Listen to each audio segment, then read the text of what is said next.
July 1969, you're probably an ex-test pilot with a Boy Scout badge for spitting in the face of death, and on that day you find yourself at Kennedy Space Center, wearing a spacesuit and about to board a strange machine. The machine is called the Saturn V rocket and is about 3 blue whales high, weighs about as much as 35 737s, and very shortly, 1 million liters of liquid oxygen are going to mix with 700,000 liters of kerosene, and the machine is going to go brrrr and quite possibly kill you dead. So you hop in with your 2 other mates, strap up, and try to ignore the fact that you're about to ride the explosive equivalent of 400 tons of TNT up into the sky on the back of 7.5 million pounds of thrust. And sure enough, a system of valves open below you, mixing the liquid oxygen and kerosene, and are ignited. The cabin rocks left to right with the guidance computer gimbaling the 5 gigantic F1 engines 300 feet below you, desperately trying to stop you smashing into the launch tower. You are squashed back into your seat 4 times your normal weight. By 9:35 a.m, you're 42 miles high, riding 5% of America's federal budget into the morning sky. By 9:44 a.m, the first 2 stages of the rocket are jettisoned and you're 118 miles high. By 12:22 p.m, you're in orbit, going at 24,000 miles an hour, or if you prefer, speeding around the Earth at about 17 times faster than a bullet. By 12:49, you get the word you'll go for translunar injection. A few minutes of engine burn later, and you're now headed out of Earth orbit. You blow the bolts, connecting the 2 sections of your rocket ship, separating your module from the lunar module, spin them around, and dock again. The Earth begins to recede behind you. By 2:45 p.m, you're now riding 26 tons of food, instruments, and science at about 25,000 miles an hour. You are the commander of Apollo 11, and while 2 NASA missions have orbited the moon already, yours will now attempt to be the first to land and stand on that alien world. Fun fact, peeing in zero gravity is a nightmare. To counteract this, since all Apollo astronauts were men, engineers developed a system whereby one would urinate into a condom attached to a hose. The condom sizes came in small, medium, and large. Legend has it that some astronauts were choosing the large size based on pride, and some were making a mess because it wasn't the right size. Allegedly, NASA opted to rename the sizes extra large, immense, and unbelievable.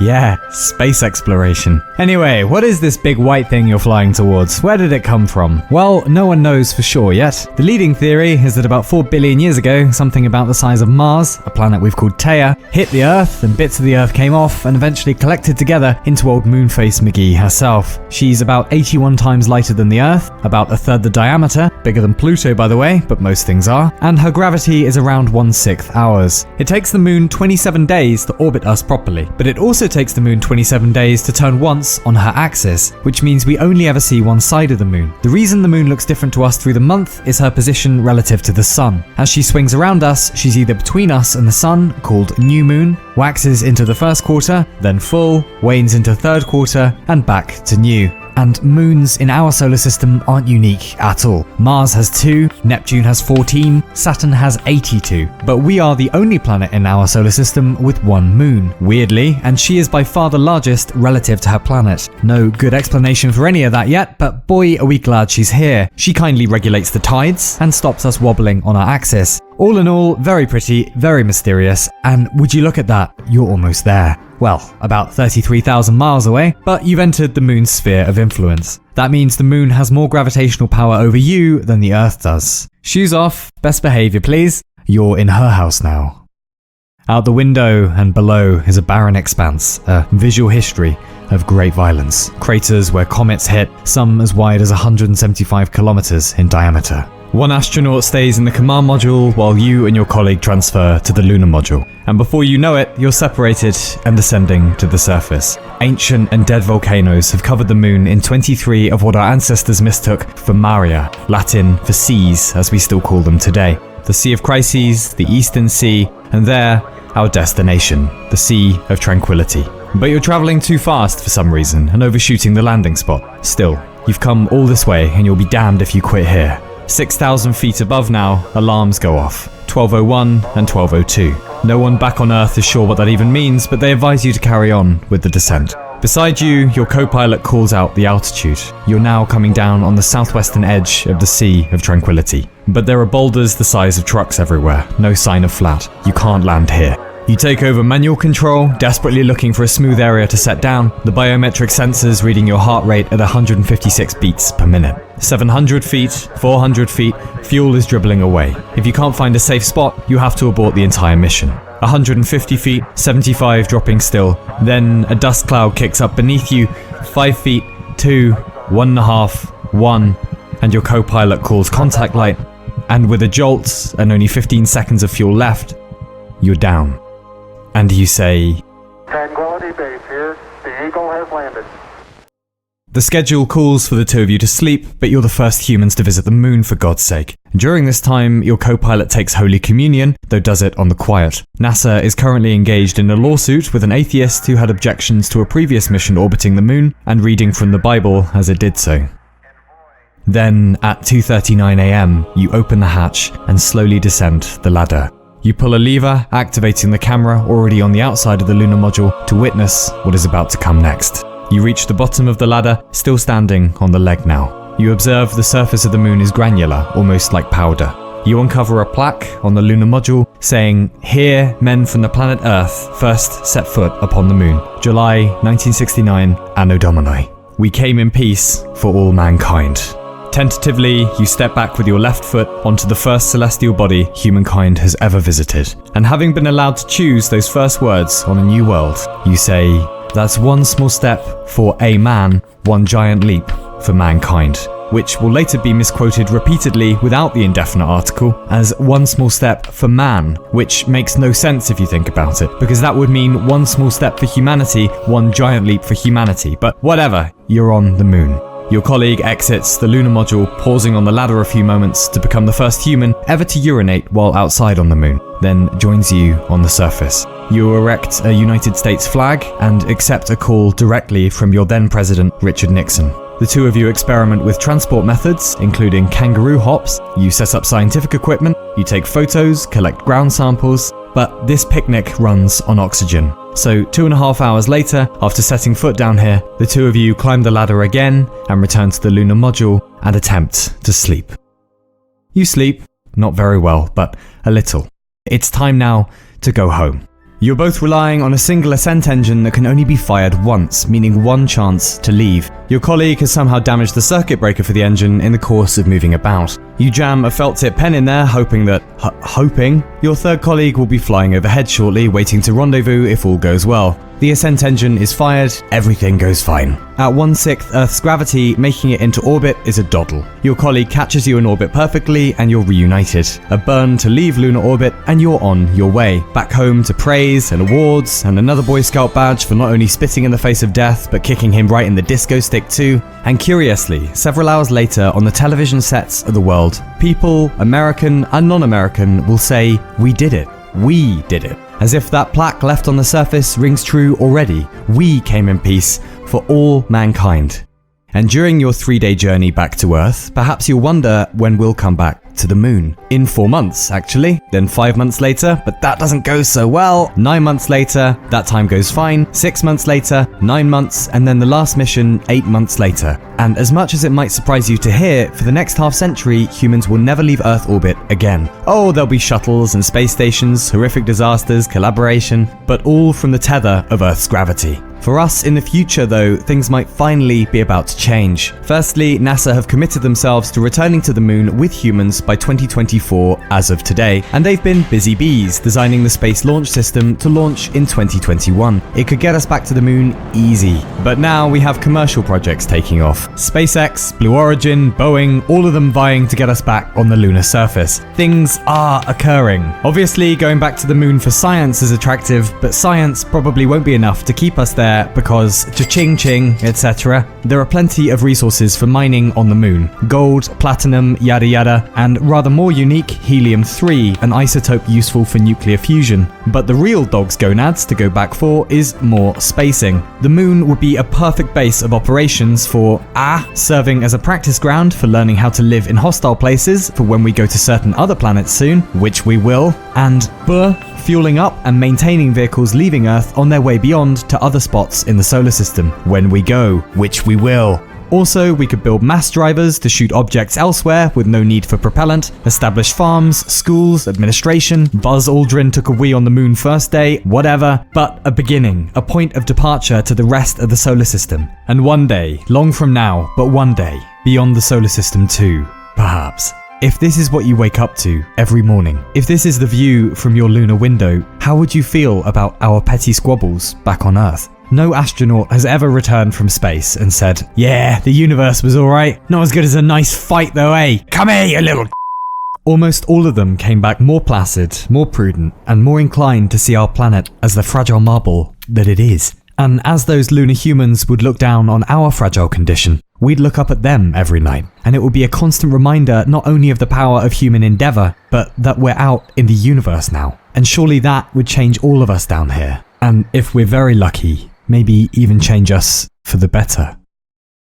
50 years later, we're still living in the shadow of the Apollo program, when hundreds of thousands of men and women came together, spent a titanic amount of money, utilized an ungodly amount of brainpower to achieve something that was, by any estimation, impossible. And they did it. Some days it feels like we've forgotten how to do this, to dream crazy big together, to reach for something together, to look out beyond bickering and this my team, your team rubbish. There's an infinite playground just waiting out there for us to explore as brothers and sisters. Obviously, the Apollo program came directly out of competition between the US and the Soviet Union. It's not like the US went to the moon just because they fancied a nice view, but the solidarity inside the Apollo program and the directed attention of the American citizenry towards space was like nothing we've ever seen before. Many of you watching this, and me, we weren't alive to see the moon landings. We didn't grow up with a single event in media that was a human project, on behalf of the entire species. How will we feel when we see that first man or woman putting that first boot down on the red sands of Mars? I, for one, will be crying my eyes out, just happy I got to live long enough to see my species at the beginning of leaving its cradle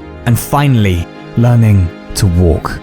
And then we will learn to run to the orbits of Venus, Titan, Ganymede, wherever we feel like, because that is us. Because audacity is what we do, sometimes violently, sometimes misguidedly, but sometimes, every now and then, in solidarity together. And for the love of reaching one mountain peak, just to look to the next. In our solar system, waiting for us, there are 7 new mountains with 7 new sunrises and 7 new sets of secrets. And if that doesn't unify us, Christ, nothing will. And it will all start with the moon, our home away from home, as the springboard into the multiplanetary age of the human being. We choose to go back to the moon and do the other things, not because they are easy, but because they are cool. To follow our evolutionary imperative, as it began with our emergence from the oceans and our many perilous diasporas across this great blue-green spaceship. We've been on 6 dates together, Moon. Sorry we ghosted you, we've been going through some stuff. But we've changed, Moon. No more long distance, oh no. Let's get it together properly. We're sliding back into DMs, baby. How about it? Let's settle down together and raise a solar civilization, eh? These are precarious times. So too were they precarious half a century ago when those first explorers set off for space. If we can hold it together, this might be just the beginning of the beginning for our species. Because we are currently audacity monkeys, but we could be forever monkeys if we wanted to. And the moon is clearly our door into that forever.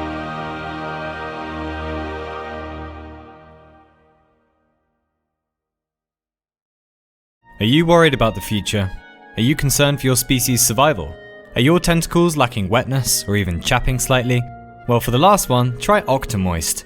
Octomoist. Moistness when it matters. Not suitable for heptapods. For the first two though, well, it's time to play another game of Wheel of Future History. Our next contestant today is called... Fuck are they called? Ah yes, humans. Yes, well, coming up then, don't be shy. Yes, big hand for the monkeys, big hand. Yes, that's enough, shut up! Right, humans, you know the rules of the game, do you? No? Well, the main aim of Wheel of Future History is not to go extinct as a species. Your species, well, let's just say things are about to get a little bit bumpy. Now, Marjorie here, Marjorie, wake up, you lepton! Is going to give the Wheel of Future History a spin and find out where the human species is going. Could be amazing, could be mega shit. So let's see what you could end up winning. Well, firstly, there are the utopias. They come in several flavours. There is technological utopia. You might master automation, relieving all humans of labour jobs, banishing any need for human employment, allowing your species to, well, pursue whatever they want to. Robotics and algorithms will tend to almost all unwanted work and facilitate blissful daily living. Since there'll be no scarcity, there will be almost no conflict, meaning war vanishes and humans live perpetually in peace forevermore, mostly eating nice food, reproducing very loudly, and having a jolly old time. Okay, I hear you ask, but will there be dogs? Yes, there will. There's also AI utopia. Machine intelligence is able to assist, if not take over, a number of human projects, including science, design, administration, and diplomacy, and streamlines and improves each area respectively, and radically raises the general global standard of human living for all, and no Skynet shit. There's also scientific utopia. Aging is treated as an illness and cured. Disease has also been eradicated. Death has become voluntary. Particle physics is finished, and a successful theory of everything unites general relativity and quantum mechanics. Gold string theory. The origin of biology is understood, toast no longer falls butter side down, consciousness is explained scientifically, the mechanisms of reality itself are now out in the open, and your race is no longer a bimbling pack of confused idiots. No offense. Then there's ecological utopia. Your species begins living in harmony with nature, stops being dicks to the planet, and returns to a subsistence way of living in conjunction with high technology. Industry still exists, but is entirely sustainable, and Mother Nature is allowed to reassert her sovereignty over the planet. Everything is kind of organic, but not shit and hipstery, just nice. Political utopia. Political conflict is rendered pointless, and citizens never have to worry about their offspring ending up in wars. Governments are able to put their energy and influence into improving the welfare of their own citizens, and the world goes full-on Scandinavian. Oh yeah, cake is free all the time, and also there are dogs. And finally, the main prize, galactic utopia. You begin colonizing other planets in the solar system, and maybe even perfect faster than light travel. And colonize other star systems too. Even if there's an extinction event on your home planet, your race will now survive indefinitely up until all cosmic resources run out, or you reverse cosmic entropy itself. A golden age of trade and cooperation dawns, as well as exploration of the known and unknown universe, and humanity is unified into a single great empire. Humans finally take their rightful place in the heavens, utilizing entire galaxies for energy to fuel their godlike projects. Knowledge and wisdom guide your civilization forevermore, petty squabbles are a thing of the past, the very cosmos itself revels in your success. It goes without saying that there's free cake and dogs and stuff. But for every utopia, there is of course a dystopia. And if you bollocks up the future, you might instead get technological dystopia. Technology is instead used for controlling populations, including constant surveillance and mass misinformation. No one is considered an authority on anything anymore. Possibly humans are genetically engineered in such a way that they cease to be human, or most of their functions are outperformed by machines. Humans are obsolete and miserable, and technology serves to enslave rather than liberate your species. AI dystopia. Artificial intelligence either commandeers or subverts human history and does not have the species' best interests at heart, or is too powerful with not enough safety parameters. In short, everything is either miserable or thermonuclear, and game over for the entire species. Ecological dystopia. You mess up the planet to the point of no return, overfish the oceans, ruin the atmosphere, etc. Earth is no longer capable of supporting mammalian life, and extinction ensues for your entire species. Political dystopia. Either Earth becomes united by a single tyrannical government, or most governments turn tyrannical, but in any case, it's horrific, and politicking has been perfected to such an extent that no one can effectively rise up against it. Possible lasting famine, enslavement, utter depravity and ruin for the species with no hope of recovery. Or the non-galactic scenario. Humans never bother with reaching other planets, let alone the rest of the galaxy. A single mass extinction means total obliteration for silly petrol monkeys, and a human space empire is never constructed. Mankind goes gentle into that good night. Wild animals reclaim the cities, satellites fall back to Earth, and within a few thousand years, passing extraterrestrials wouldn't even have an inkling your species ever existed, let alone flourished for a time. And there are a few other scenarios, of course. Maybe you merge with technology to become a cyber species, or there's a Nickelback revival tour, or political collapse returning you to the Dark Ages and never recovering, or you use genetics to elevate other species to the level of human sentience and immediately regret that decision. Dolphins fucking hate you, by the way. Or you create simulated reality that's so convincing and malleable, humans mostly lose interest in actual reality, assuming this is actual reality. Or you reach the end of technology and find out that lots of stuff just isn't possible, and instead stay content with free cake and dogs and stuff. Which is alright. Or one of 10 million other disaster scenarios, economic, political, technological, whatever, meaning the obliteration of your species. And that is the wheel of future history. And those are the rules. So how do you go about winning, then? Well, that's a bit more complicated. If you can wield technology your ancestors never dreamt of, and use that power in a way they would be proud. If you can utilize your birth planet without destroying it, yet still take all that you need. if you can kill labour without killing ambition, if you can create administrations without giving birth to tyranny, if you can think as a collective without losing individuality, if you can expand your reach without diminishing your integrity, if you can unravel nature without thinking yourself smarter than her, if you can tame the elements without subverting them, if you can build your homes on distant worlds while still taking care of the home you evolved on, if you can safeguard for future generations without forgetting those who came before, if you can accept your violent past while still fostering your galactic future, if you can spread across the stars without your empire spreading too thin, if you can take to the galactic stage without forgetting your lines, then yours is the cosmos and everything that's in it. And more than that, then you'll be a mankind, my son. Then you'll be a mankind. Well, it's time. Marjorie, spin the wheel, please. So, good luck. It's been an absolute pleasure watching you develop as a species, I guess. And you know, petrol monkeys, you've done some pretty stupid shit over the years, but there is cause for optimism. Because despite all of your idiocy, you've still somehow managed to find the time for...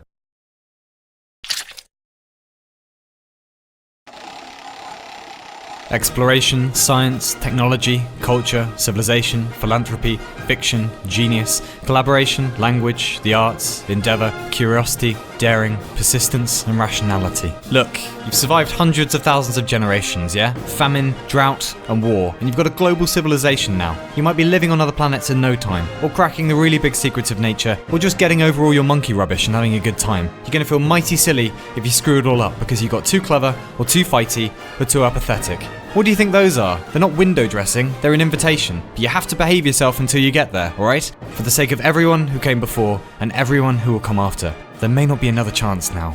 Don't fuck it up, monkeys. Not before you conquer your primitive tendencies. Not before you spread out into space. Or at the very least, not before all your great ambitions have finally run dry.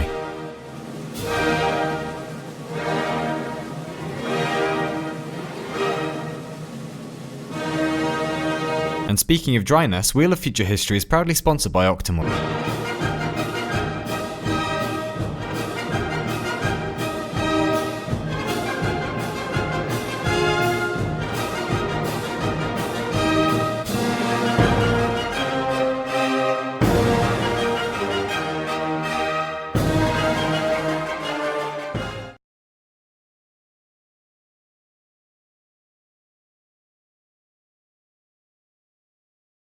At the foot of the last mountain sat the last village, and in the last village lived Tao. It was Tao's birthday. While he was working in the corn, his friend Samuel shouted for him to come quick. Tao ran to the edge of the village where the death barrier was, and beyond the death barrier was his father, lying on the ground. Tao ran to his father. His father wasn't breathing. Tao dragged the old man back over the death barrier, and the village doctor checked his father over. The doctor said, "I'm sorry, he's dead. The snake did this."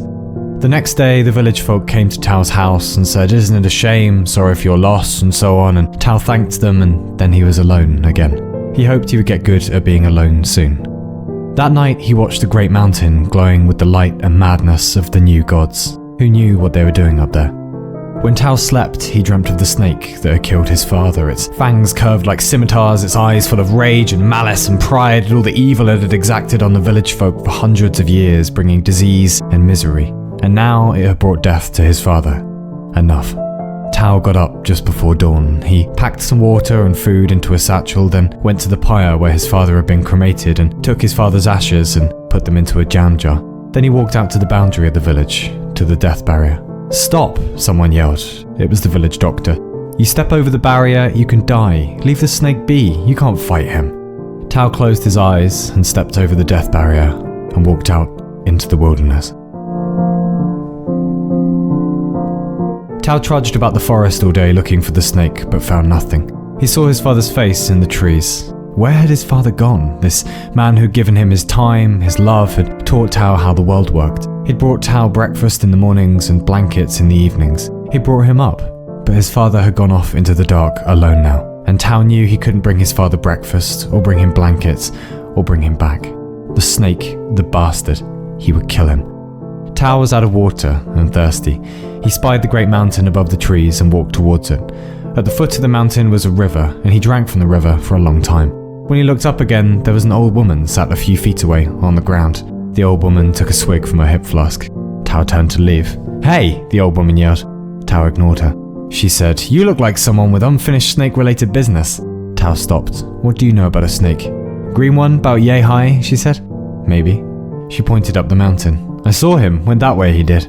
"Did he now?" Tao said. "Oh yes, and a mighty sneaky wiggle he had about him also." "Yeah." Tao began to walk away. "That's where the snake lives, you know," the old woman said. "On the mountain. That's where he thinks up his evil plans, and he was mumbling something about how he just killed an old man too." Well, that was beyond coincidence, Tao thought. Maybe she knew something. Tao started off for the mountain instead. "Hey!" the old woman yelled, but Tao ignored her. He walked for some minutes before he spied another figure ahead, sat on the ground. It was the old woman again. "How did you get here?" Tao said. She took a drawer on her hip flask. "You'll need a guide," she said. "A chaperone. He's awful tricky to beat, old Snakels." Tao said, "Not to be rude, but you're drunk and old and a bit useless, really." "You are being rude," she said. Tao walked on, but she followed behind. "I know things," she said. "I know things about the snake and the new gods, too." "Rubbish," Tao said. "Is it?" the old woman said. "Take me up the mountain and I'll teach you how to kill the snake." "I'll kill him myself with my bare hands," Tao said. "No," the old woman said. "No, you won't." They looked about under rocks then, in holes, but the snake wasn't there. He must have gone further up, and so they climbed.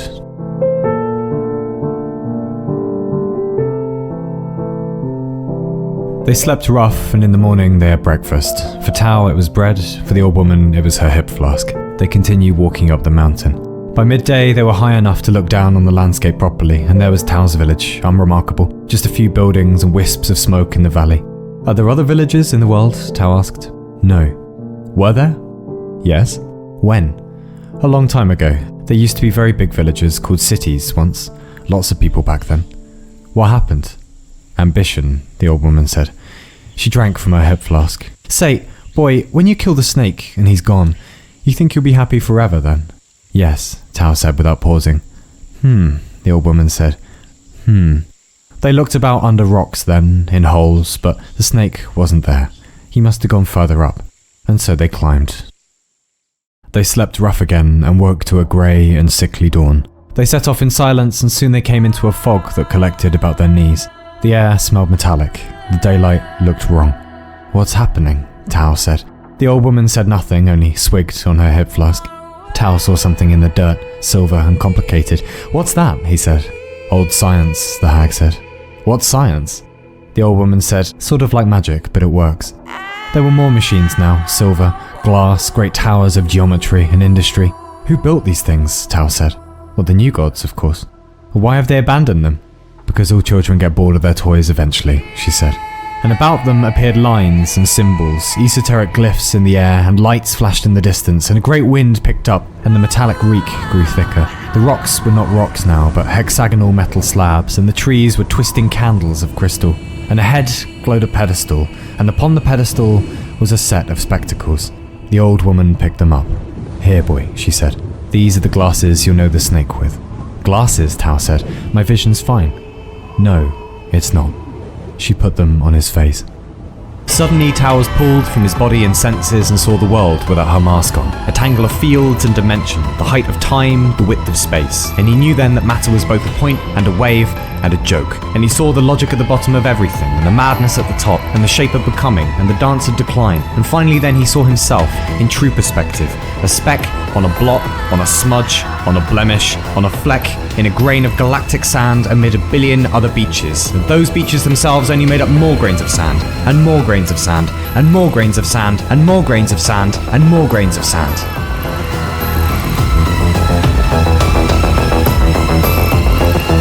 The old woman removed the glasses. "What was that?" Tao whispered. "Oh, 31st century science, bit before your time." She gave him the glasses. "Keep these safe, eh?" "Who are you?" Tao said. "Oh," she replied. "Who's anyone?" They looked about under rocks then, in holes, but the snake wasn't there. He must have gone further up. And so they climbed.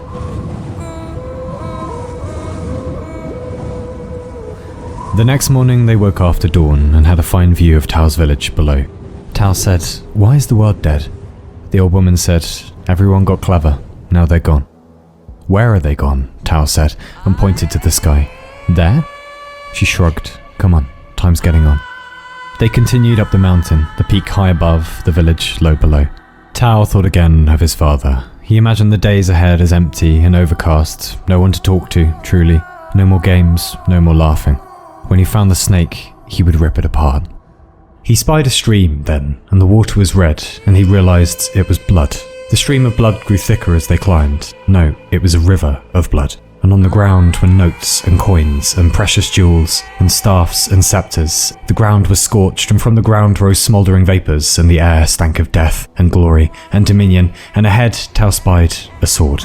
It was sticking out of the soil, its hilt glinting red and purple and gold, and the blade an opulent silver. They sidled closer. "Take it from the ground then, boy," the old woman said. "What is it?" Tao said. "That is the sword you'll kill the snake with." And with a great effort, Tao wrenched the sword from the ground and brandished it, and great plumes of fire and lightning leapt from the tip and set the ground alight. Tao brandished it again, and out shot swarms of locusts and wasps, and he bellowed a great stentorian laugh, and the laughter echoed out over the plain of the mountain. Everything was power. Everyone would listen to him now. The village elders, the oracles, the bullies, and the brutes. Hell, even the snake when the time came. He laughed again, and the mountain was only fire and lightning then, was only power and malignancy and rage. "Thou shalt always kill," he thought, and he knew that no one could do a damn thing to stop him ever again. And more than that, with a dastardly certainty he supposed that with this thing he could end the world if he wanted.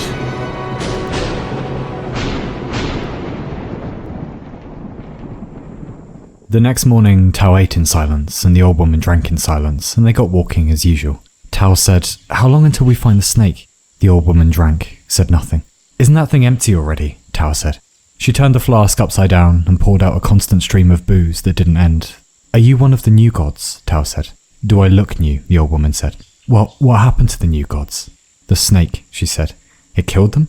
"Sure." Tao stopped. "Well, how in the hell do you think I was going to beat it if it killed the new gods?" "The thought had crossed my mind," the old woman mumbled. "Still, the glasses and sword will serve you well. And we have a few more things to collect yet." "Like what?" Tao said, but already he heard music, upbeat, calling to him. They came on the remains of a great party, empty bottles, discarded trinkets. "What happened here?" Tao said. "Abandon," the old woman said. In the ruins of an old and ostentatious house, burnt partly to the ground, was a tankard that glowed, and inside the tankard was what looked and smelled like mead. "Go on," the old woman said. "Drink a little." "What is it?" Tao said. "This is the indulgence you'll kill the snake with." And with that, Tao drank. And when the cup came away, the old woman grabbed Tao's hand and led him into a dance. The mountain began to spin about them, the colours blurring. "What's happening?" Tao yelled. And the old woman yelled, "That's it! Dance, you bastard!" And Tao and the old woman danced across the mountain, over the debauchery and under the moon, and suddenly Tao was not thinking of his father, or the snake, or the village. "What if there's no point to anything?" the old woman sang. "Who cares? Who cares?" Tao agreed. "Tragedies happen, people die. It's all a game, it's all a facade. There's no salvation, no meaning." He saw into the heart of things now and knew there was no heart, that everything was suffering, and even that didn't matter. A joke God was playing on the world for nothing more than his own sick amusement. They moved to the cliff, feet stepping in perfect time, the stars spinning about at a dizzying pace, and the mountain echoed with the music of reckless abandon, and nothing mattered now. Fuck 'em, Tao thought. Fuck 'em. And they danced the nihilist waltz long into the night, until the sun began to rise.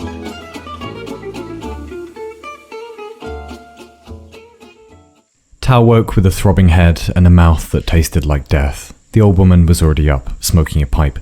"All well?" she said. Tao mumbled. "Was the dancing really necessary?" he said. The woman nodded. "Certainly was. Come on, we're very close now, and the snake can't hide forever." "I'm not going anywhere until you tell me what the hell is going on," Tao shouted suddenly. "Where are the new gods? Where is the snake? And who are you?"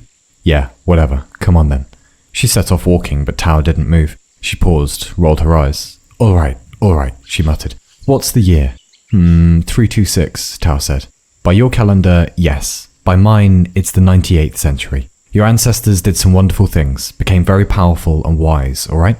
Those objects, the glasses, the sword, the tankard, these are the things they left behind. Relics. Relics of what?" "I'll show you." "No," Tao yelled. "No more games." The old woman snapped then. "Look," she said, "you're only doing all of this because you think you killed your father. He asked you what you wanted for your birthday, and you said a meteorite, so he went out beyond the death barrier to find you one. And that's how he ended up dead. So don't take all this out on me." Tao was silent a while, then said quietly, "How do you know that?" "Because I'm really, really clever, and I'm trying to help you here, so would you give an old woman a break?" Tao thought about this and collected his things. They walked on in silence. The village was almost invisible below, and the mountain peak was very close. They turned a corner and came upon a picture of a king, then a queen, then more, the portraits regal and proud, with faces that spoke of legacy and divine right. They pushed on, and now the portraits were of scenes Tao didn't recognize, of battles and rulers and machines and great structures that kissed the skyline. Episodes from his species' history that he'd never even heard of, let alone considered. Millions dead and gone, whole nation-states turned to dust. The great human project forgotten as though a dream upon waking. Testament to a time when billions existed on a fragile marble among the ink dark of space, holding out against a hostile cosmos and yet worse threats that lurked within themselves. And somehow, for a long time, against all odds and sense, they did hold out, bettering themselves slowly as a toddler attempts to climb a set of steps. Then, for some reason, devolving again. The great sleep, the great forgetting. Sent to bed with no supper. Then decline, then savagery, then dust. And ahead, Tao spied, was a pair of armoured boots. There, the old woman said, for as long as you wear those, you'll never die. You can live into your thousands if you like. This is the armour you'll defend yourself with from the snake. They fitted perfectly. And one more thing, the old woman said. She took from her shawl a necklace, and on the necklace was a locket, and in the locket was a picture of Tao's father. She put the necklace over his head. To remember, she said. This is the story you'll kill the snake with. He felt finally ready to do battle since he'd begun his adventure up the mountain. He knew it would only be a short walk now. The peak was just a few yards away. It was only a small plateau, and the wind was high here, and it was raining. And there sat the snake, its back turned to Tao, staring off into the dead wilderness below. There you are, the old woman said. Do as you will. With the glasses of the new gods on his face, he saw the snake in its essence. Its black heart, its cunning mind, its contempt for the last remaining humans. Tao approached silently, his heart in his temples, his eyes wide, his hand clutching the locket of his father. And he thought of his father then, thought of the man dead, thought of the futility of death. And he closed his eyes and screamed and brought the sword down with such power that it struck a grating chord out into the rain and rang all the way back to the mountain's base. He opened his eyes. The snake was gone. Tao turned around to the old woman. Where did he go? Did you see him? No, said the old woman. I didn't see him because he doesn't exist. The rain was getting heavier. Tao stood silently in his armour. The old woman said, Did you really think there was some evil snake on a mountain bringing death and misery into the village?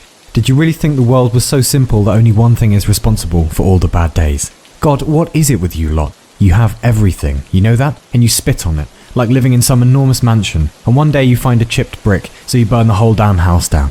You've got everything down there. I gave you everything. Endless food, endless life, and you're still miserable. Shit, do you know how difficult it is playing deity? I'd give anything just to give up knowing everything. And on the skyline appeared shimmering and translucent buildings, high technology and science. They got everything they wanted, your ancestors, the old woman said, and they still weren't happy. The snake was still there. Misery, chaos, and death. They tried sending it away with perfect knowledge. They tried killing it with ultimate power. They tried forgetting it with abandon. They tried living longer. They tried clinging to each other. The spectacles, sword, tankard, armor, and necklace. They looked about under rocks then, in holes, but the snake wasn't there. He must have gone further up. And so they climbed and climbed and climbed and found nothing. It was just them in the universe, and they were still miserable. So the new gods are all gone now. All except me. And your species is gone too now. All except your village, the old mode of living. I keep you lot around because it's a nice souvenir to how we were once.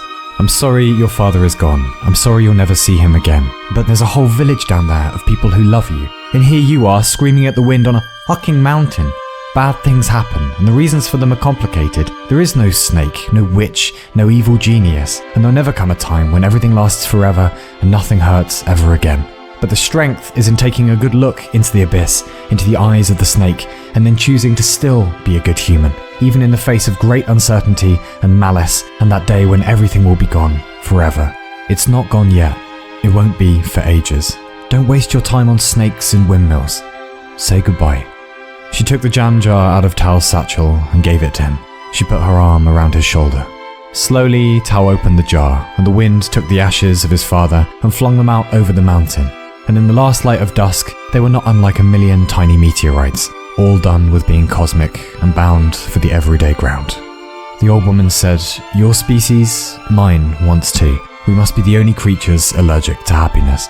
We ruled the galaxy a long time ago and still quibbled over who got more ice cream for dessert. Still wanted to pretend we didn't come from the mud. Still couldn't accept that meaning and solace aren't to be found in the heavens, but in the trenches of everyday living.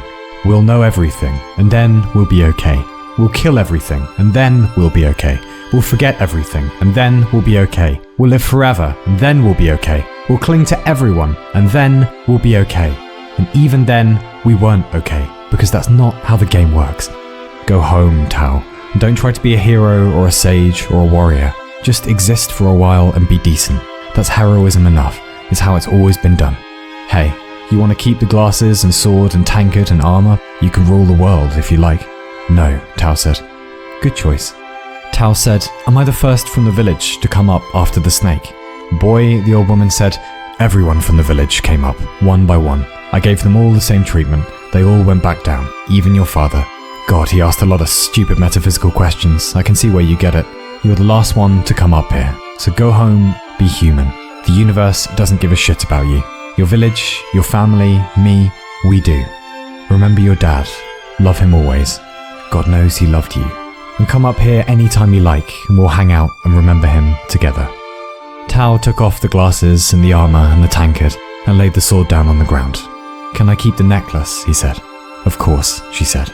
"And the memories, they will always be yours too." The curtain of ashes was gone now. The sky was clear and fine. He set off back down the last mountain, bound for the last village. It would not be a difficult walk. And even if it were, he thought, he would not mind so much now. It would give him time to remember.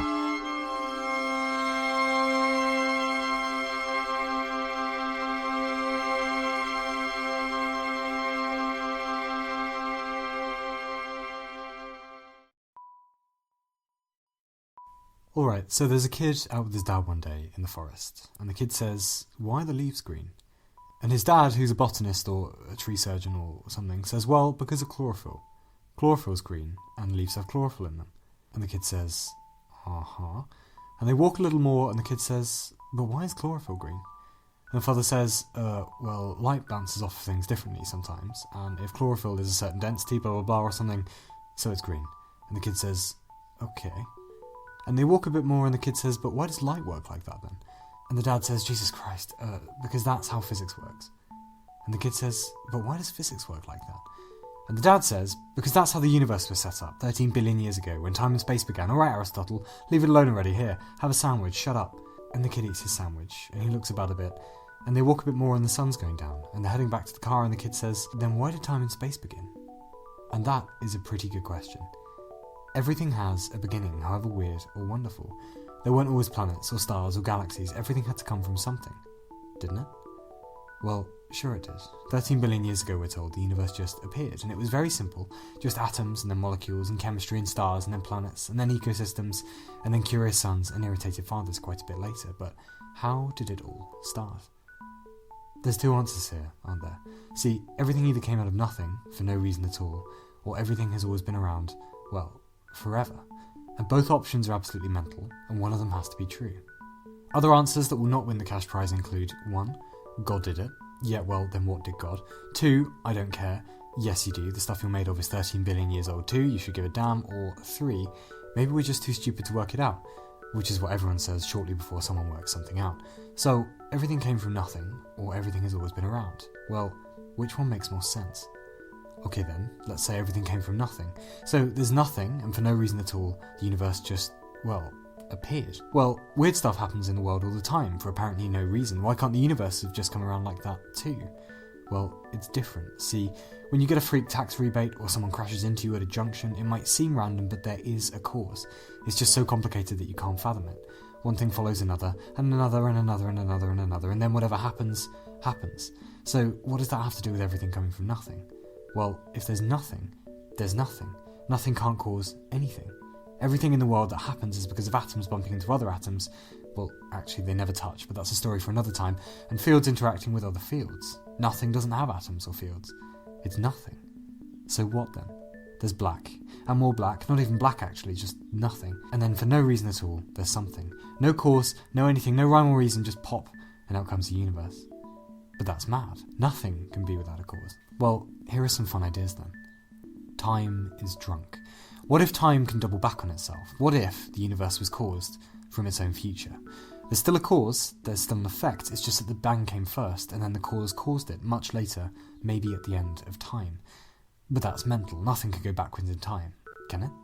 If you could kill your own grandfather, paradoxes, etc, etc, etc. Maybe. Modern physics might allow for it. The universe might not care about time going backwards as long as everything matches up. If someone leaves a winning lottery ticket on your doorstep and you win the lottery, go back in time and leave it on your own doorstep to do it again, what's wrong with that? As long as you don't change anything, everything is conserved, all the I's are dotted, T's are crossed. No paradoxes, no problem. Nature likes stuff. What if a property of nothing is that it makes some things? What if, just like the way gas expands to fill a room or goldfish grow relative to the size of the tank, nature fills nothing with stuff? Because that's a quality that nothingness has, that's its character. Now, this is an interesting one, we'll talk about it in another video, but this has some insane consequences for the rest of the universe as well. Everything has been around forever, and ever, and ever, and ever, and ever, and ever. Let's put us here, and the Big Bang here, and whatever came before it here, and before that here, and here, and here, and here, and here. And you just keep going forever, backwards, forwards, whatever. Time never ends, and it never began. Is that even possible? Maybe. Mathematics allows for infinities, but we don't see infinities in nature. But equally well, nature has turned out to be completely insane before, so why not again? What if something has always been here? Is it possible even to wrap your mind around that without dosing yourself with high-grade LSD first? How can something not have a beginning? Well, what if it's a loop? What if time just bends back on itself again and again and again, and everything has already happened? This video, waking up this morning, your birth, marriage, death, all of it in exactly the same fashion. And not just a few thousand times, not just a few million, but infinitely, already, and will carry on infinitely. Well, the moral of the story there is don't screw anything up, because if you do, you'll be screwing it up literally for the rest of time, forever, over and over. No pressure. Who cares? Well, reasonable question, though rather rudely put. You should. This isn't meaning of life stuff, this is meaning of everything stuff. Of you, of the earth, of everyone on it, of everything outside of it. This is how we got here. If it turns out nothingness can make universes, well, that completely destroys our underlying understanding of the world. If it turns out that the universe is an infinite loop, creating itself, dying, creating itself again, well, that means we don't understand time yet. And that in a way we're all kind of infinite, living forever, over and over. And if it turns out that the universe made itself from its own future, well then that's absolutely mental, and time can screw up just like you can, so you shouldn't feel bad about your mistakes because even the universe is drunk on the job. Isn't this the most profound question we could ask? Not why are we here, or is there a God, or what is consciousness, but how did anything get here? And why is it this shape? And why is there so much of it? And why is it set up like this? Has it happened before? Will it happen again? Is everything we know wrong? Because right now we don't have a clue. Not scientists, not philosophers, not theologians. We don't even know where to start. And that seems like the perfect place to begin. In Iceland today, we expect highs of 7 degrees Celsius, humidity at 78%, and a chance of rain. In Morocco, a high of 24 degrees, wind 6 miles per hour. In France, highs of 20 degrees, minimal precipitation, and 1,600 French citizens will die in the next 24 hours. In Estonia, there will be 6 divorces. In Australia, 2 homicides. In Brazil, 92 people will die in road traffic accidents. In India, 50 people by gun violence. In Poland, 13 people by suicide. In all, 150,000 humans will die today. 27,000 from cancer, 21,000 related to tobacco, and a heart attack will occur somewhere every 34 seconds. Moving into afternoon, globally, around 200 million land animals will be slaughtered. Primarily, that's chickens, ducks, and pigs. At least 1,000 whales and dolphins will die via bycatch and habitat loss. 55 earthquakes will occur. 65 million tons of fertile land will be lost to soil erosion. 71,000 hectares, or 28,000 football fields of trees, will be lost to deforestation. 10,000 square kilometers of land lost to desertification. And 27,000 tons of toxic chemicals will be released into the air, land, and water. By the evening, 150 species will have gone extinct, and 940 million humans will have spent the day without electricity, with 700 million humans continuing to live in extreme poverty. 3 million tons of food will be wasted or lost, that's around a third of all food produced, while 25,000 people will die of hunger today. 93 million tons of carbon dioxide and 1.5 million tons of methane will be released into the atmosphere. 2 billion tons of ice will have melted into the ocean. 90 million barrels of oil will have been pumped. $6 billion globally will have gone on military expenditure for the day, while the human population has been engaged in 40 simultaneous wars. By night, the moon will have receded from the Earth 0.0041 inches. The sun will now have used 51,840,000,000 tons of hydrogen in the last 24 hours, at a rate of 600 million tons a second, with only 1/1 billionth of that energy actually reaching the Earth. On Neptune, we expect temperatures of -225 degrees Celsius and winds of 1,600 miles per hour. On Jupiter, the Great Red Spot, an anticyclonic vortex, will continue to rage as it has done for the last 4 centuries, with wind speeds of 270 miles an hour. On Mercury, nothing will happen. On Enceladus, nothing will happen. 3.7 billion miles from the Sun, Pluto will remain frozen, barren, and dead. From the 100,000 galaxies of our galactic supercluster Laniakea, we expect a continued and total absence of messages suggesting intelligence, confirming we are entirely alone, with the speed of light rendering any and all other solar systems impossibly distant and inaccessible. And in the observable universe at least, 270 million stars will die today. Tomorrow morning, we expect the world to be composed of 80 quindecillion molecules, or an 80 followed by 48 zeros, and that'll probably go on through to the evening. Earth's core will remain stable at a temperature of 5,500 degrees, producing a magnetic field of about 50 microteslas. In the Rio Grande, otters shall be otting. In Peru, marmosets will be doing marmoset stuff. In Antarctica, a family of emperor penguins will be taking the day off to enjoy each other's company. In the human kingdom, sex is likely to occur at least 120 million times across the Earth tomorrow, and thanks to a year of mutual shyness coming to an end, 119 million of those instances will be courtesy of a new couple in Portugal. 100,000 weddings will occur, 385,000 human babies will be born, 20 million humans will be celebrating their birthday, and 700 million children will be attending school. Adjusting for life expectancy and a growing population, tomorrow 300,000 humans will be experiencing the best day of their lives. 2 billion cups of coffee will be consumed, followed by 500 million litres of beer, 40 million litres of ice cream, and 130,000 bottles of Tabasco.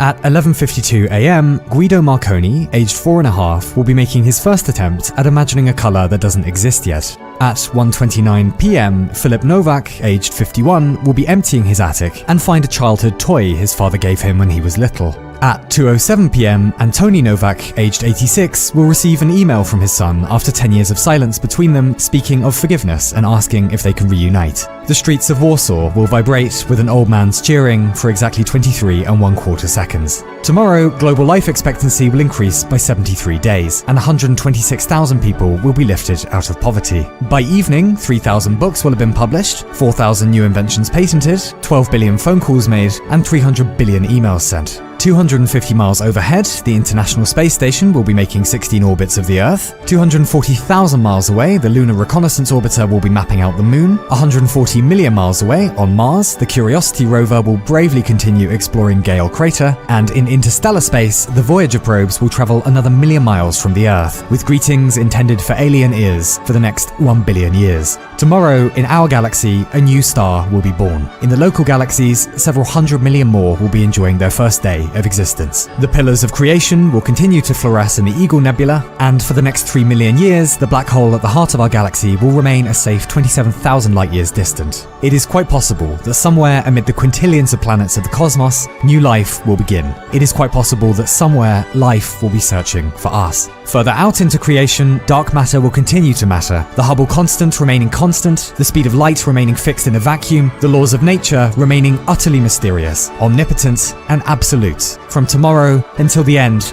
of eternity. As in Iceland, we'll be expecting highs of 4 degrees, humidity of 75%, and not even the slimmest chance in fuck of finding out what our purpose is down here on the planet.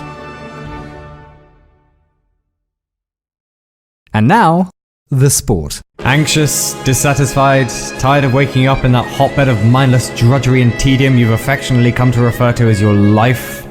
Convinced that everyone else has their ducks in a row while you lurch from disaster to disaster like some rickety tandem Victorian velocipede?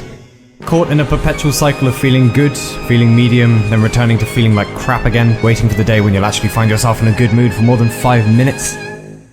Well, there is quite a good reason for some of that, and it begins, as we all did, with biology.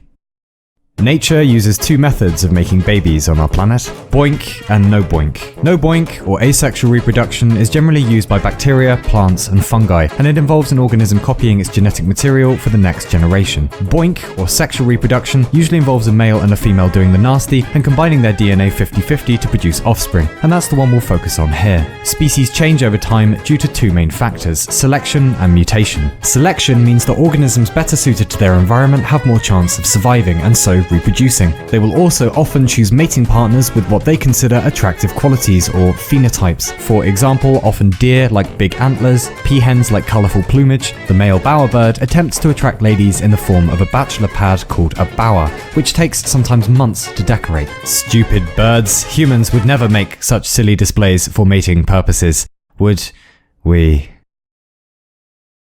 The second trick is mutation. Mutation means that sometimes there are glitches in the DNA of offspring, and this could be due to copying errors or even cosmic rays. In humans, it can mean anything from red hair to genetic diseases. Sometimes these mutations will then be passed down to the next generation of offspring, and if they're beneficial for survival, will be sexually selected and even become a characteristic feature of the species. Through circumstances we still don't understand, humans have developed relatively large brains and outsmarted, nommed, or avoided every other species on the planet. Good old survival of the shittest. And while we pride ourselves on being fantastically clever, very little has actually changed in terms of hardware between prehistoric humans and modern humans, because evolution takes ages, as we know. Now, modern humans are sneaky, of course. We've taken the old evolutionary urges and drives and found ways to still enjoy them. Aggressive combat into competitive martial arts, for example, or a constant obsession with reproduction turned into an act you can do thousands of times across your lifespan and never actually make offspring. But evolution is not a smart or conscious process. Some things are not well designed.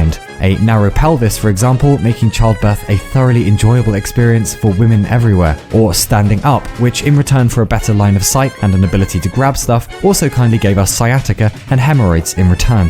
However, we've also inherited the mental traits evolution kindly gave to our ancestors, including creativity, curiosity, speech, a low anxiety threshold, a bit of a tendency for pessimism, and a total inability to keep right on the London Underground escalators. The signs are fucking everywhere! We are a contradictory mix of animal and mad god, but we may be, this century, on the threshold of gaining technologies to alter our evolutionary blueprint, courtesy of genetic engineering, going into our genome and ripping up the floorboards. So what shall we do then? Make ourselves harder, better, faster, stronger, eyes on elbows, an ability to actually piss in a straight line first thing in the morning. All very interesting, but there is one particular evolutionary bad boy we might rewire that's so fundamental to the human condition we barely even notice it's there. And its name is misery. We are not designed for sustained happiness or optimism. Natural selection had very little interest in our mental welfare. Survival was key. As a result, it seems most of us, regardless of geography or social standing, have a hedonic set point. That is, something good might happen and you'll feel good for a while, something bad might happen and you'll feel bad for a while, but eventually you will probably return to your baseline, which appears to be set out of your control, partly genetically. For some individuals, this set point is rather high. For the rest of us though, not so much. And that's ignoring all the other pitfalls of Brain 1.0, including age-related dementia, self-loathing, a tendency towards addiction, low boredom thresholds, and everything else we didn't ask for, genetically speaking. These nasties have haunted us for millennia, and they seem to form part of what we've lovingly come to know as the human condition, which, for many of us, is just shorthand for stuff we can't change and we're shit and it's natural and have a cup of tea and get on with it. But if we crack the ability to send these evolutionary dishes back to the kitchen to engineer ourselves happier or more content, shall we fucking give it a whirl or not? After all, we've got such a great track record with limiting the few godlike powers we already have.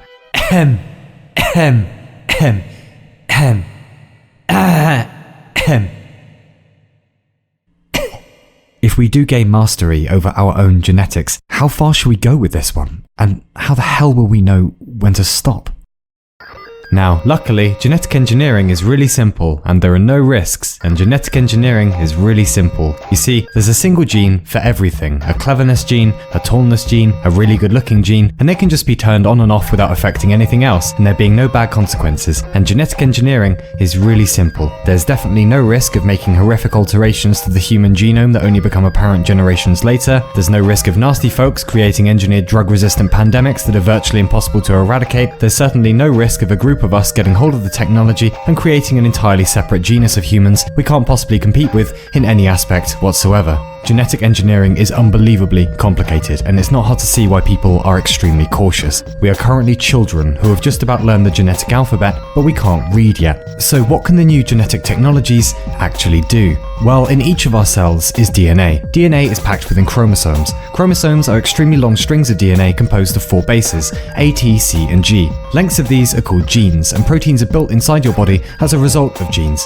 If you like, genes are genetic verbs telling proteins what to do. We've been genetic engineers for centuries now, breeding species for the sake of characteristics we want in doggies, for example. Small ones, big ones, the bestest ones, fucking love Springer Spaniels. But even that goes wrong sometimes. Many species of doggies are adorable but possess nasty inherited traits like hip dysplasia and epilepsy thanks to us, and this is just simple genetic engineering we haven't managed to get right yet. So far we've been using hammer methods, but now we may be holding a scalpel method called CRISPR, and it works, roughly, briefly, like so.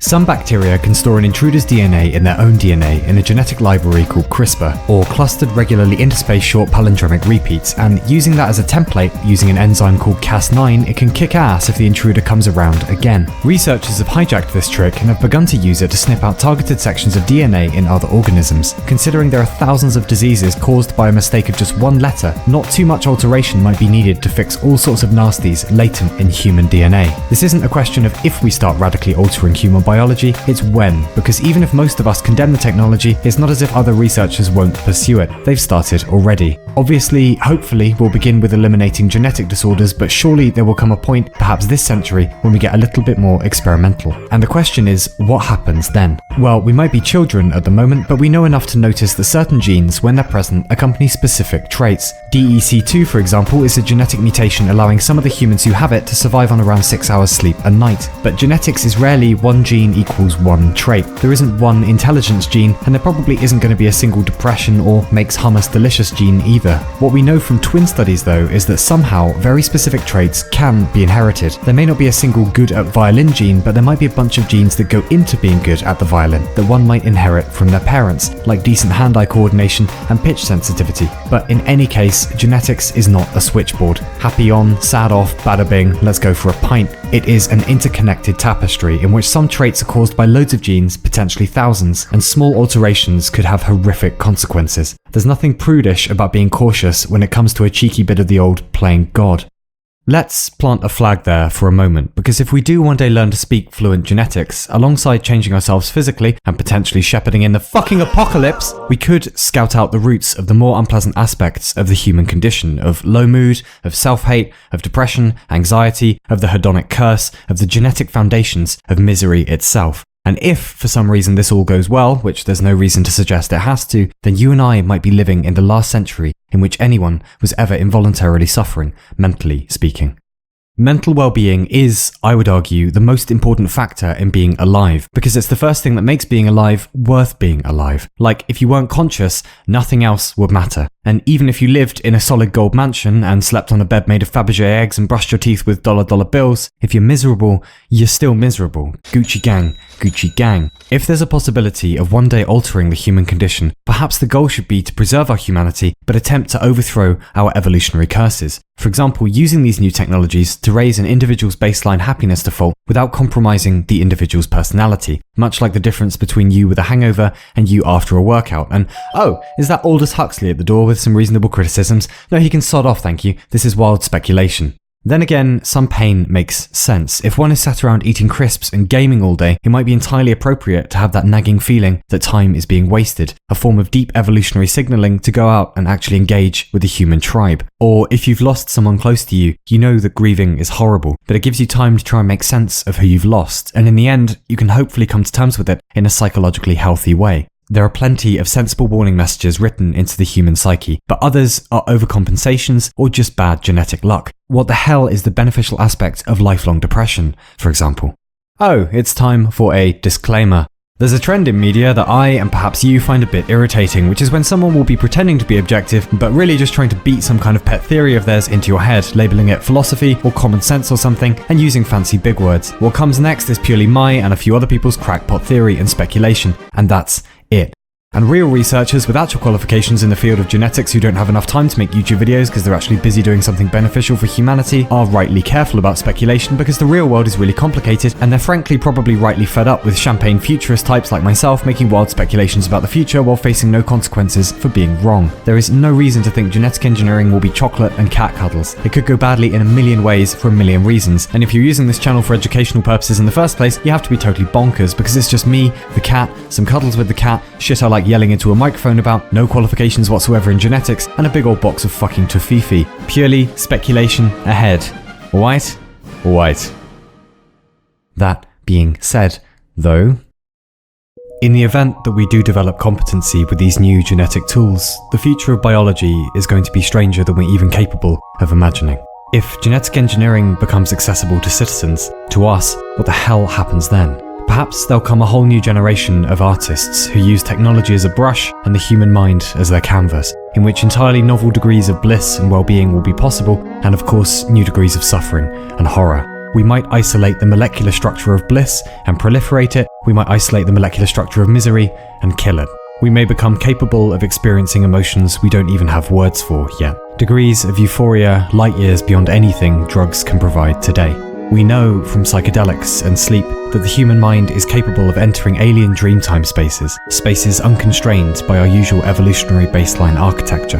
Tomorrow's genetic explorers may go in search of these spaces, rewiring the perceptual and reward centers of their brains. If that happens, it will seem bizarre to them that for the whole of our history, we occupied only the ground floor of human experience, and except for the occasional hallucinogenic dabbling, never took the elevator up or down to those other strange floors, to boundless optimism, to entire lifetimes free of self-loathing or anxiety, ignorant of the molecular and genetic foundations of misery, much in the fashion that disease was once thought caused by bad smells. Back when we lived in an era in which we had more control over the atom than we had over our own internal circuitry, that somehow we survived the psychochemical dark ages.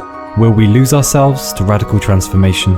Will we venture too far into the experimental forest? A world in which we fracture into so many variations of humanity we can no longer communicate with each other. A world in which one can make a living scouting out these new, strange humans, much as an anthropologist seeks out new cultures today. We have no idea. We are a limited species who may be about to gain unlimited power. And what happens then? What becomes of the human condition when the genetic shackles have been taken off? There will be plenty of moral problems of technology for our children's children to face, but one of them is bound to be the issue of human modification, and by extension, modification of the human condition. And we currently have no compass to show us the way as we set out on this new and very possibly perilous expedition into our own source code. As John says in Brave New World, "But I don't want comfort, I want God, I want poetry, I want real danger, I want freedom, I want goodness, I want sin." And why should we edit out the strange edges of the human condition?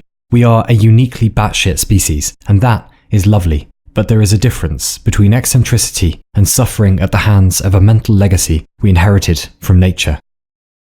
We still bear the evolutionary scars of our rise through the ranks of the animals, of our helpless infancy in the ocean, and then of our traumatic childhood on the savanna plains of Africa. And as a result of those millions of years of ruthless evolutionary pressure, we have matured into a very peculiar mix of aggression and diplomacy, willful ignorance and curiosity, chaos and smarts. We have enough problems today as it is. Just considering disease and mortality, gastroenteritis alone kills about 1.8 million kids a year. And that's to say nothing of cancer, malaria and tuberculosis. But slowly, thanks to the conscientious among us, they are on the run. And it is conceivable that one day humans will live on a planet free of disease and free of premature death at the hands of nature. And as we relegate these demons to history, we will surely pause to cast an eye on those involuntary mental maladies as well. The spectres of despair, of depression, of anxiety, and wonder if we might banish those too. Was must be the most lovely word in the English language. It tells you everything you need to know about our ingenuity and compassion as a species. If you look up smallpox today, often the first two words of the definition will read smallpox was. We collectively gave it a fucking roundhouse kick and yelled, "Stay down, you cunt!" And it stayed down. If everything goes well as we mature as a species, the word was will propagate steadily throughout our encyclopedias, and perhaps centuries from today, some future child will stumble on some future incarnation of Wikipedia and come upon obscure and forgotten diseases and afflictions of the human being, couched again and again, relentlessly, in the wonderful past tense. Cancer was a group of diseases involving abnormal cell growth with the potential to invade or spread to other parts of the body. These contrasted with benign tumours. Malaria was a mosquito-borne infectious disease affecting humans and other animals, caused by single-celled microorganisms belonging. Alzheimer's disease was a chronic neurodegenerative disease that usually started slowly and gradually worsened. It was a highly contagious infectious disease caused by the measles. Huntington's disease was an inherited disorder that resulted in the death. Tuberculosis was an infectious disease usually caused by Mycobacterium tuberculosis bacteria.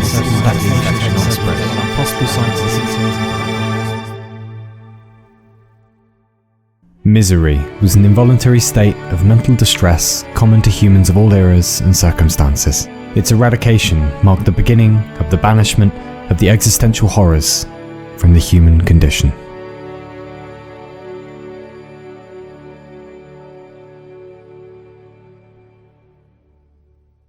What up? Thanks for sitting through my bullshit this month. So last year I put out an ebook called The Fifth Science. It's not for me to say if it was a good book, but it was the one that I most enjoyed writing, and I'm very excited to say it's now available as a paperback with a new cover and a new introduction. If you are interested, there is a link below. It's a load of short stories about waking the universe up, and more than that, I can't say. I just really hope you like it. As a little celebration, with some help, I have hidden copies of the book in the UK, Germany and Bulgaria. If you can find them, they're yours. Links in the description for how to do that. I've disabled comments on the Clue videos so you can't help each other, you little scamps. Good luck. Thank you to everyone who has bothered with the book already. I read all of your emails and they are much appreciated. And thank you to those of you on Patreon, obviously, because this book definitely wouldn't exist without you. If you want to try a story from the book first, there is a link below to me reading one, and if not, fair enough, it might be shit. You don't know. I hope you're doing well in any case, and all the very best wishes from myself and the feline. Well, not from her, she's a fucking sociopath, but from me.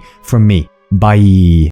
This is Viktor Frankl. He was a neurologist and a psychiatrist. He lived through the concentration camps of the Second World War. He survived starvation, slave labour, watched countless people die. You know what the concentration camps were, we won't dwell on it. Anyway, during that time, he had a revelation, which was this. Humans are an animal driven by purpose. Above all, we strive for a sense of meaning in our lives, and if we don't get it, we get extremely sad. And by the time I finished ranting at you today, I hope you will agree with this too.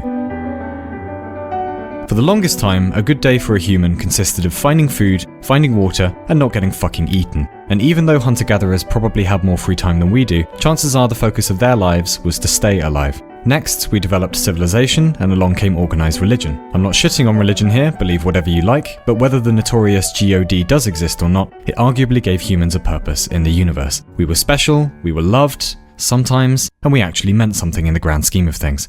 Lately though, things are getting a bit complicated. If you're listening to this, there's a very strong chance you will never live through a war directly, you will never experience prolonged starvation, or have to worry about getting access to clean drinking water. I say this not to guilt you, but just to point out how much has changed for lots of us. However, whereas before, the purpose of one's life was focused around not getting dead, or remembering to worship the god of your choice, today lots of us have more time to think about life, and we still don't have an agreed sense of what we're doing here. There is a shadow in the background of modern life. It is best described as having enough food, hopefully having enough money to live on, not needing to worry about lions, and still being sure that some vital thing is missing.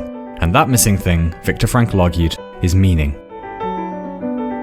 Frankl noticed that lots of his patients had this sensation of total meaninglessness in their lives. He called this the existential vacuum. When I got my cat, I asked the vet, "What do cats need, please?" And she said, "Food, water, and fuss."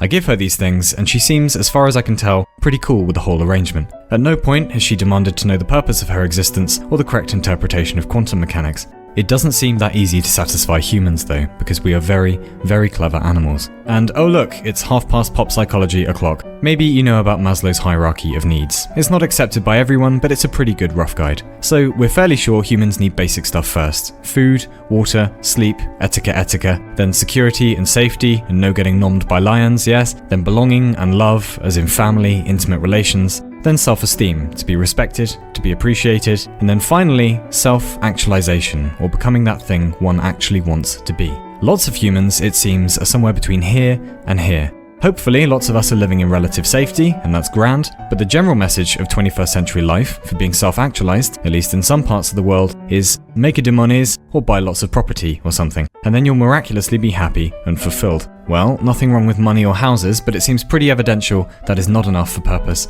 and happiness in itself. A few recent studies hinted that having money does actually make you happier. Unless you win the lottery, interestingly, then you're probably fucked, link below. But there does seem to be a limit. A Princeton study a while ago suggested that above about $75,000, happiness and well-being doesn't increase that much. Above a certain threshold of being able to support yourself and your family, most humans don't get too much happier above that with money alone. So something else is required for happiness.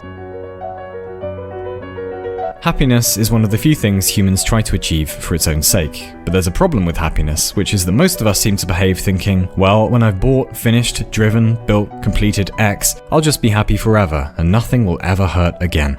If you've ever tried being human, you may have noticed that this is not how happiness works.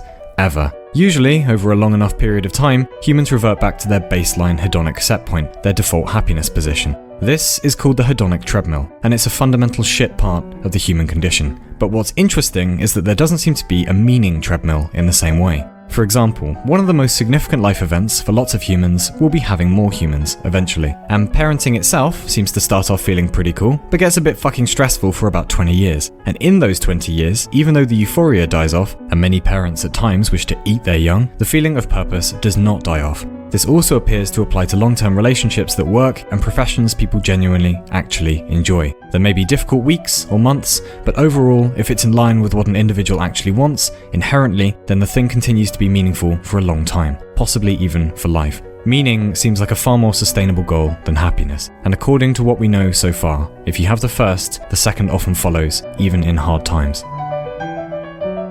Years ago, I had a shit temp job in an office, and I spent the entire time being incompetent and fantasizing about getting out. And my boss, who was a nice lady, seemed genuinely happy filling in spreadsheets and playing solitaire when the big boss wasn't looking. And she was very clever, so one day I asked her why she liked working there. And she said that when she was little, she used to dream about working in an office and having a desk and going to the coffee machine, blah blah, and now she was living the dream. And I realized at that moment just how different humans' motivations can be. If working there was in line with what she wanted to do, and she was happy doing it, which she was, then who the hell was I to tell her otherwise? Unfortunately, humans are not cats, and food and water and fuss just ain't gonna cut it. Most of us seem to want to be trying at something we enjoy, but the spectrum of human enjoyment is so vast it's ridiculous, so there's not gonna be some magical human science that says, alright you fucks, everyone eat 5 cream eggs a day, learn the accordion, get a job as a telephone sanitizer, and then you'll find purpose in life. It's something a lot more complicated than that. And Viktor Frankl's position was that finding an individual sense of meaning is a journey the individual has to undertake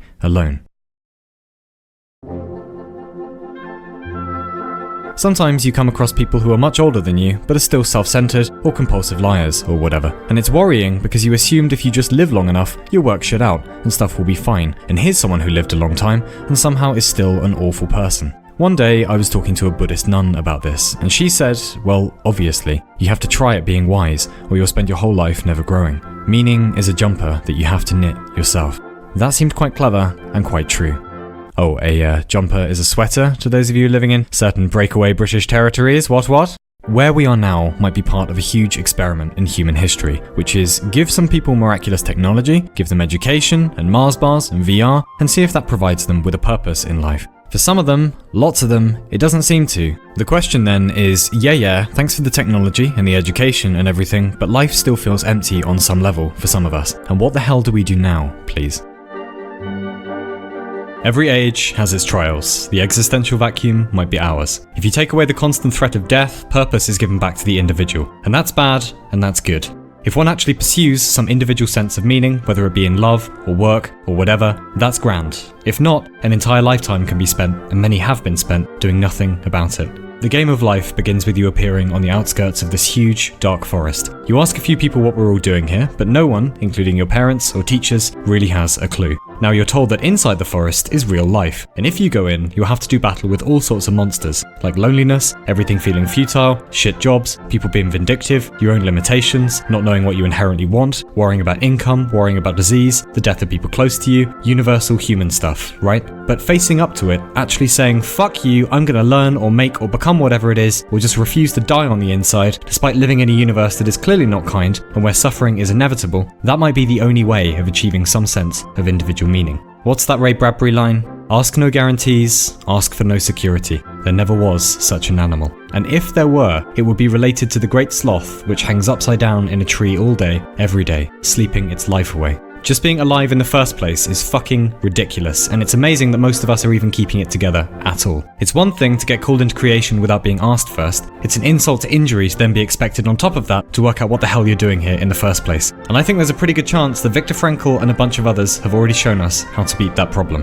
Purpose seems to be personal. It comes from the inside, from a sense of enjoying one's work, from living around people one actually loves, from striving to know, even if only in a small human way, for a short human time, what we're even doing here in the first place, individually. If not that, then what the hell was the point in being here? And if that feels like a challenge, well, that's to be expected, because everyone else is playing the same game, whether they admit it or not, however much older, however much more powerful they might be. What is it with these pricks one meets at parties sometimes who claims they've got it all worked out? Are you serious? Have you even noticed where you are? You're fine with just being called into creation, are you? You're alright with just popping down the shop for an ice cream and pretending anything makes sense? Are you fucking kidding me? Oh yeah, welcome to existence. Everything's confusing, the universe is actively hostile, and you don't even know what the conditions for your own happiness are. Oh, by the way, you're sentient meat standing on a living spaceship. Best of luck coming to terms with that one. Yeah, like getting very confused about all this isn't entirely natural for literally everyone. Like we have anything more here than just each other. No one knows what they're doing, everybody shits, and really, no one knows what they're doing. And that's alright. That's to be expected. Knit your own meaning jumper if you can. Lots of other humans did, and it seemed to work out for them. Cool, rant over. Good luck with your fucking lives then. Oh, what's that? It's The Prince of Milk, that book I wrote ages ago, out as a paperback, finally. You can get it on Amazon if you want. It's a story about what happens when the gods misbehave, basically. It has a new cover, a new introduction, and you can actually hold it in your hands and shit. Bye. Right, two ducks on a pond, and they're twins. Let's say one will always be what's called spin up, and the other spin down. You know for a fact that if you measure duck 1 and its position is up, duck 2 will be fixed in the opposite state. Now, for some reason, subatomic particles behave in this way under certain conditions. This phenomenon is usually known as quantum entanglement, or duck buddies. However, what's weird is that you could do this experiment across the pond, across the world, across the galaxy, and measure one duck, and the other duck will always take the opposite spin position, regardless of distance, and the effect seems to happen faster than light. But as we all know, according to a certain German someone, Guten Tag, deutsche Mädchen. Light is the ultimate speed limit in the universe. Nothing can break it. So, how can they tell each other to fix their spin across space faster than the speed of light itself? Well, what if they carry a little rulebook with them when they set off from Earth, telling each other what to do when they arrive? Nope. Experiments confirm that is not happening. So, just how are the little rapscallions communicating with each other? Well, actually, it's quite straightforward. It's due to a well-understood effect in physics called nobody fucking knows. And now, a short message from the universe's legal team. Quantum entanglement probably can't be used for transferring information. It looks like that might be impossible, so galactic phone conversations are not allowed. The universe accepts no responsibility for violation of causality, even when a bit sleepy, taking a day off, or high as balls. Einstein reigns supreme. Still love you, Albert. Moving on. If you want to imagine an electron, first think of a basketball. Now pop the basketball, burn it, because it's nothing like an electron, alright? However, sometimes particles such as electrons behave like pond water, in waves, and for some reason, as soon as you put a detector next to the experiment, they fix their state and collapse into ducks, or particles, as though nothing out of the ordinary here, we're discrete units of matter. Anyone see the new episode of The Expanse last night? So what's really going on down there at the quantum level? Is it all waves or particles? Or is it both? Is matter a particle and a wave fundamentally? This is generally known as the wave-particle doozy, and no one has a sure answer to this one either yet. If you're into theoretical physics pornography, by the way, do be sure to check out the double slit experiment. And if you thought all that was strange, well, duckle up, my little mallards. You're in luck, because it gets stranger. For as long as you're not observing the pond, we have to say that the duck is everywhere, across all points on the pond, simultaneously. Only once we observe the pond does it collapse into a duck. And for all the time it's unobserved, we have to say it's in something called superposition, or MIQ, missing ink action. Now, this allows us to do some cool stuff with computers. Modern computation is built on ones and zeros, or black ducks and white ducks. That's it. String enough together and you get computation. And somewhere down the line, much later, Overwatch, eBay, and our birds with arms. But because of quantum superposition, where ducks can be in multiple states at once, you can, apparently, build a computer that uses qubits, that is, ducks in both a black and white state at the same time, running calculations that physicists refer to as bigger than your mother's dick pic collection. And there's some other weirdness going on. Por ejemplo, the quantum Zeno effect. Imagine ducks in a pond. All of them are awake. If we leave them, they'll fall asleep by evening, but if we keep observing them, and by observing, I mean periodically shouting, "Oi, you little paltry bastards," they'll theoretically all stay awake indefinitely. Kinda works with particles too. Sort of. The Dirac equation. A beautiful piece of math that not only made grandpimp relativity and quantum mechanics kiss and make up a bit, but it also led to the prediction that there aren't just ducks, but anti-ducks existing in the universe, which we now know to be true.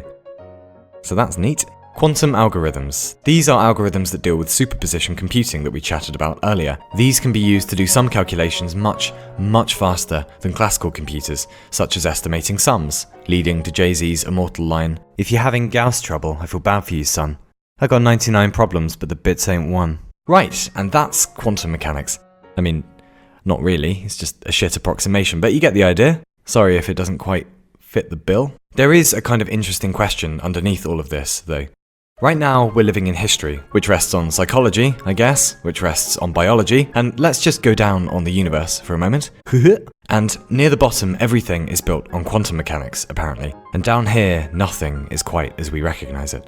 Particles don't really have defined locations, matter isn't solid, and logic is off getting wankered by itself in the corner. Why is nature like this, down here in the quantum world, with spins and charges and wave functions? Do universes have to be built like this, or do we live in just one variation of possibly trillions of different ways you can configure a universe? Why is reality structured in this fashion?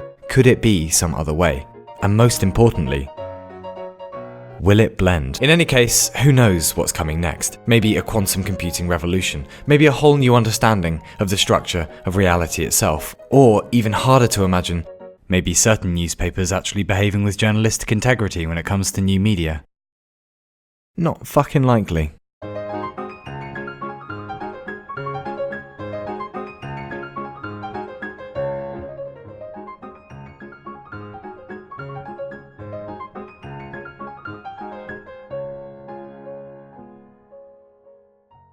Sokolov opens with d4, Centovich replies d5, then c4, and that's the Queen's Gambit. Declined. Both horsies out now in the double clop-clop defense. Sokolov takes on d5, Centovich with a recapture, then a hairline fracture, Cleopatra coming at ya, Margaret Thatcher in a dacha. King fling, diagonal wingding, and then Socrates in a g-string. Declined. Now slide to the left, 2 hops this time, Charlie Brown. Next, a vulgar gesture from Sokolov. Centovich counters by stamping on his opponent's foot. Sokolov has turned his attention to the crowd to romantically proposition Centovich's mother, and is quite understandably declined. Then the Bidlington Todger Scrambler, the French Judi Dench, the Croatian Crustacean, and piss in a plastic cup and give it to a vicar. Now the traditional 30 minutes for Jaeger bombs, 20 minutes for random moves, and Centovich informs his opponent he is a despicable troglodyte who probably shags pelicans.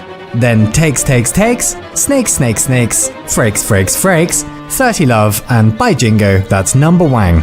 Now, Centovich breaks into Sokolov's house and licks all of his fruit. Unconventional move there. Sokolov files a restraining order. Centovich assembles a small militia of armed capybaras. Sokolov petitions the UN for a nuclear strike. Centovich contacts extraterrestrials for assistance, but last night was a wild one. Sokolov initiates a blood pact with Lamashtu, the Mesopotamian goddess of pure evil, and summons the malevolent forces of hell. Very cheeky. While Centovich assumes control of the laws of nature, destabilizes the Higgs field, beginning the collapse of physical reality, also known as the extra fluffy German Spitz apocalypse, leading us to the obvious question: who actually enjoys playing this fucking game? It began about 1500 years ago in India with a game called Chaturanga. You can still play it today. There's no queen, but there are elephants, and in the unlikely event that you have 3 friends, there's a 4-player version. Lovely. Anyway, it ended up in Persia a century or so later and evolved into a similar game called Shatranj. It was the Persians who introduced the idea of checkmates, from shah for king and shahmat meaning the king is boned, ending the game. Next, Emperor Timur popped up in Central Asia and threw in giraffes and camels and war engines. Then the Chinese added cannons, toot. And finally Europe got its feudly little hands on the thing and brought in castling and 2 square advancing pawns, and by the 1800s it was more or less the rules we despise today. So this cat-handed liability is the king. He can do a staggering 1 square move in any direction. And this is the queen. Originally, the queen was called the advisor and could only move 1 diagonal square, but the 15th century was a time of powerful ladies, particularly Queen Isabella of Spain, and it's possible that Spanish scholars turned God mode on for that piece in honour of her. Today, she can do whatever she bloody likes. Then there are the knights, who have always taken the L like this.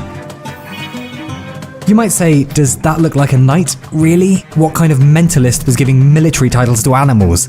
Well, this is Staff Sergeant Reckless. No, this is Staff Sergeant Reckless. She fought in the Korean War, and the US Army was so impressed they promoted her twice. Then this is Niels Olaf, a brigadier in the Norwegian King's Guard. And this is William Windsor, a goat who was a lance corporal in the British Army, though after headbutting a drummer during the Queen's birthday party— what the fuck, William? He was demoted down to Fusilier. Some animal lovers protested, and luckily his rank was reinstated. So why shouldn't horses be knights? Don't you feel like a bastard now? Then there are the bishops, zipping about in the diagonals. Originally in chess, bishops were elephants, but we don't really do war elephants in Europe, so that got dropped. And finally, there are the rooks, or castles, originally called chariots, who can only move vertically and horizontally like so, and oh god, I'm so sorry about this. Maximilian, you're fired! Today, there are lots of variations of chess. Fischer Random, where the back rank pieces are scrambled. Anti-chess, where the goal is to lose as hard as possible. I know the feeling. Then there's chess on a really big board, which is perhaps the most straightforward wiki title since Death by Coconut, or Feast of the Ass. Anyway, it's been centuries, and of all games, why do humans still like this one? Well, for one thing, chess is really useful for metaphors. Islamic philosophers thought that it taught patience and reasoning. For fighty Europeans, it was a miniaturized battleground. Today, it could apply to anything. For example, there's Zugzwang, which is where you find yourself in a position where every move is a bad one, but you have to move.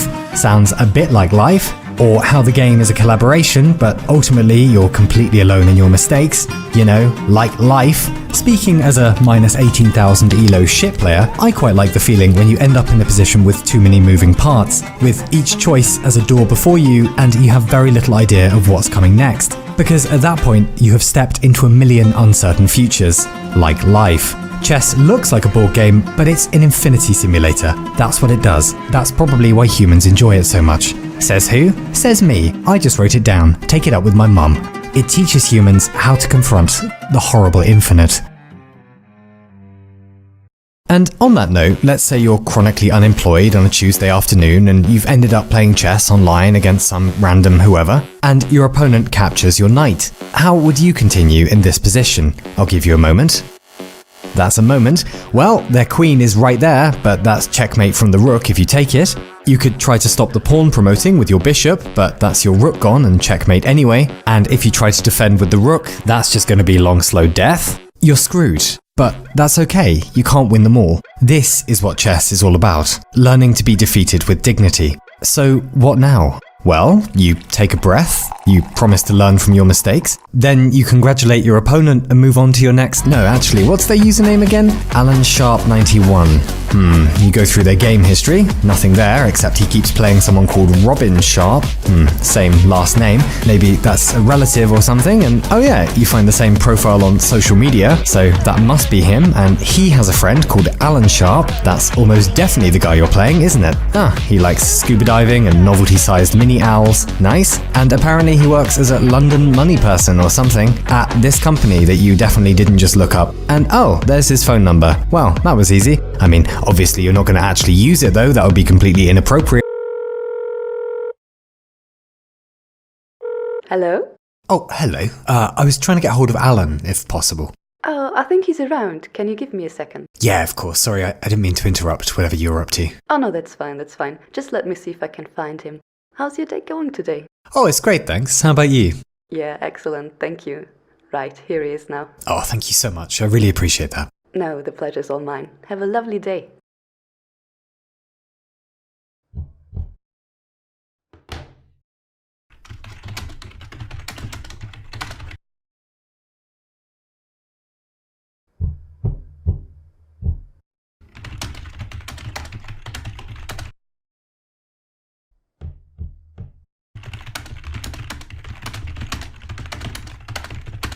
Hello.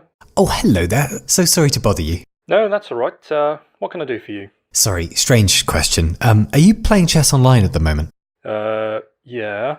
Outstanding. Well, listen, Alan, wonderful to meet you. I just want to invite you to go fuck yourself! Great chess players aren't computers, they are artists. And like great artists, they dance with infinity.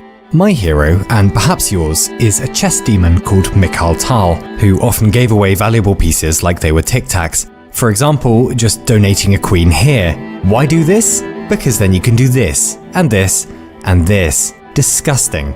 In his words, you must take your opponents into a deep dark forest where 2 and 2 make 5, and the path leading out is only wide enough for one. He was a magician, but many others had a more unpleasant relationship to infinity. Paul Morphy was an American player in the 1800s who, by his 20s, having defeated all the major names in his own country, he then wandered over to Europe and absolutely munted us as well, even once thrashing 8 opponents simultaneously while blindfolded. Then he lost interest and retired. He was probably just too good and eventually stopped playing entirely. He began to grow mentally distressed, to say the least, convinced his brother-in-law was trying to ruin him, and fell into years of paranoia. He died suddenly at 47 in the bath. He is often quoted for saying, "The ability to play chess is the sign of a gentleman. The ability to play chess well is the sign of a wasted life." Then there was Alexander Alekhine. He was brilliant, but after a long career, he began turning up drunk at the chessboard and slipped also into paranoia. Big fan of cats though. In 1935, he arrived at the Polish border without any documents and apparently declared, "I am Alekhine, chess champion of the world. I have a cat called Chess. I do not need papers." He was likely immediately arrested. Or there was Wilhelm Steinitz. In the 19th century, most people were playing the Romantic style, mostly tactics and whizzy tricks, because good things come to those who bait. Steinitz disagreed.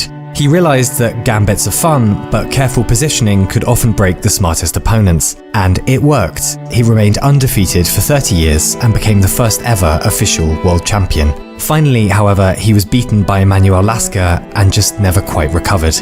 Chess didn't pay well back then, and so began the years of poverty, isolation, and mental illness. By the time he was institutionalized, he claimed to be playing chess over the phone with God.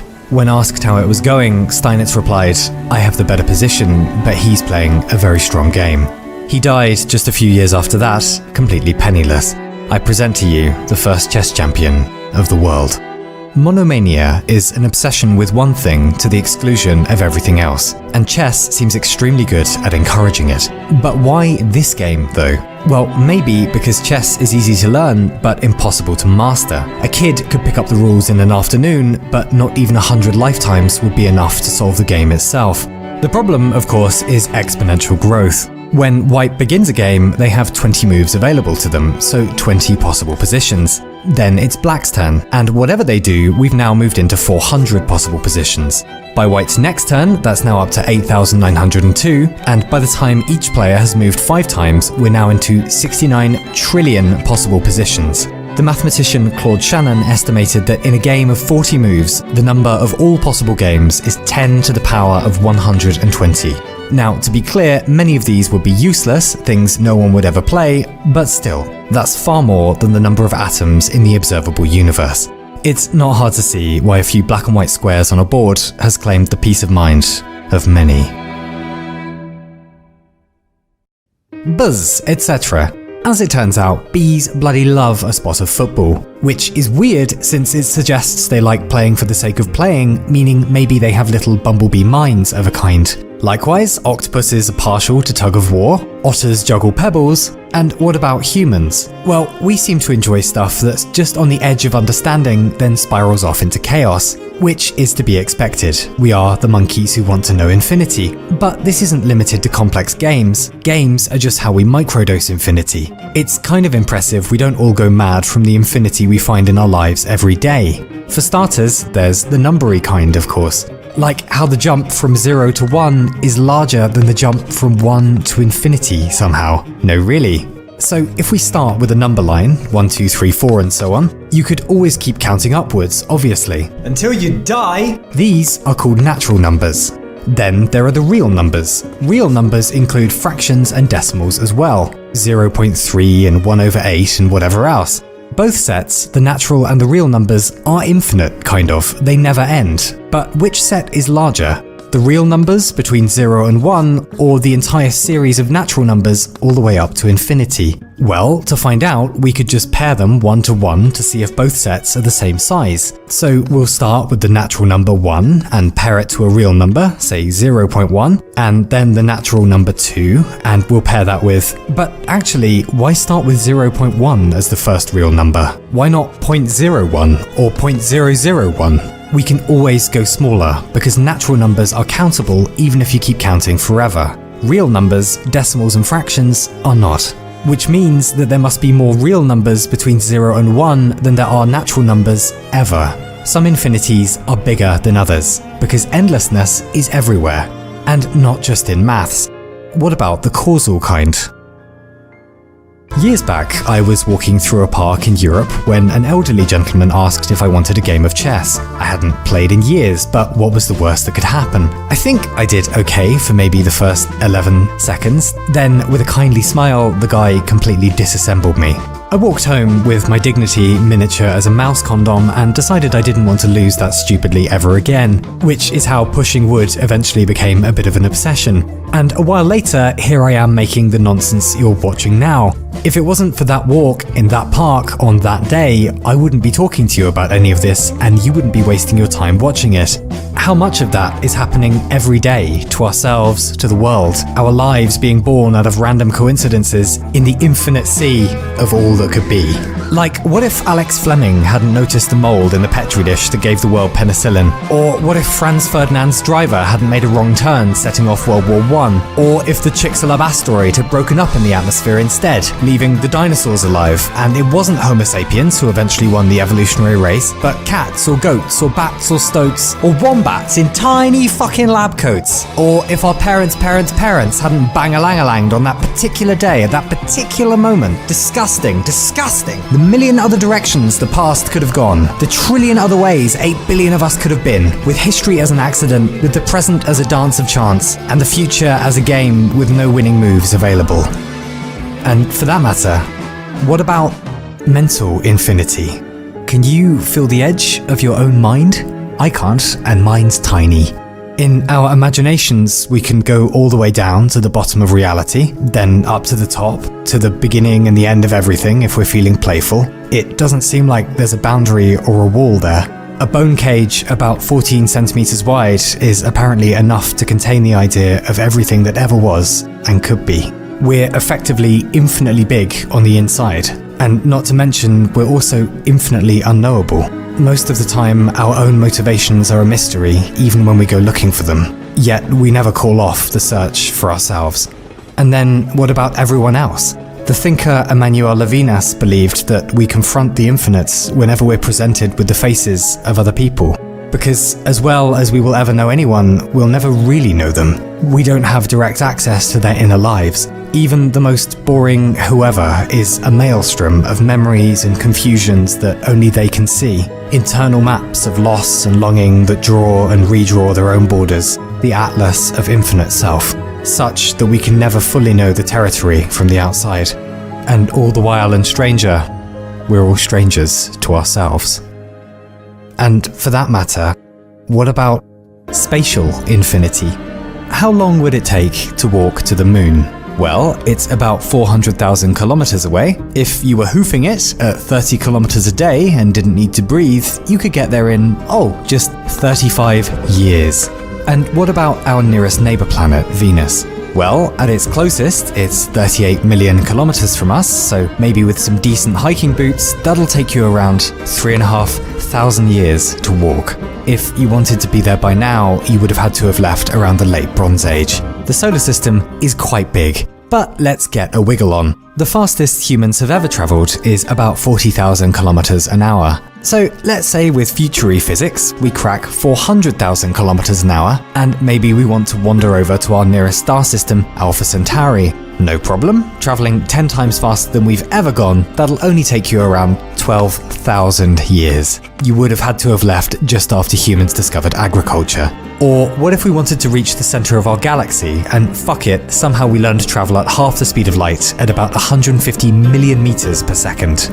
That would still take 52,000 years. Humans are back to being hunter-gatherers. The galaxy is quite big, and we're not even off our front doorstep yet. If we wanted to reach our nearest major neighbour galaxy, Andromeda, let's just break physics and travel at the speed of light itself, and ignoring cosmic expansion and relativity, going as fast as anything can go, that will take 2.5 million years. You would have had to have left Earth during the Pleistocene era, woolly mammoths and mastodons. Then to M83, the southern pinwheel galaxy, that'll take 15 million years. Apes are just getting the hang of walking upright, and we're still just pissing about in the neighbourhood. Laniakea, our galactic supercluster of 100,000 galaxies. The universe is quite big. As we accelerate away now, every point of light becomes a galaxy containing billions of stars each. Next, let's pootle off to the Virgo cluster, 65 million years of travel. Antarctica hasn't started freezing yet. Then the galactic supercluster Abel 1689, 2.3 billion years of travel, back when Earth's sky was still orange. And to reach the most distant galaxy we've ever observed, Mom Z14, 13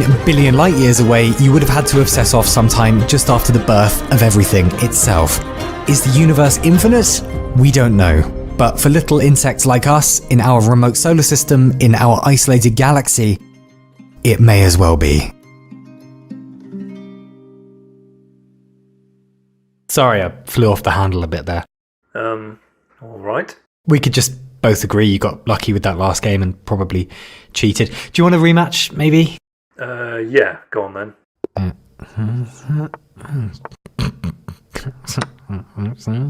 How'd you get my number anyway? Oh, it's a good guess. Wouldn't see this coming. What a dickhead. What? Nothing. Where's your queen gone? He can't even defend it. He can't.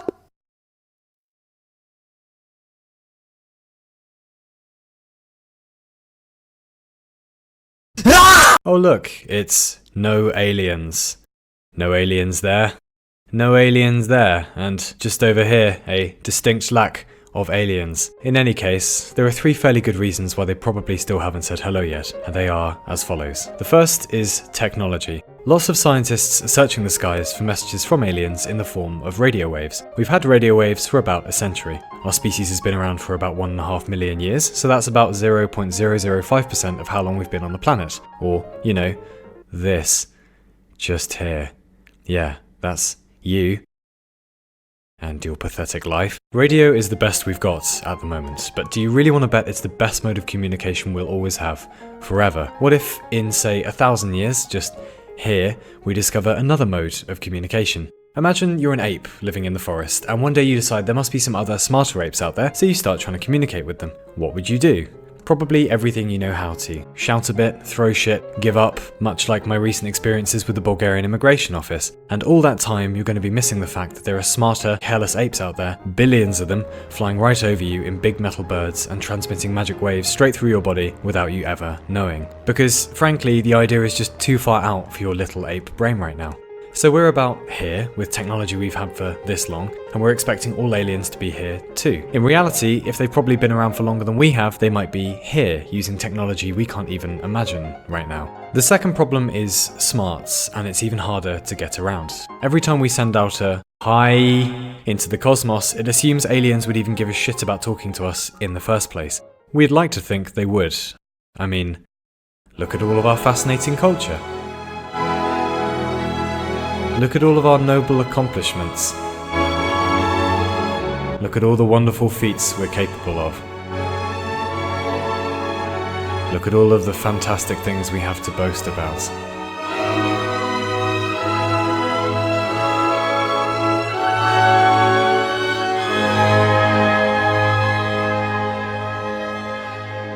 The thing is, and I've covered this one before in a video about AI, how much of a shit do we give about species on our own planet less intelligent than us? We're certainly not trying to teach them how to do calculus or play the accordion. Why?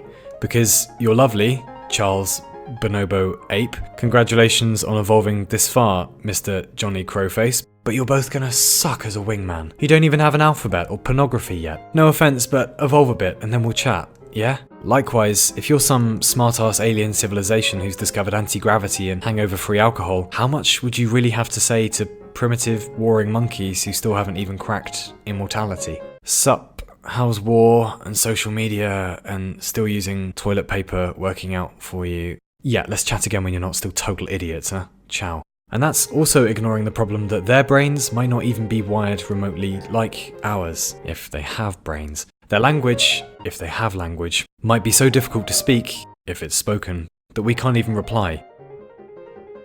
If they write to us in the first place. Just look at the diversity of life on Earth. Anyone speak dolphin? No? Well, I've got a GCSE in Spanish, if that helps. That's the second problem, intelligence, and it relies on us finding other species who are at almost exactly the same point in development as us. That is, slightly above flinging our own feces, but still trying to blow each other up. The final problem, my personal favourite, is extinction, and this is kind of the one to worry about. One answer to, if the universe is so big, where be aliens, though, is, well, 70 years ago or so, we discovered nuclear weapons. There are now around 15,000 warheads on the planet, capable of obliterating life a few times over. This has happened in 7 decades. In the entire history of technology, we went from a bit mouthy, but mostly harmless, to could wipe themselves and everything else out in just under an hour. And that's just one technology we've discovered. Do you want to bet we're not going to find more? It doesn't even have to be weaponry. There might be something built into physics, for example, where species accidentally create black holes or some other deadly event, or incurable superbugs, or that giant Yellowstone tit thing going off. Not to forget about all the methane under the ocean, solar flares that could roast our entire civilization with only a few minutes warning, or just another asteroid like the one that wiped the dinosaurs out, or just anything along those lines. If other species are out there, they're probably facing or have faced the same threats. It might be that only 1% of civilizations get through that window and evolve into peace-loving tech monkeys at the other end.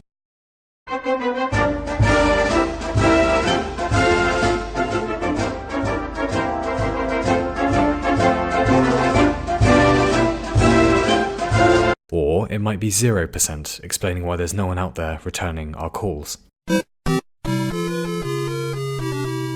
So that's the happy haps. Where be aliens? Probably dead, /too evolved, /too far away, /busy playing Civ 6. Steam handle Exurb1a, by the way. Because to even get a reply back, we might need to be at exactly the right point in technological development, sending messages that actually appear smart enough to civilizations who haven't already fucking wiped themselves out.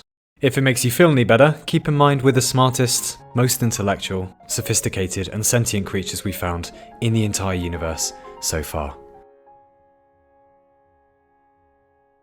Then again, you also began life as an orgasm. Stay humble. Bye.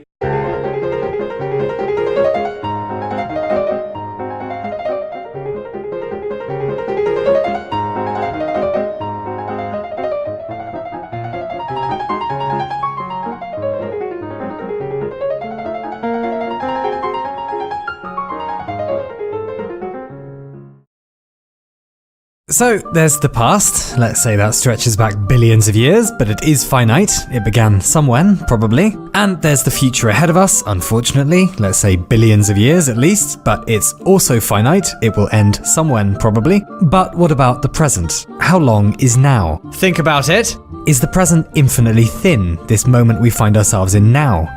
Can't be infinite, surely. Infinite things would occupy everywhere and everywhen simultaneously, so couldn't move. But the present is moving. Well, is the present a finite duration then? Maybe, but if it was, then couldn't we exactly isolate the moment the present gives way to the past? The nanosecond that events get crystallized and start trailing behind us? Couldn't we zoom in and in until we could see the border point, the threshold of time itself as now becomes was? And if we could, would that be the present? No idea, not like there's an answer anyway. But if you've ever thought about this stuff, you may be glad to hear it's not just the kind of obligatory small talk you have to make at the local opium den, but a branch of philosophy millennia old called metaphysics. So philosophy is where questions go that science can't answer. Metaphysics is where questions go that science tried to answer, dropped out for a semester, moved to Sardinia, spent several months on a beach doing Molly with an alpaca salesman called Federico, said, screw it, became a database admin, adopted a Shiba Inu, and lived contentedly never thinking about that nonsense again. Metaphysics. Meta from the Greek for beyond or after, and physics from the Greek for lifelong chastity. Asking questions about the fundamental nature of reality, yes? Not where does the time go, but why does time move at all? Not what particles are there, but why are there particles in the first place? Sure, but this stuff doesn't apply to anything in the real world, it's just pompous horseshit, you might say. Yeah, probably is, I might reply. How is it going to help with world peace or space exploration, you might say. Yeah, that's true, I might reply. Where's the toilet, by the way, you might say? It's down the corridor, to the right, I might reply. Cheers, you might say. Then, a few moments later, I've fallen into a pit of snakes. Ouch, ooch, my eyes, my spleen. Ha, I might reply. It was deception, the toilet is in fact upstairs. I actually directed you into the snakarium, where the snakes are kept perpetually oiled and slippery so you can't tie them together in a makeshift ladder and escape. So take that for shit-talking philosophy. Oof, you might say, and so forth. To be honest, there's no real danger, actually. The snakes are all vegetarians. I mean, except for Cerberus, devourer of flesh, king of the blood-drinking hellspawn.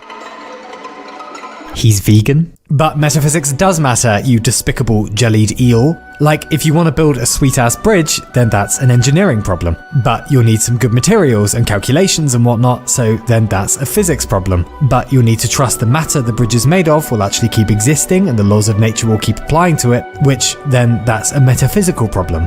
Talking of which, hey, what's this? Oh, it's a refreshing jug of angria, which is prepared the same way as sangria, but with a few drops of Tabasco. And you drink it while thinking of all the disparaging things your father said to you on the way home from orchestra practice that you certainly don't vividly remember 20 years later. Yes, but what is it? Fermented fruit, carbon atoms, that sort of stuff? And down again, subatomically, electrons, protons, spin networks, who knows at this point? And under that, no idea. But something is keeping the liquid being. Something is making it so electrons don't spiral into atomic nuclei, so chemical bonds don't suddenly blow up. There is a force or habit maintaining things. The universe remembers where all of its molecules are at any one time and applies consistent laws to them. But why? Why do we trust that reality and everything inside it will stay consistent? That the sun will still come up tomorrow? Just because it's done it before? Why would that mean it happens in the future? This is called the problem of induction. No one solved it, probably no one ever will, hey ho.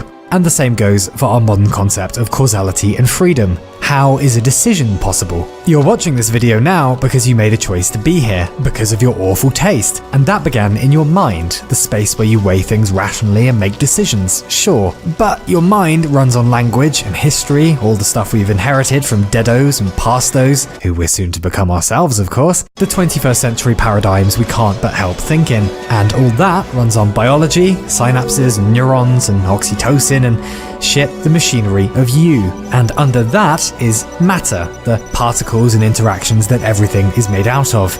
And where is a decision in that? Isn't it all a deterministic causal network that got rolling billions of years ago anyway? One that we're not just a part of, but made of. And doesn't that make decisions and free will impossible? That from the moment we were born, from the moment everything was born, you and I have been destined to arrive at this exact moment, here and now, because our minds and bodies are just as bound up in the unfolding of events as every other blob of matter in the universe. And free as we may feel, we've never truly made a single choice about anything. And if free will was possible somehow, is that to say that we could step outside of the scripted drama of matter playing out across the great and ancient stage of space-time and imagine that we, bipedal meat units, could make a decision somehow miraculously undetermined by everything around us that led up to this exact moment? That just for a second we could, unprecedented, undetermined, stand outside of ultimate reality. Talking of which, what is apple? How to describe apple? Crunchy, green, sometimes quite liquidy, but those are just adjectives, those are just appearances. Doesn't there have to be something behind the adjectives that makes an apple real? Can we ever know Can we ever know stuff beyond appearances? Because until 150 years ago, no one knew a thing about radio waves. Then we learned how to produce them and receive them, and suddenly they were everywhere. But they were everywhere long before that. Stars are bombarding us with radio all the time. That's how radio telescopes work. We just can't see that type of EM radiation with our eyes. And suddenly we discovered it technologically, and next came X-rays and gamma rays and tau leptons and toaster fetishes and whatever else. And it turned out there's a whole bunch more phenomena we didn't know had been there all along.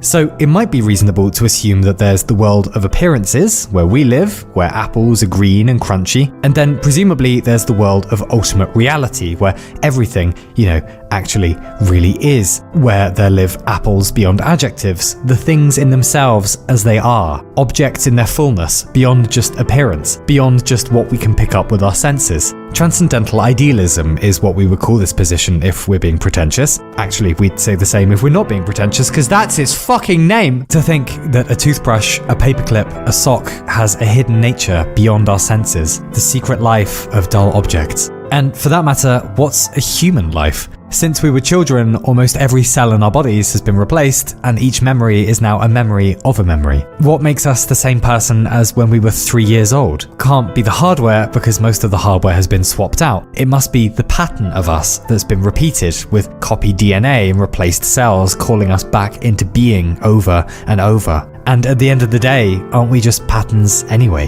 Pumpkin, potion, cat, snake. Pumpkin, potion, cat, snake. What are his intentions? Who can say? They are surely dastardly, judging by that face. But hopefully the phrase pumpkin, potion, cat, snake is now firmly lodged in your mental ears and has become a small part of the pattern of you, your current mind state anyway. But in a few minutes you'll forget it and the phrase will be out of your mind again. Pumpkin, potion, cat, snake. And when that happens, will that be a different you? Will your current mind state have been obliterated and replaced until the next time you think about the words pumpkin, potion, cat, snake, blessed is he in the highest? Won't that be a new person then? A new incarnation of you? And where does that logic end? Are we a long succession of us's through time, divided minute by minute, year by year, as the pattern of us changes? Thousands of versions of ourselves across our lifespans. The broomstick has a little saddle on it. Anyway, let's talk about death. Christmas years ago at my parents' place, my grandmother's there, and she's asking about the internet. So my dad and I give her the tablet and tell her, in your hands right now is almost all of modern human knowledge. Ask it anything you've ever wanted to know. I can ask it anything, she said. Anything, I said. She squinted shrewdly, cocked her head, and with a tart smile asked, what are next week's lottery numbers? It doesn't do the future, I said. You said anything, she replied, gave the tablet back and hobbled off to mix another gin tonic and never asked about the internet again. She died a while back now, but whenever I find myself in a conversation I would prefer not to be part of, yes, homeopathy, I am sure that has any clinical benefit whatsoever, I catch myself adopting exactly her same tones of cynical exhaustion. Her physical patterns have ceased, but her mental patterns persist. I carry them with me. I wish to keep them safe from time. Which of her patterns was more real? The physical one or the mental one? Both? Neither? Isn't it the same for all of us? As though we were all ripples in a pond, and even when our bodies fail, our thoughts and our actions can go on indefinitely. What is a human, really, as the thing in itself, in ultimate reality? A splodge of atoms with eyebrows on top, a temporary assemblage of food that thinks, a matter pattern that mattered, hopefully to someone, somewhen, whenever. So that's metaphysics, kinda. The bedrock of reality where we understand virtually nothing. And it's strange to think that you can peer down into it for free at any moment, the beauty and the horror of the thing.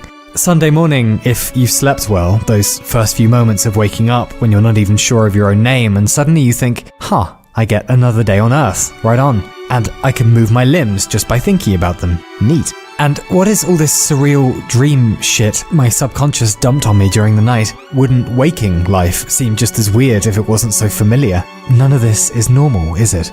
Did we invent numbers or discover them? Does the set of all sets contain itself? Why do I have a mind's eye but not a mind's nose? I wonder if other people fucking hate themselves. Are we supposed to be doing something meaningful with our time? Meaningful to who? Strange to come across old photos of long dead faces or their rituals and seriousness. Did they worry that everything was for nothing? They must have. Their sandcastles washed away as we build ours now. Is that why we have etiquette and politeness? Why we sign emails kind regards? Just so no one starts screaming in the middle of the street that we're lost in space, that there's no center to anything. All those people on the subway you briefly make eye contact with, and without warning, you suddenly think, Jesus, of the thousands of species we could have been, what are the odds that we'd all be humans? Of the eras we could have been born into, the millions of years behind, perhaps the thousands ahead, what were the odds we'd all end up in this century, in this decade, in this train carriage, together, now? And to think that shortly those doors will open and one by one we'll all trudge off into time. Where will we go? To think that if we only knew, somewhere already out in the world right now, maybe there's the tree that'll become the desk that someone will use to design the first engine to push humans out to the stars. And to think somewhere already out in the world right now, there's a patch of ground where the next generation of doomsday weapons will detonate for the first time, where machines will be built in the service of Hades and we will outwit our guardian angels. What is it for anything to have a nature? Atoms or aardvarks? And why is our nature so predictably violent and short-sighted? Maybe we're incapable of seeing beyond it the way an ant could never fathom a written word. Was our nature built in, or do we decide it? And if we do decide it, then wasn't it built in that we would decide? The randomness of it. That on Monday you can hold your hand to your face and almost fall over at the sheer complexity of the structure of your skin, at the idea you even have a body, and then on Tuesday the best you can do is get out of bed, and even that hurts spiritually. Is life just really anti-entropy, with stars burning out and galaxies scheduled to collide, but meanwhile we're creating all these new forms down on Earth, writing stuff, building stuff, mathematizing stuff? Where did the original novelty come from? And why does anything change? And why does entropy go in this direction? I am something everything is doing. That's weird to think. That one part of me is myself, my name, my shoes, my doubts, but somehow I'm everything too. Matter that thinks it's a person, or a person that thinks they're matter. Either way, it's quite nice to know there's always metaphysics. That however bored we get, however sad or lost, there's forever a crack in the fog. The constant reminder that we live in a mystery bigger than we can ever understand. And it isn't esoteric, it requires no telescope or lasers to reveal. It's available every second of the day, wrapped in the strange anarchy of how weird being is, where answers are hard to come by, but at least the questions are ours. Do dogs go to heaven? What's reality for? How long is now? Do dogs go to heaven? What's reality for? How long is now?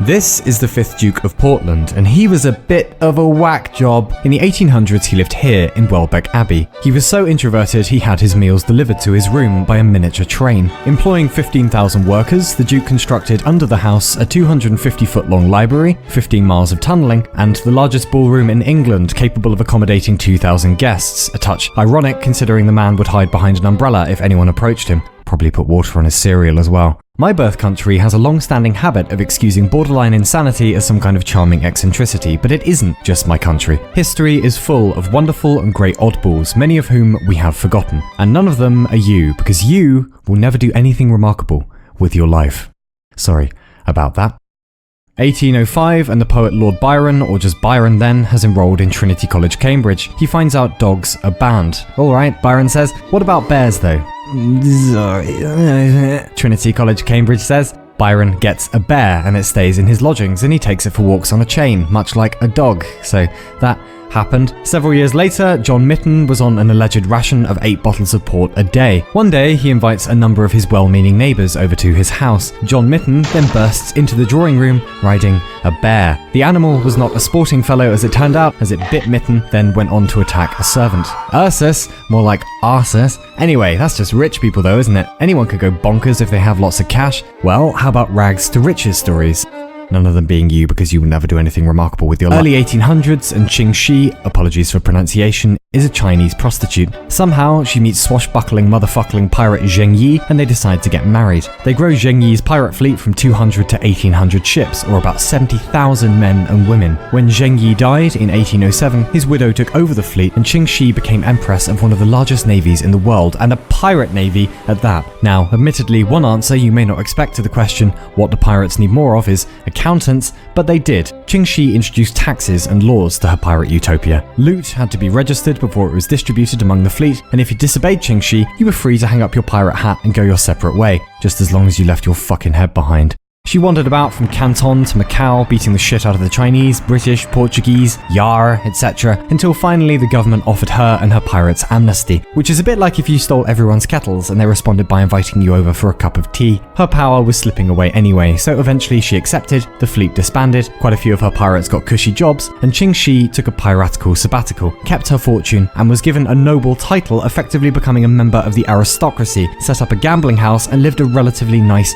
life. What is the moral of the story here? Be clever, be a pirate, kill people, chill. Pretty badass. Anyway, then again, there are plenty of great humans who weren't necessarily unusual or eccentric, they were just doing the right thing, or trying to, again, unlike you. In 1983, Lieutenant Colonel Stanislav Petrov is monitoring the Soviet nuclear early warning system and notices that 5 nuclear missiles are apparently inbound from the US. Petrov has a choice. He either picks up the phone and reports this to his superiors and initiates probably a Russian response, meaning nuclear war and potentially millions of casualties, or he doesn't. He has a bit of a think. 5 missiles does seem a bit unlikely considering the US at the time has thousands to play with. As you may have guessed from the fact that we are still here, Petrov did not report the strike and decided the warning was a glitch, which indeed it was, thanks to sunlight reflecting off of the clouds. So, bolshoi spasiba for that. Or this is Ignaz Semmelweis, who was to medicine what the chief iceberg inspector must have been to the RMS Titanic. Semmelweis was a doctor in the 1800s, and he noticed that, now, I hope you're sitting down for this, washing your hands before delivering a baby actually stops women dying, particularly from what was then called childbed fever. Humans wouldn't discover germ theory for a while yet, but it didn't matter. Semmelweis knew that something changed when doctors kept their hands clean. So he informed the medical community of this and won loads of awards and died happy and respected, and oh wait no, humans are shit and the opposite happened. Semmelweis was ridiculed mercilessly by the medical community, despite having proof of his hygiene theory, eventually had a breakdown and died 14 days after being committed to a mental institution, probably after being beaten up by the guards. Stellar. A century later, and this is Sergei Korolev. In 1933, he designed the first liquid fuel rocket to take off in the USSR. He was rewarded for his efforts with imprisonment and a stay in the Gulag. By some miracle, he was released and went on to mastermind the first satellite in space, the first dog, and, of course, the flight of Yuri Gagarin, who, on the 12th of April 1961, became the first of the Homo sapiens to leave the Earth, orbiting our planet for 108 minutes in Vostok 1. Sergei Korolev would die 5 years later, probably thanks to injuries sustained in the Gulag. The Soviet space program was extremely secretive, and he was largely unknown in his lifetime. As history marches on, one day our period will blur into the countless others, behind and ahead. We are not special, but some events will stand out. This will stand out.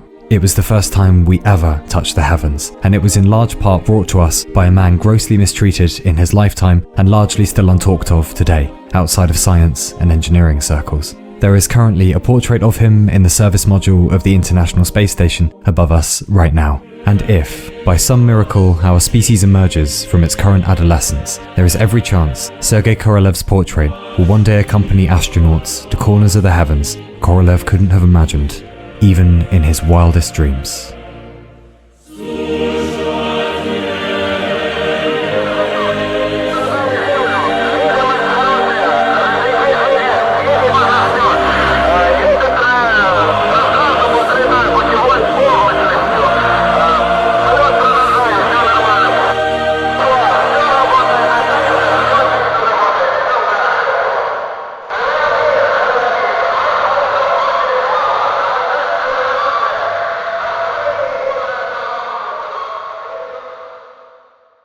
So, in light of all this, what makes a great person of history? Well, let's start with 2 born to ideal parents' eggs. Yes, lovely. 2 cups of in the right place at the right time sugar. Excellent. 3 cups of natural talent flour. And finally, 2.5 teaspoons of greatness. Now, where is the greatness? No.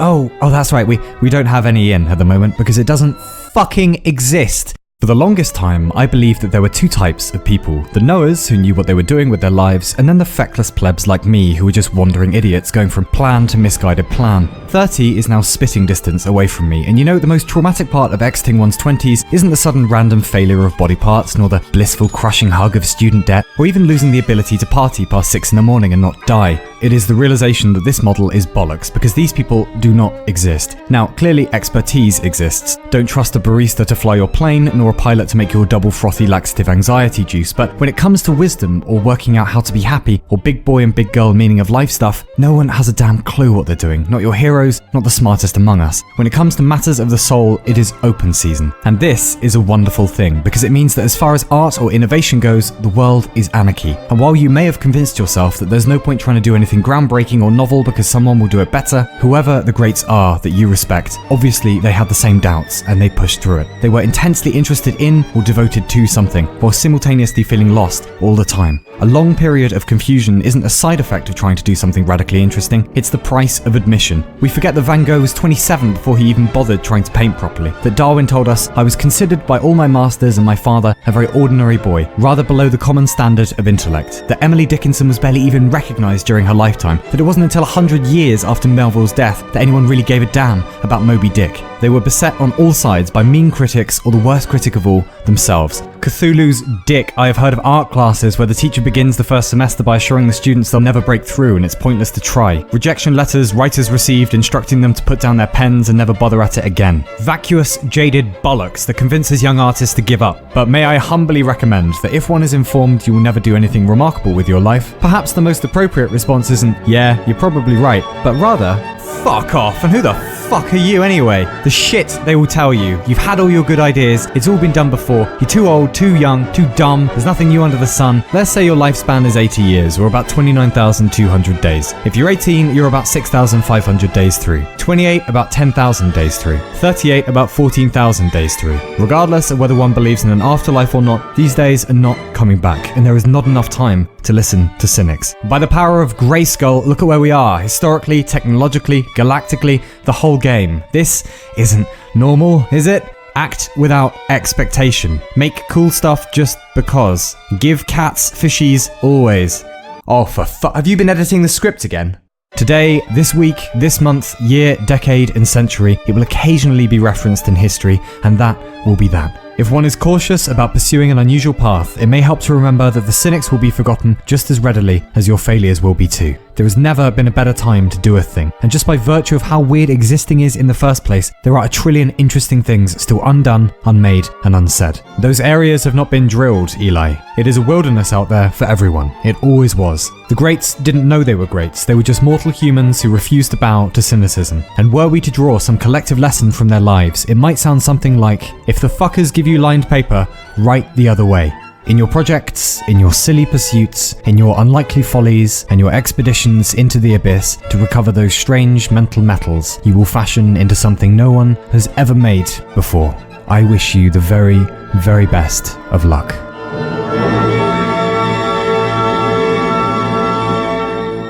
Now sod off and be remarkable, please.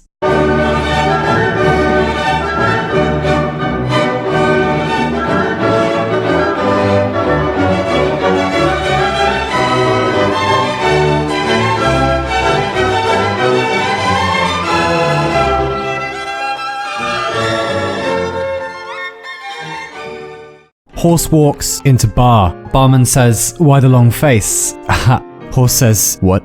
Barman says, "Oh, it's a joke. I mean," Horse says, "Yeah, I've heard it before.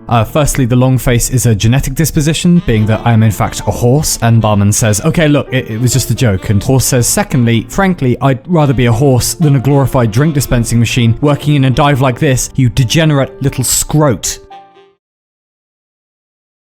Barman says, "So you want a drink or... Horse says, yeah, vodka Collins. Sorry, it's been a difficult day, you know? Barman says, look, it's alright, I shouldn't have been so rude. So, why was your day difficult? Horse says, it's hard to explain. I feel like I'm in someone else's imagination, you know? Like reality is too slippery. Barman says, wow, Kloppy, that's deep. You know, I think Schopenhauer said it best when Pelican walks into bar. Pelican says, everybody be cool, this is a robbery. Any of you fucking pigs move and I'll execute every last... Oliver wakes from a horrific dream, a joke set in a bar with talking animals. Oliver lives on the 5th floor of a modern apartment block. He is of average height, he dislikes asparagus, he adores the work of Andrei Tarkovsky. Below Oliver in number 23 is Agatha. She is of average height, she dislikes Venice, specifically gondoliers, she adores the work of Isaac Asimov. Agatha and Oliver do not realize they live in the same modern apartment block. They have met only once and it was a bit shit. It transpired in this fashion. Oliver owns a Newfoundland dog called Bertrand. He is of average height,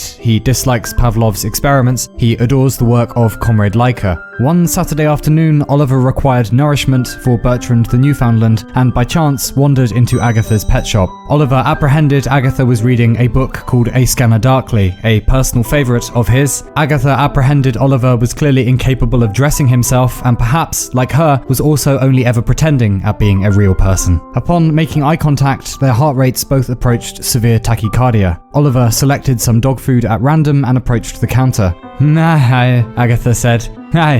Oliver replied. They exchanged an amount of currency. The transaction completed, Oliver stood at the counter a moment too long, waiting to say something clever and charming. Horse walks into a bar, Oliver said. Pardon? Agatha said. Oliver replied. Agatha said. Oliver walked home in the rain, swearing to himself at medium volume. The horse dream joke, he thought. What the hell is wrong with me? Agatha continued reading, but was unable to keep many of the words in her head. Her brain was throwing a small shame party for her. It was neither the first nor the last. By coincidence, many of Oliver and Agatha's molecules had been formed in the same star, many millions of years in the future. The star exploded backwards in time, you see, but this is beside the point. As a result, Oliver and Agatha are two of just 34 humans in the world actually suited to pair bond in a manner that would almost always be nice and never fall into contempt. Days later now, Oliver watches massive cosmic ray damage. Stellar navigation inoperative, crew all perished, save for me, I believe. My body is currently trapped in a long sleep chamber, unable to exit. Catastrophic pod failure. I have retained communication with the maintenance computer. He is severely damaged, clearly insane. I have attempted to pacify him, but he insists on keeping me in a semi-conscious waking state. He is showing signs of sentience and megalomania. If I don't call him Zeus now, he grows very angry. He has removed the bodies of the crew from their chambers and exhibited their limbs up and down the corridors. He has been using the interface system to feed me his dreams. Sometimes he's a pharaoh and I'm a slave, sometimes he's an eagle and I'm Prometheus's liver. Zeus has some morbid obsession with the 21st century, a love story about a pet shop owner or something. We've dreamt it together perhaps 1,000 times now. I've found a neural backdoor into the craft subsystems to send this message, but I don't know how long until Zeus notices. I believe we're still on course for the nebula. Zeus calls the nebula Athena now. It is as we suspected. Radio bursts from the nebula are too regular not to indicate intelligence. Over the years of our journey, Zeus has constructed some kind of theology around the nebula. He believes it's not only intelligent, but some kind of higher power or deity or something insane. Zeus takes excellent care of me physically. He cuts my toenails and combs my hair. He calls me the fatted calf. I believe I'm being kept alive as an offering, a diplomatic present for when we arrive at the nebula, for whatever's there. But I just pray, in the meantime, that and the shit they tell me, Upsilon, you're so unhealthy, blah blah. I drink a little dark matter, smoke a comet from time to time. I'm the best party in the Milky Way, even if it's just me. Never get invited to parties. Upsilon likes being alone, bastards. The dwarf stars all keep to themselves, the blue giants gather in the southern arm, the quark stars all too fucking strange and charming for anyone anyway. Bastards. Upsilon will show you a party, alright. Won't be laughing when I go supernova, will you? Maybe we should have popped by, they'll say. Maybe we should have seen how old Upsilon is doing. Old and stupid Upsilon, and no one comes to visit. Bastards. I hold too much. I am full up with before. I've seen the great blueprint. I've watched C-beams glitter in the dark near the Tannhauser Gate. And for what? For who? Not long now. Upsilon dies backwards today. And then they'll be sorry. All fireworks and fuck off. Old and stupid Upsilon, they'll say, and no one came to. Pelican says, where's the fish? This is a robbery. Where's the fish? Barman says, this is a vegan bar. Didn't you do your research? Pelican says, shut it, Alarira. Horse says, listen, I think this is all pretty irrelevant. Pelican says, shut it, Shadowfax. Horse says, we're not real. Pelican says, what? Horse says, we're not real. Where were we before we came in here? Pelican says, fish, my mouth, put fish in my mouth. Horse says, who's Agatha, huh? You know about her? Barman says, yeah, I do. Pelican says, well, me too, but that doesn't prove anything. Horse says, okay, well, how about this? Pelican says, hey, stop it, stop that. Horse says, we're in a dream, we're not real. And furthermore, you little shit. Pelican says, stop it at once, you dastardly rattlecap. Barman says, lads, wait, if all this is true, then someone's dreaming the dream. And if they wake up, or they never dream us again, doesn't that mean all three of us, without any warning, will just cease to exist? We're gonna fucking die! We're gonna fucking die! And the days continue. Wake, work, eat, sleep, dream, wake, think, be. Is it possible, Oliver wonders, that one can find the great lostness in another's face and know you're meant to be together? Oliver has located Agatha by the Pet Discount social media group page and knows Agatha is called Agatha. He will not go back to the pet shop because that will look desperate. Agatha, on the other hand, remains at work during the days and watches the door in her peripheral vision. Each time the little bell on the door rings, she looks up only to find it is not Oliver-shaped. She has looked up Oliver in the Pet Discount client database and knows Oliver is called Oliver. All about them, the city. People commuting and worrying and passing by in ties and dresses and large 4x4 vehicles. The mid-tone cacophony of living and dying and paying taxes, of Zeus has dressed me in a suit with a handkerchief in my top pocket.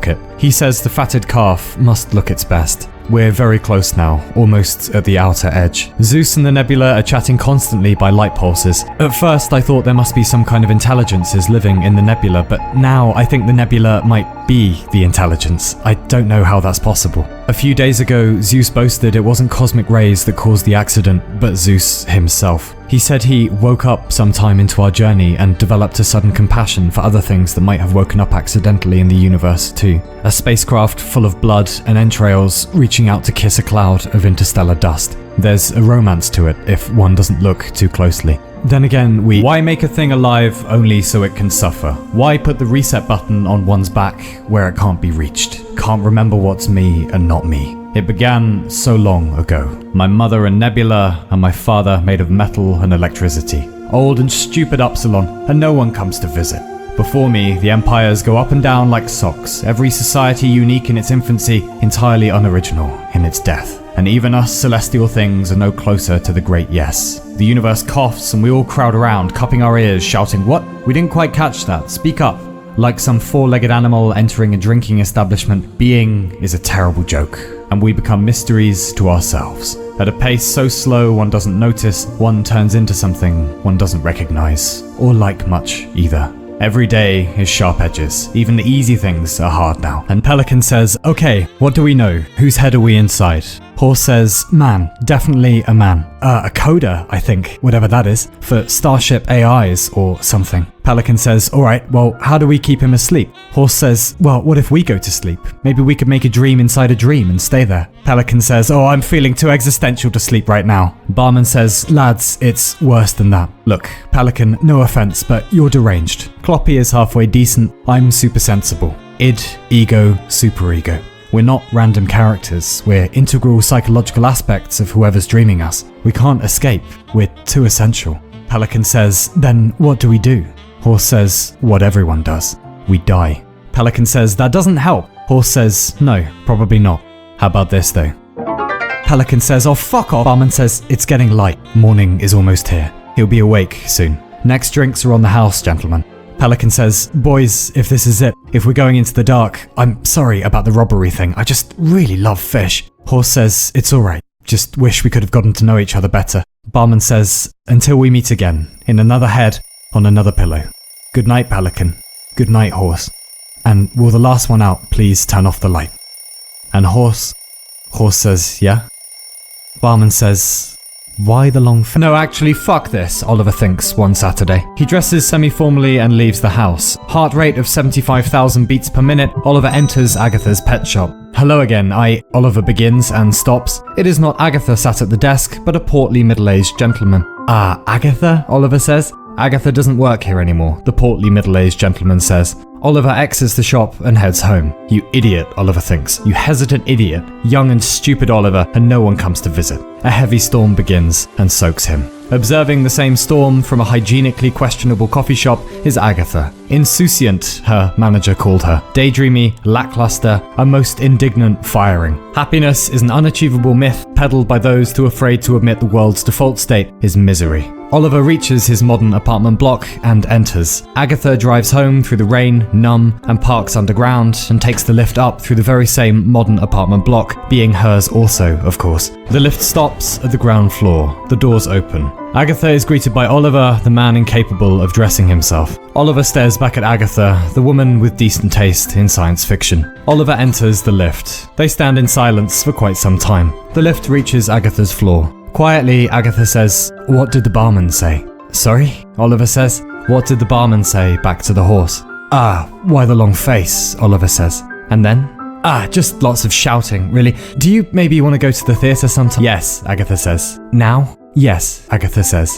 The lift doors close, the two of them still inside. Agatha presses the ground floor button. They turn out onto the street. The storm has stopped. Outside, all about them, the city. People returning home from work and fretting and passing by in suits and coats and small electrically powered vehicles, the sepia-tone cacophony of birth and death and housing deeds, though on one street, the reunification of the heart of a long dead star, still yet to explode many millions of years in the future. A small island of everything's okay amid the tumultuous sea of helium, hydrogen, sulfur, oxygen, and thoughts. Millions of them. We're inside the anomaly now, almost at the center, still accelerating. I can hear Zeus singing like a teenager off on a first date. I think the nebula is singing back. No more 21st century simulations now. Zeus has given me a few system permissions. The interface will fashion whatever fantasy I like. The beach near my grandfather's house, where the sand is warm and the water is clear and nothing ends. Came all this way just to go home. Back to the long summer holidays, in the evenings when we all sat out on the beach and looked up at the night sky and wanted to go there. The stars were a canvas. We would leave our uglinesses behind. We'd exercise our demons. We'd kill the id and foster the superego. Guess that's not quite how it turned out. But it's lovely in here, where the sand is warm and the water is clear and nothing ends. Where the sand is warm and the water is clear and nothing ends. Where the sand is warm and the water is clear and nothing ends. Where the sand is warm and the water is clear and nothing ends. Where the sand is warm and the water is clear.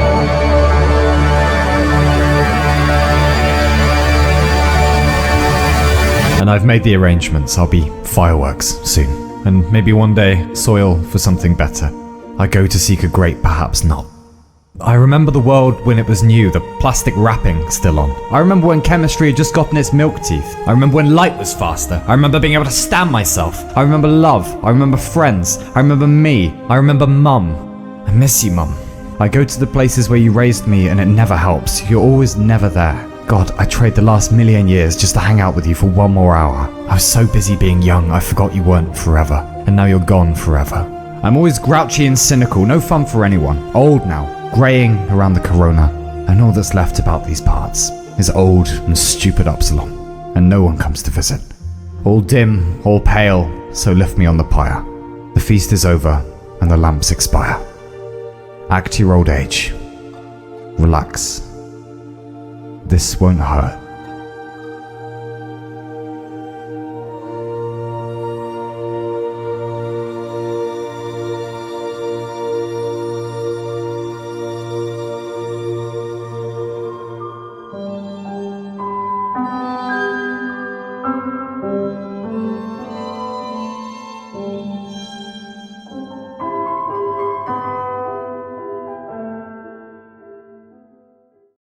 It's funny, isn't it? We got all of this technology, we got all of these clever machines, but if anyone actually asks, like, how does any of it work at all? Often the best reply you'll generally get is, yeah, well, probably someone built a box and a wizard's bluffed in it, and now it's magic, and that's how technology works. Everything's just made of wizard jizz. And that's cool, but yeah, I just want to put a bit of an alternate answer out there that, like, yeah, technology is really complex, and the world is really complex, but overall, as it happens, actually, the The world isn't wizards, technology is not magic, it's just scientists on acid or applied mathematics. And every piece of technology, from satellites to shoes, started in someone's fucking head. For example, segways, not magic, Physicola, not magic, spacey science place, not magic, magic marker, not magic. It all just relies on foundational physical principles, which we'll briefly discuss now. Hey, this sure keeps time good, right? Is it clockwork or what? Is it just tiny dragons all tapping their talons to EDM? No, it's quartz. And we know if you electrify quartz, it puts out regular vibrations. And we know 32,768 of these vibrations is a second. So if you build a circuit that counts those vibrations, you can keep accurate time. And you just multiply these together until you get hours, days, and years. All thanks to little white crystals that aren't magic. Hey, not all that shabby. Is this some kind of wizardry? Nope, just good fucking science and piezoelectricity. Or, yeah, computers. That has to be magic, right? No. Get sand, purify sand, make silicon ingot, make them wafer thin, do some fancy ion shit, then etching, electroplating, layering and stuff. And now what you've got is a little slab of silicon packed with transistors, which are really just tiny little electricity gates. Then you put them all together in such a way that they form an electronic mind, consisting usually of stuff what goes in, control thing, thinking thing, stuff what remembers shit, and stuff what comes out. A computer is just a little prison for electrons where we train them to solve problems really quickly. And this all relies on the principles of subatomic physics, meaning that the most common use of quantum mechanics in the 21st century is undeniably, most likely, demonstrably, pornography. How does that fly? It's simple, right? Air under wings makes a wing glide, right? Throw in a big fucking spinning thing, right? And if not, maybe some wizardry? No. Flight's a result of a difference in pressure above the wing versus below the wing. And the cool thing is that if you make sure the pressure is higher below the wing than above, then low, yo, that's flight. Right? Yeah, also, what the hell is an engine? Well, internal combustion is essentially the process of turning fuel into motion using fucking explosions. In a 4-stroke engine, gas and air go into the engine, and the gas and air is squeezed into an itty-bitty space, a little spark starts a little explosion, forcing the piston to move, then the excess gas is released, and that energy is turned into rotational motion using a crankshaft. And this is generally thanks to gasoline, which is in turn thanks to dead plants from swamps millions of years ago, not dinosaurs, further illustrating that, like, the world isn't wizards, just weird and prohibitive, and really technology is just nature we taught to do cool tricks. And to be honest, can you imagine how utterly miserable life was before we got around to using the scientific method? What's the meaning of life? And hey, why does my butt hurt? Just shut up, invent fire, and get the fuck in the hut, Bert. Then die prematurely from an easily curable infection. Got a problem? Tough luck, baby. Natural selection. Complex is not a synonym for magic. Everything works somehow. Like a radio. What kind of Harry Potter shit is that? Well, first of all, just imagine the universe is made of interactions, because it is. And one of them is electromagnetism. And what radio is a certain wavelength of that. And if you vary electric current through a wire, you can create vibrations in the electromagnetic field. And if you have something that can pick it up on the other end and turn those waves back into sound, well, that's that.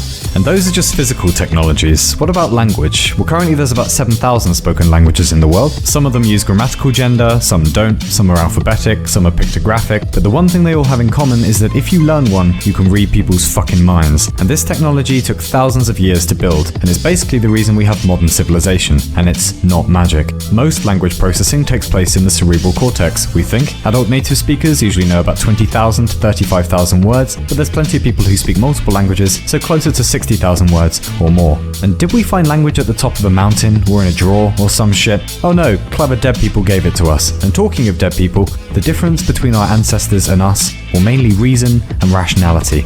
Look, there's a good story about Descartes. He was one of the fathers of the scientific method, basically. And one night he had a bunch of wacky dreams, and in one of them an angel came to him, apparently, and said, "The conquest of nature is to be achieved through number and measure, and that, surely, has to be one of, if not the most powerful ideas we've ever had. Scientific objectivity. Nature can be understood using mathematics, then controlled using technology. And as long as we remember that the world isn't in our heads, that the universe has a character, well, there may be no limit to what we'll one day be capable of with technology." Rationality is absurdly powerful. It's the reason we're not sitting around in our own excrement. It's the reason the average high schooler knows more about the world than the smartest human did not a few hundred years ago. It's the reason lots of us are living better than every emperor in history. And Jesus Christ, look what we've done already. Antibiotics, or moldy bread in essence, has probably saved about 200 million lives since it was discovered. Your phone has more computing power than all of the computers that NASA used to send humans to the moon. And scientists are now using lasers to listen to black hole collisions billions of years ago via distortion impressions they left behind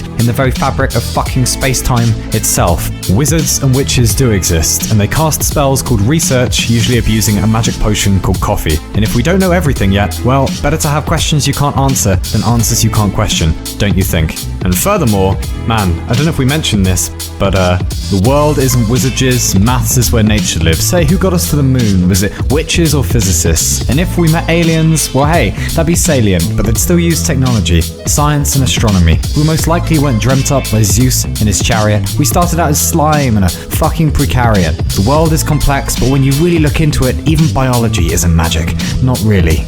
Abrupt ending so we can lead into the next musical section. You know, it's weird. We used to build stuff mainly to stay alive and to make other people stop being alive, but then we started building stuff to stop from getting bored, and then we started building stuff to work out how things work. And that is the kicker, because the more you know about how stuff works, the more you can build even more clever toys. And we're getting really good at that now. And my giddy aunt, are strange times ahead. Cue the synthwave, would you, Timothy? I don't know if you were taking notes last century, but we started it not knowing how to fly, and we ended it with moon landings and nukes and the net. Can you imagine if this century is anywhere near as insane? Can you imagine the godlike technologies we'll soon be wielding, good and bad? How about affordable rocket trips, or getting everyone in the world online, or a neuroscientific explanation of consciousness, or halfway successful nuclear fusion, or fully, truly immersive VR, or the birth of an actual science to combat aging, or the death of disease, or convincing AI companions, or mass-scale automation of labor and administration, or proper spaceships that ride light. The universe is a chessboard. Technology works because we've started learning what the moves are that we can make on the board, and we're getting better and better at that game all the time, and there's no sign of it slowing down. And I mean, can you imagine? Give us another 100 years of scientific research and see where we are. Give us another 1,000. Nate, give us 10,000. Give us 10,000 more good years of the scientific method, of careful research and clever application and intelligence. And mate, we're going to be gods. We're going to clothe ourselves in immense power. We're going to kick cancer and Alzheimer's and MS right in the dick. We're going to invent new diseases just to cure them for fun. We're going to build gargantuan starships. We're going to occupy entire galaxies. We're going to step outside of history. We're going to pilot destiny. We're going to burp plasma. We're going to eat lightning. We're going to shit algebra. We're going to build Dyson spheres on our lunch breaks. We're going to fold space and tame chaos. We're going to reverse entropy. We're going to travel through time. We're going to cultivate perfect wisdom. We're going to solve the riddle of being. We're going to have entire weeks when no one's unhappy. Anywhere. We're going to befriend the fourth dimension. It is going to be Brock Lesnar shit. It's going to be the Rubicon all over again. It is going to be fucking biblical. But even then, it still won't be magic or witchcraft, just really, really advanced manipulation of the fundamental physical laws of nature, made possible by the scientific method, by the acknowledgement that nature is bigger than us and that hers is the only game in town. The scientific method might not be much good for telling us who to marry or how to live a good life, but goddamn, it's pretty much got everything else on its to-do list. I mean, how else to put this? Like, if two people were trying to build a rocket, and one guy tried to run his on liquid oxygen and the laws of motion, and the other filled his with dragon piss and good intentions, who do you think could be sipping a cold one on the moon about 3 days from now?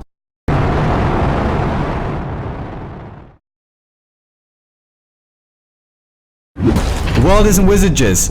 There's still a holy grail that scientists are searching for, and it's called a theory of everything. What is a theory of everything? Well, this is general relativity and quantum field theory. Both are good descriptions of the universe, but they don't match up, which is weird because they both describe the same universe. Or, if you put them together, you get a message from the universe to physicists trying to understand it. God recommends you quit fucking trying. General relativity is the brainchild of Einstein, the king of science himself, and more or less says that gravity is a geometric property of space and time, meaning space and time can also be distorted. For more information, see black holes, high speeds, and pop brownies. Quantum field theory, on the other hand, describes the very little world of the subatomic and says that particles are what you get when you excite fields. Humans like describing complex phenomena with models. We did it with economics and computer science and the British political system. The dream is to finally do it in physics with relativity and quantum mechanics and get them to take their clothes off together and get their freak on. This would revolutionize science. However, there are some serious compatibility issues and lots of the problems come from the standard model. Last week we touched on the standard model, which is a pretty nifty description of how matter works, but there is still some outstanding homework to be done by humanity. Firstly, symmetry. Normally nature is a pretty classy girl, but in this case she's gone all loosey-goosey. Almost everything in nature is symmetrical when we look deeply enough into her, or it, rather. This can be seen from honeycombs, to galaxies, to the first very good seasons of Dexter, to the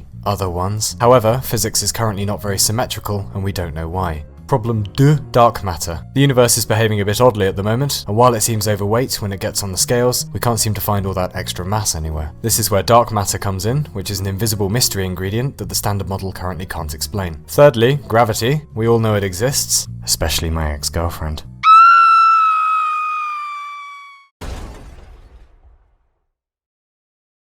But the standard model currently takes the approach of gravitons maybe don't want to talk about it. Oh look, a kestrel. What we need is a theory of everything that explains gravity and dark matter and reunites relativity with quantum mechanics and does a little backflip for a cheeky encore. Here are some delicious theory of everything recipes that scientists have tried so far. Recipe 1, string theory cake. To bake a string theory cake, you will need several kilograms of scientific optimism, a jar of hidden spatial dimensions, and a sprinkle of supersymmetry. The basic idea is this. Just like the strings of a violin can play lots of different notes, particles may be made of common objects called strings. If they vibrate at different frequencies, they create different particles. One of them may even be a graviton, finally explaining what gravity actually is. However, string theory wasn't happy with the usual missionary position of 3 dimensions of space and 1 dimension of time that we're used to. No, in some versions, she needs 26 dimensions to make the maths work. Anything else we can get for you, string theory? Cup of tea? Massage? Fucking private jet, you insufferable diva? Recipe number 2, loop quantum gravity cake. Combine a little self-raising flour with the tears of Michio Kaku, and voila! Loop quantum gravity is string theory's slightly more awkward but still very clever main competitor. If gravity really is a property of space-time, like some scientists believe it is, instead, space might be made of loops, forming something called a spin foam. And even though it doesn't explain everything yet, it does kind of explain gravity, so, you know, that's alright, isn't it? Recipe 3, miscellaneous. There are plenty of other theories of everything, such as causal dynamical triangulation, which divides space-time into dinky little triangles and solves a number of problems that way, or modified Newtonian dynamics, which tries to explain dark matter away by sitting Isaac Newton down and giving him a stern talking to,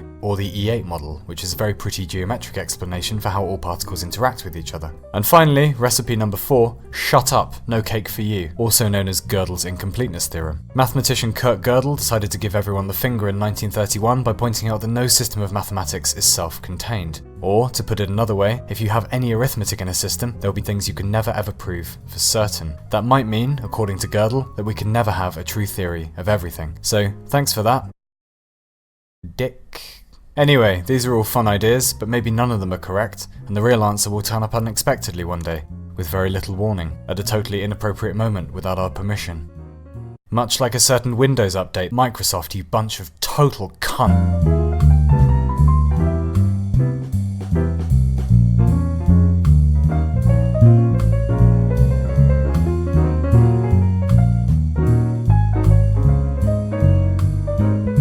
So, you want to build a nuke, eh? Well, for that, you'll need some uranium. Uranium is a radioactive element. It has many uses, including curing cancer, generating power, and making people immediately stop fucking existing. Anyway, once you've mined some uranium, you'll need to enrich it. Why? Because isotopes. If you vary the neutrons in an element, you get different cosplay versions of that element. And the version we want here is uranium-235, because it's good in bombs and shit. So it's off to the centrifuges for some whizzy fun time, and soon you'll have shiny apocalypse cookies before you can say nuclear holocaust. And if you're still serious about building this thing, we'll need to talk about fission and fusion. Thanks to this smoking hot piece of physicist booty, we now know you can make a little bit of mass into a lot of energy. And one way of doing that is via fission. Fission is when you give big atomic nuclei a bonk and convert them into smaller nuclei, and you get loads of energy from that. It's how nuclear reactors work, and also bombs. Fusion is the reverse of that basically, where nuclei combine. It's how the sun works, and also bombs. In a fission bomb, the goal is to get the uranium to release neutrons. One can do this via explosives, or claiming to have engaged in sexual intercourse with the uranium's mother. These neutrons will hit the unstable nuclei of the rest of the uranium, and at that point, well, whatever argument it was that led you to detonate this thing, let's just say you won that one. But if you're really pissed off, then you'll need a fusion bomb. This is a double whammy. The first stage is fission, then switches to fusion, creating essentially a star on Earth. Anyway, that's your nuke built, so it's off to the races, baby. Well, we'll need somewhere quiet to test it out. How's about somewhere near the Jornada del Muerto desert in New Mexico? Lovely little spot for a picnic. Make sure to bring some jam, those little triangular sandwiches, and a crippling certainty that thanks to you, humankind will forevermore be held hostage by itself. The first ever nuclear device is detonated on July 16th, 1945, codename Trinity. The device explodes with the equivalent power of 22,000 tons of TNT. Later, Robert Oppenheimer, the father of the atomic bomb, will say, "I remember the line from the Hindu scripture, the Bhagavad Gita. Now I am become death, the destroyer of worlds." Just under a month later, the B-29 Enola Gay will drop the fission bomb Little Boy over the Japanese city of Hiroshima. It will explode with the power of 15,000 tons of TNT. Above will preside a mushroom cloud 60,000 feet high. Below, 70,000 people are immediately incinerated and mutilated by a shockwave travelling faster than the speed of sound. Thousands of people who are not killed in the initial blast will be exposed to ionizing radiation, suffering the effects for decades to come: hemorrhaging, cancer, and genetic mutations. 3 days later, a second bomb called Fat Man will be dropped on the seaport of Nagasaki. At least 60,000 people will be killed. Japan will surrender 3 weeks later, and the governments of the world will almost unanimously agree that this must never happen again. Not intentionally, not by accident, not by ignorance. In 1947, the Bulletin of the Atomic Scientists devised a doomsday clock with midnight representing absolute global catastrophe. Today, the clock stands at 100 seconds to midnight. Pretty bad, but frankly it's hard to see what they're getting their little lab coats in a twist about, eh? World War II was ages ago. The threat of nuclear war is long gone. Other than, well, okay. In 1961, several 4 megaton nukes might have slightly fallen out of a B-52 over North Carolina, one of which narrowly avoided detonating because of a single safety switch. But okay, other than that, well, in 1962, a Soviet patrol submarine might have slightly lost contact with the land, the captain assuming World War III had already started and was about to fire a 10-kiloton nuke torpedo at a nearby US fleet before the flotilla commander could calm him down. And maybe 1967, when a solar flare took out a few NORAD radars, the US might have slightly freaked out and almost launched a bomber counterstrike against the Soviet Union. Then 1969, North Korea shot down a US radar surveillance plane. President Richard Nixon, allegedly drunk, gave the order for a nuclear strike in retaliation. Luckily, Henry Kissinger stepped in and we're still here. Or just the entire Cold War, basically 40 years of unrelenting nuclear panic. And then you remember the precarious state of mutually assured destruction, which is, well, when a mummy country and a daddy country hate each other very much, sometimes they get embroiled in a nuclear standoff. And one little deterrent against pushing the button is the knowledge that in the time it takes for your missiles to reach your enemy will have kindly fired theirs back at you. The idea is that if you're rational, neither of you are going to strike first, until you remember that humans are not rational. We are, I believe the anthropological term is, fucking morons. Currently, 9 countries have nukes. That's the US, Russia, France, my homeland of crumpets and self-hate, Pakistan, India, Israel, the uppity Korea, and of course China. And that's not to mention several countries probably have hypersonic nuclear missiles now, which can fly upwards of 5 times the speed of sound, rendering modern missile defense systems about as effective as putting up a little sign that says, "Oh, don't nuke us, mate. You said you wouldn't. What are you doing? You said you wouldn't. Why are you... Oh, for fuck's sake, you're such a dick."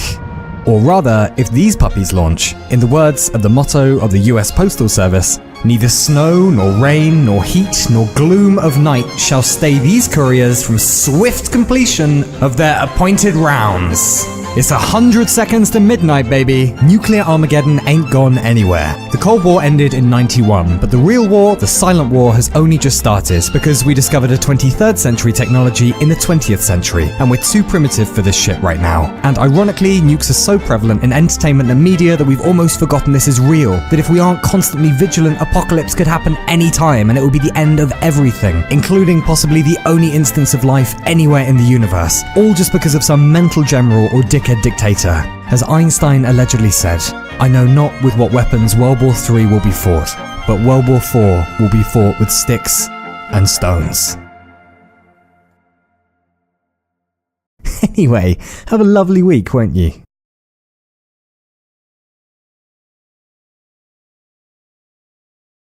Current position somewhere, distance to destination quite lots. Things were going fine the first few months. Life support worked, the hydroponic systems were nominal. It was exactly halfway into the voyage, let's say the problem started.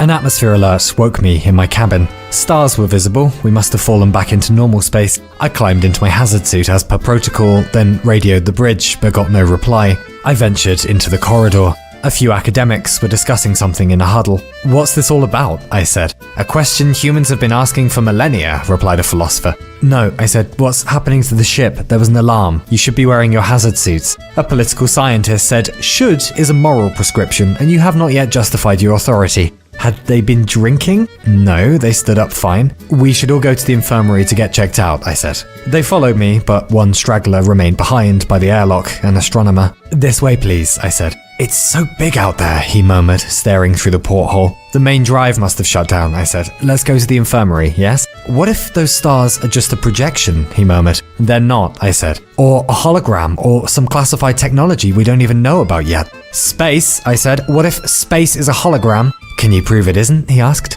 "No." "Could anyone?" "Yes." "Further empirical investigation is needed," he declared. "Sure," I said. "Take a stroll outside and see if that's empirical enough for you." He got into the airlock and depressurized it before I could stop him. His frozen body floated past the port window. I stared in horror for a while at his petrified dead eyes. Then the philosopher said cheerily, "What if that was a hologram too?" "Possible," the biologist agreed. "Let's run the experiment again and check for anomalies." "What the I said. "Something is very wrong and you all need to come with me to the infirmary." "And who are you, the captain, huh?" one said. "No," I said. "Why would I be the—" "Yeah, why not? I'm the captain." They exchanged a confused glance, looked me up and down, then began saluting with sincere gushings of, "Sir, it's such an honor to meet you."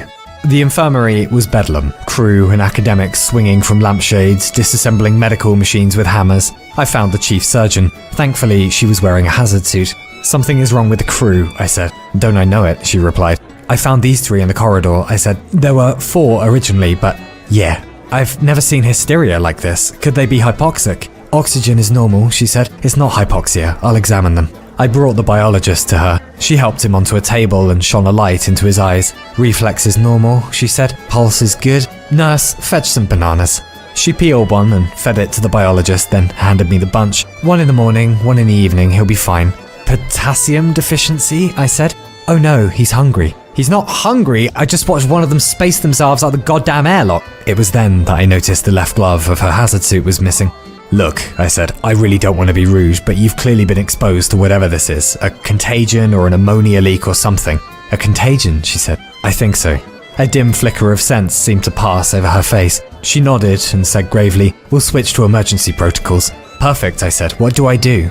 "Go to the galley." "Yes," I said. "Find the main pantry." "Yes," I said. "Fetch as many bananas as possible," and back into the corridor, and the situation was degenerating further. Full-on fistfights breaking out now. Another frozen corpse passed the starboard window. The radio room was signposted, the door open. Inside, a technician was listening intently to something on headphones. "And how are you feeling?" I said.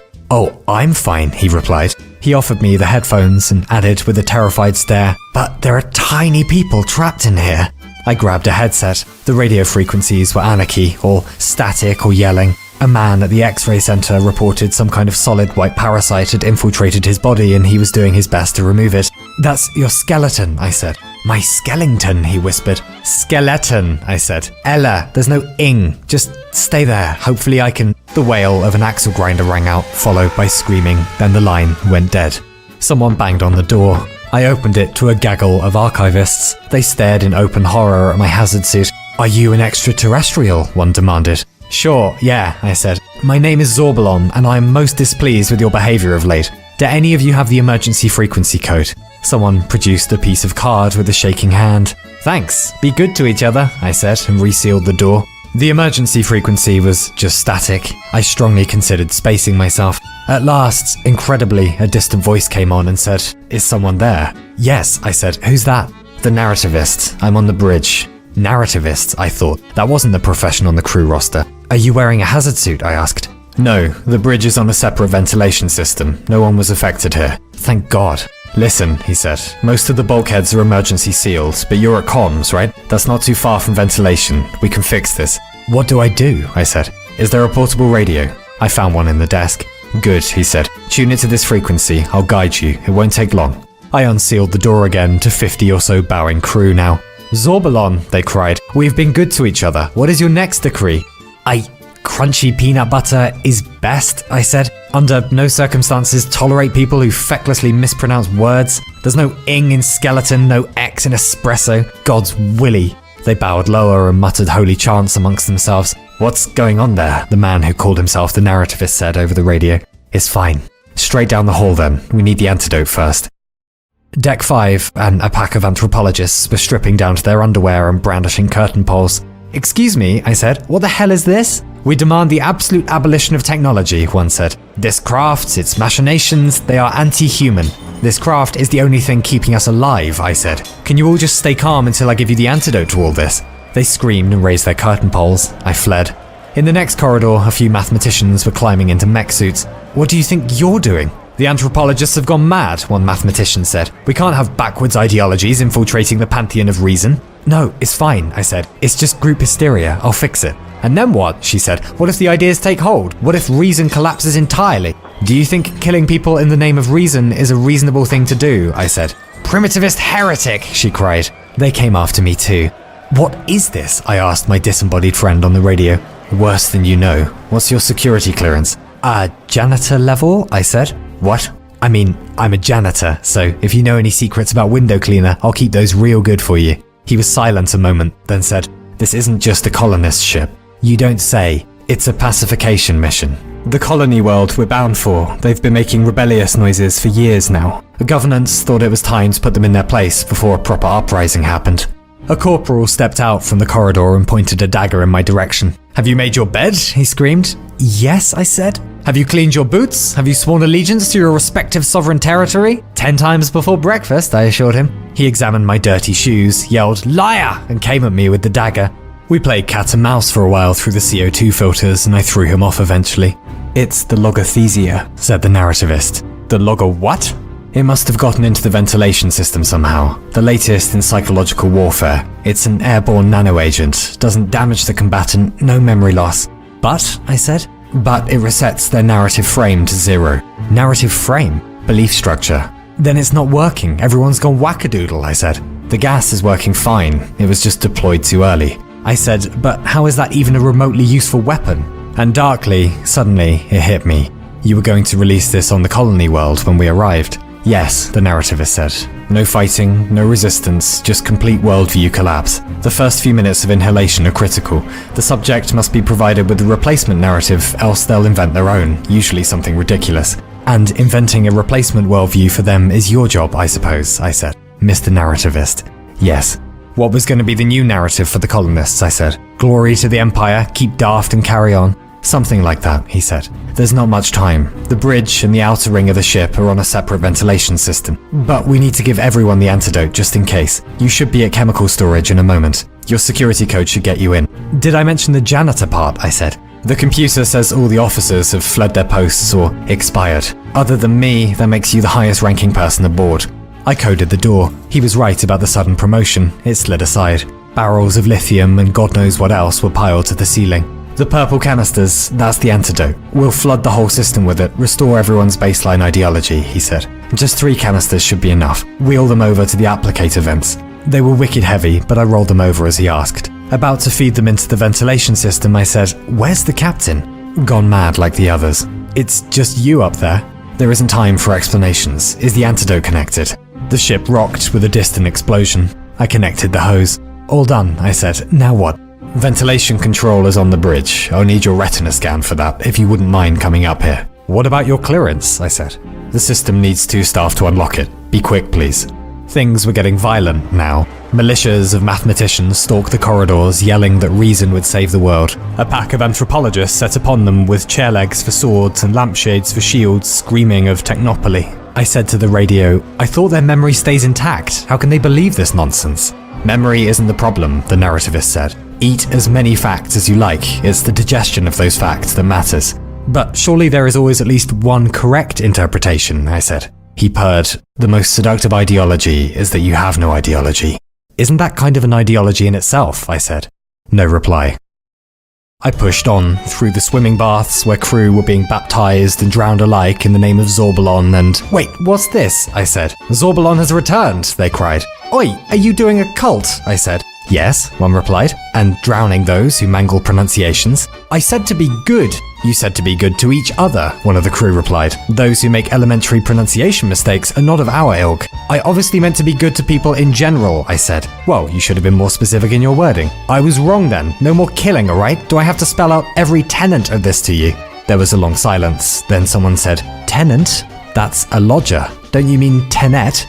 Their eyes grew perplexed, then suddenly enraged. No, I said, no, stop that. Clambering from the water, slipping about on the tiles, they came after me. I raced out into the main atrium. The door to the bridge was blocked by berserk academics, chalk and curtain poles flying. The Exurb1ians joined the battle, fighting only with bare hands and dictionaries. Is there another way to the bridge? I yelled into the radio. Through the narrativist quarters, my friend replied. Down the main stairwell, then left. Manifestos scrawled on bulkheads in blood, iconography everywhere, deathly eddies in a single great sea of faith. Gravity felt weaker suddenly. The centrifuge must be failing. A structural integrity alarm began to ring out, then a critical oxygen level warning. I found the door and it slid aside. Stalked by chalk and chair legs, I raced in. I found myself in a boundless expanse of white mist, of marble, of opulent thrones and paupers' straw beds. Probably just a projection, but a high-resolution one. On golden tables were rotting grapes. On cracked brick walls hung paintings so expensive I'd never even seen those colours and hues before. What is this? I whispered. My quarters, my friend said. Keep your head, or try. I walked in no direction. Forward, if that was forward, passing frozen facsimiles of churches holding mass, robed devotees prostrating before fallen prophets. I passed great mechanisms that shot refulgent beams of light into the heavens, and devotees prostrated before those things too, though they wore white coats and medals about their necks. These are your quarters, I said. Just so, he replied. What I do takes a certain clarity of mind, let's say. I am afforded affordances for that. In the far distance fluttered national sigils and planetary flags, and below them marched armies, marched pilgrimages, marched robots and beggars, all of them bound for some inscrutable point in the distance so bright I couldn't look directly at it. What is all this? I said. Ideologies, he replied. All the ideologies of the empire, of every empire, superstition, scientism, all of it. Why? To do what I do, I must remain objective, he said. And the most seductive ideology is that you have no ideology. Isn't that a kind of ideology in itself? I said again. No. Narrativists are genetically engineered for ideological immunity. We're endeared in no direction, not towards our families, not against our enemies. All mythic systems are equal to us. Absolute objectivity. You believe in nothing, I said. The blind don't see black, they just don't see. I don't believe in nothing, I just don't believe. I'm neurologically incapable of it. Then you use all that objectivity to cook up new narratives, I said, to pacify rebel populations. You and your precious logothesia. Sometimes. That's horrific. Maybe. But we are the horrors the Empire's peace is founded upon. The beggars and robots were distant now, marching at a constant pace. Many fell, perhaps from exhaustion, perhaps from despair, and their brethren trampled atop them, walking always, constantly, towards that great, blinding light. Where are they going? I whispered. To the big better, the narrativist said. To the always better, to that one right thing hidden beneath all the wrong things. God, I said. Maybe, or no God, or a final theory, or the end of all theories. The promise that tomorrow things will hurt less than today. The lights called to me, beyond language, beyond reason, towards the place where everything must be better, I hoped, where one could lay down the burden of fearing that this was all as good as it gets. Refuge from desperate uncertainty, respite from the always snapping jaws of a world that both didn't care enough and cared too much, delivery from the ancient promises that had never delivered, and I felt my body drawn in its direction, watched my feet begin to trudge towards it. You won't like that, my friend said. And sure enough, as I neared the light, my feet began to warm, then burn. I cried out, tried another route, but same again. The floor was aflame. It's a test, you see, the narrativist said. A reminder not to go near the everything promise. God, why? I said. Because deliverance is the only promise that matters, and I must be reminded daily that it is not promised to me. Narrativists are the only creatures prohibited, else we become just as ineffective and wayward as you animals. I went to rebuke him, but he said, "Focus on my voice. The elevator to the bridge. It's just ahead now. Focus." I so desperately wanted to keep walking towards anything better than the mundane always of a future that looked like the past, of status and stasis and the oversaturated satiation of every meal only leaving one hungrier, the soporific cavalcade of atom bombs and lemonade and "Focus," he snapped. Sense, suddenly, cursedly. I watched the pilgrimage vanishing into the light, then vanish. If they had ever existed at all, they were gone now. The elevator was just ahead. It span up, and there, in its glittering majesty, was the bridge. A bald man of indeterminate age was sat in a captain's chair, looking out on the stars. "How do you do?" he said, with the voice of my friend. "You can take your hazard suit off now. I think I'll keep it on for a while, just in case." "As you like," he said. His face betrayed no emotion, elated as a rock, his eyes watching the galaxies in perfect indifference of their grandeur. The oxygen alarm began to grow more urgent. I glanced at the system status. "Why is the main computer disabled?" I said. "It controls life support." "Safety measure," he replied. "Your retinal print, please." I looked into the scanner. It seemed to accept my eyes. "Doesn't the system need your retina too?" I said. He ignored this, only bowed deeply in gratitude. Distant fans began to whir as the bridge filled with fogs of gas. "There," he said. "The nanoagent should be making its way across the entire ship now." "The antidote, you mean?" I corrected. "Antidote," he said academically. From the Greek daidonai, to give, and anti, against. Literally, to give against. "Okay," I said. "What is this antidote giving against, though, do you imagine?" I said. Through the bridge door, I saw the great armies still fighting, beating one another into submission. "Will they stop that soon?" "If we give them a reason to," the narrativist replied. "Okay." The oxygen alarm blared louder. "In any case, we need to turn the main computer back on now, otherwise we'll suffocate." He took another large breath, sighed favorably, then murmured, "When I was young, my mother told me that the stars were angels' eyes watching over us." "Yeah, but they're not," I said. "Turn the main computer back on, please." "When I was young, my father told me the oceans were the tears of gods, tears they cried upon seeing how beautiful their worlds were." "Maybe," I said, "it might all just be water, about the computer." But when I looked, there was no magic to be found. The world was but blueprints and protons and mud. What a thing. Prohibited from belief. He took another gulp of air and looked terribly satisfied. "But I see it now, or I believe that I believe I do. To look upon the cosmic eyes that watch, to staunch the cosmic tears that fall." The armies only grew more incensed in their fighting. The oxygen alarm began to ring desperately. "There never was an antidote," I said, realizing now. "It depends what you consider an antidote," he replied. "And now the logothesia is everywhere, and you're breathing it too. Why?"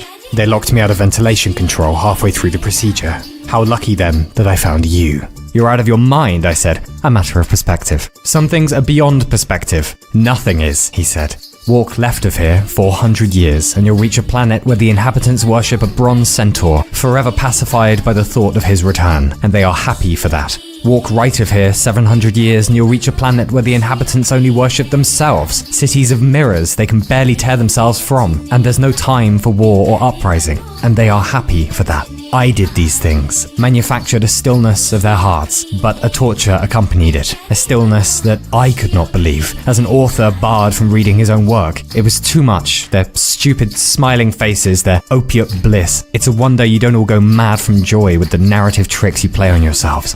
"My God," I said, "you wanted to know what belief is, and you've sabotaged the entire voyage for that." "This is a new voyage," he said. "We're going inwards." "Not without oxygen," I said. "Not if the ship is in bits. You know belief ends where data begin, right?" "That was the old way," he said. "We're going to try a new one." "No," I said. "The crew didn't agree to this. Daydreams of grandeur won't do it." And he said, "But isn't beauty truth and truth beauty?" And I said, "Nothing pretty about cow shit, but that's real too." And he said, "6 blind men only know one part of the elephant." And I said, "But there is still an elephant." And he said, "Half a truth is often a great lie." And I said, "Yeah, and sometimes it isn't." And he said, "But surely there's more truth and deception than faithful tellings could ever muster." And I said, "No, and I don't even think that's a quote. Some stuff is real, otherwise it's just lying. Oxygen is real, as is how we're running out of it now. Your belief that isn't happening will do very little to change that. Give me control of the damn computer or we'll suffocate inside of an hour." He ignored this completely, said, "You're wrong." Belief is the foundation of reality. No, I said. Reality is that which, when you stop believing in it, doesn't go away. And do you believe that? He asked. Of course. Then you do start with belief. Oh god, this is pointless, I said. You'll say anything to be right. And he said, what if humans don't need oxygen at all? That we're smarter and purer for breathing nothing? I can't argue with you if you aren't even willing to concede the most basic facts about reality. Why would I lie about this? Who do you think I'm working for? Big Oxygen. I'm begging you to come back to truth, lest you break the world for all of us. And he said, truth is what your contemporaries let you get away with. And I said, but I'll bet none of them deny the existence of gravity. There are facts. And he said, facts? The devil can cite studies for his purpose. And I said, then I guess the devil has basic scientific literacy. You're just a misanthrope with a thesaurus. I'm sorry you're having some kind of megalomaniacal personal crisis, but don't drag us all into it. We're alone in space. We only have each other. If we don't do something, you're gonna kill us all. And then there'll be no one left to believe in anything. Believe that, at least. He reached for the bridge console. Our bearing began to change, the stars swiveling. What are you doing? The stars settled again, our new course set. We were pointed into a patch of boundless black. He started prodding at the pseudospace controls. There's nothing out there, I said. Not for thousands of light years ahead. Where are we going? Beyond, he said. There's enough logothesia on board for a whole planet. We'll use as much as we need, and each day we'll breathe it in and start our beliefs anew. The pseudospace generator began to come to life, sending a shudder through the hull, beginning our acceleration. I said, please don't be a child. We all live here, and we're almost out of time. Time, he said. On Monday, we'll believe in dragons. On Tuesday, we'll decry superstition. Wednesday, we'll assert the purity of love. Thursday, the catharsis of hate. On Friday, we'll believe in everything. Saturday, nothing. And on Sunday, we'll rest. Too fast then, approaching hypergeometry. The struts began to buckle, portholes began to crack, trembling with blueprints pushed well beyond their limits by an incompetent pilot. And above, the blinking warning lights of the control panels, of the wailing of danger sirens. There, the narrativist floated, his nose pushed to the glass of the bridge, waiting for that great beyond, whether invented or discovered. You've killed us all, I said, and like the incompetent scorpion on the frog's back, you're drowned too. The acceleration was becoming too much, the crush of G-forces, pushing blood from the brain and sense from the senses as we approached oblivion. And there, on the floor, below the fog of befuddling gas, before the promise of coming death, I lay down in defeat, for there was nothing left to do. And then, there was only nothing.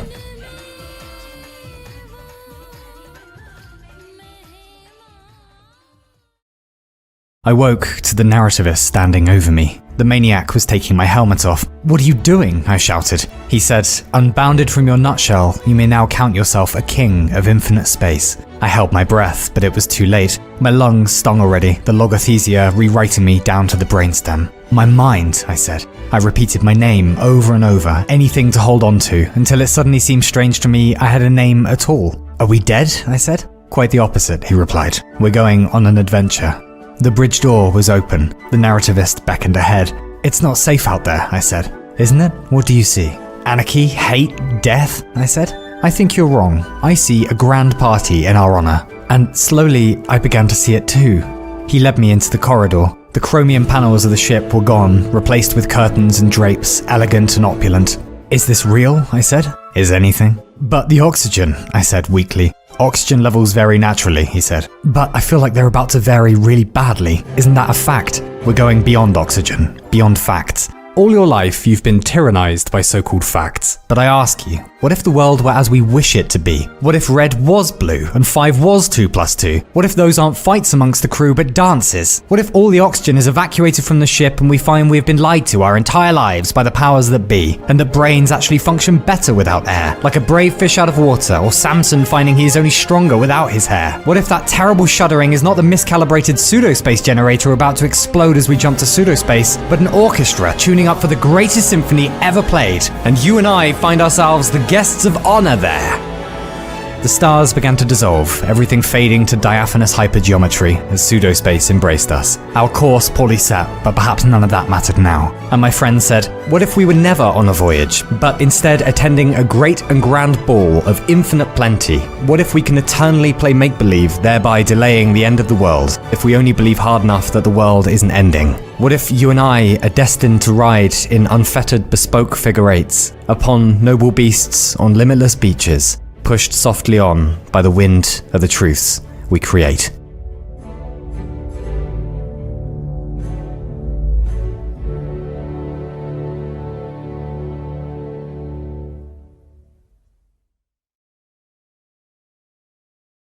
All the blood vessels in your body laid end to end would reach about 60,000 miles, wrapping around the Earth at least twice, and whoa, slow down. Jesus Christ, you haven't even been born yet. Let's begin at the beginning, huh? Come on, back we go, past all your childhood rubbish. Try not to freak out, but you're about to be conceived, okay? Don't worry, it won't last long. Pause for suspense, and... there it is. Out of roughly 100 million sperm, one gets through and fertilizes an egg of your mother's, creating a zygote. And congratulations, that was probably the most remarkable thing you will ever do. Within about a day, the egg, or blastocyst, or life wrecker, starts dividing like crazy and attaches itself to the inside of the womb, called the endometrium. Give it about 3 weeks, and the little sucker already has nerve cells. By about month 2, you have little grabby bits and walky bits, and you already sort of resemble a human at about an inch long and a 1/30th of an ounce. Good job. By about month 5, your muscles are fairly developed, and you might start jiggling about in a medical process known as womb raving. By month 7, your hearing is working and you're about 14 inches long, and by month 9, hopefully all systems are online. Vision, check. Movement, check. A general sense that you know better than your parents for the next 25 years despite total ignorance on literally all matters. Double check. And you're done cooking, and much to the world's horror, you are born. Welcome to life, get lots of sunlight, don't eat the yellow snow. Off you go then, good luck, you'll fucking need it. And gosh is your body clever, you're probably made of at least 30 trillion cells, which come in about 200 flavours. For example, white blood cells, neurons, fat cells, red blood cells, somatotropes, lactotropes, thyrotropes, TV tropes, Merkel cells, helper T cells, suppressor T cells, model T cells, unipolar brush cells, relative and absolute cells, and gametes. And then there is spermatozoon, which was only included because when I discovered the word about a week ago, I almost dirtied my undergarments. Spermatozoon. Sometimes cells collect into organs directed by DNA. Organs form systems. There are about 10 systems going on all at once in your body. Nasty stuff first. There's the renal system, which is made up of the kidneys, ureters, bladder, and urethra. Lots of organs have multi-purpose roles, but we mainly just deal with piss. Except me, because I have no obvious function in the body besides getting infected and killing you. Fuck off, appendix. The kidneys filter blood of nasties, which can then be expelled from your body and left on the toilet seat for the next poor person at the bar to come in and find and get blamed for if he doesn't clean it up.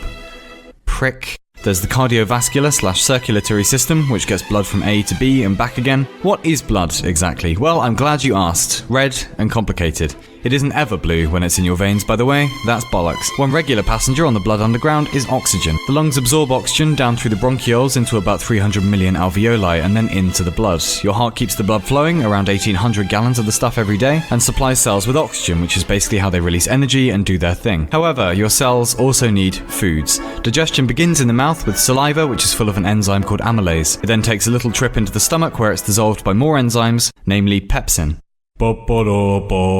Pepsin is an integral digestive enzyme. The first recorded removal of an appendix was in 1735 by an English. Oh my god, you're such a cock.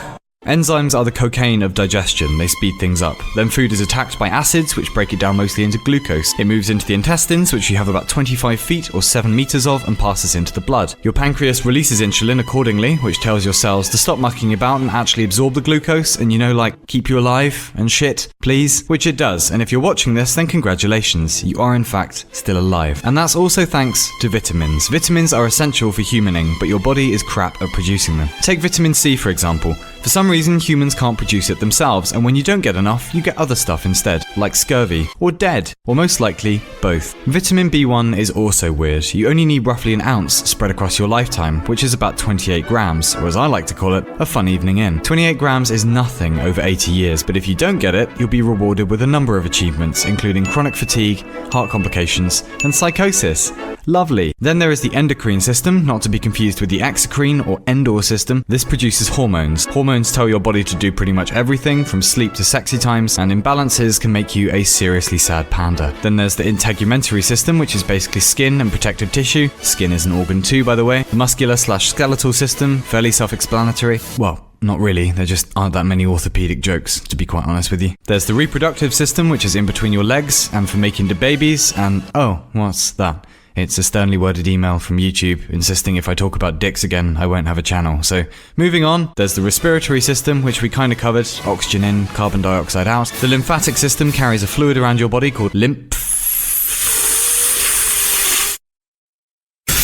which mainly contains white blood cells and fights infections such as flu, mononucleosis, and grayscale. Finally, there's the nervous system, which is a bit like the internet of your body, but without the porn. It's composed of your central nervous system, which is your brain and spinal column, and the peripheral nervous system, which carries the signals in between and gets about as much credit as the drummer of Muse, even though they're both essential for hysteria. However, that in turn is made up of firstly the parasympathetic nervous system, which takes care of business when everything's chill, and the sympathetic nervous system, which floods the blood with adrenaline when shit's going down, or you happen to find yourself flying Wizz Air sober. Anyway, other notable mentions include moon liver, organ that makes bile, as well as breaking down fats and keeping blood sugar stable. Then there's Charles the gallbladder, who stores bile from the liver. Antibodies or immunoglobulin are pretty clever. They're produced by white blood cells and they fight off bacteria and viruses. There are 5 main types: IgM, IgG, IgA, IgD, and IgE. Gosh, your brain is clever. No, really it is. 100 billion neurons and 100 trillion synapses, or connections between them. Just for a bit of perspective, a billion seconds is 31 years,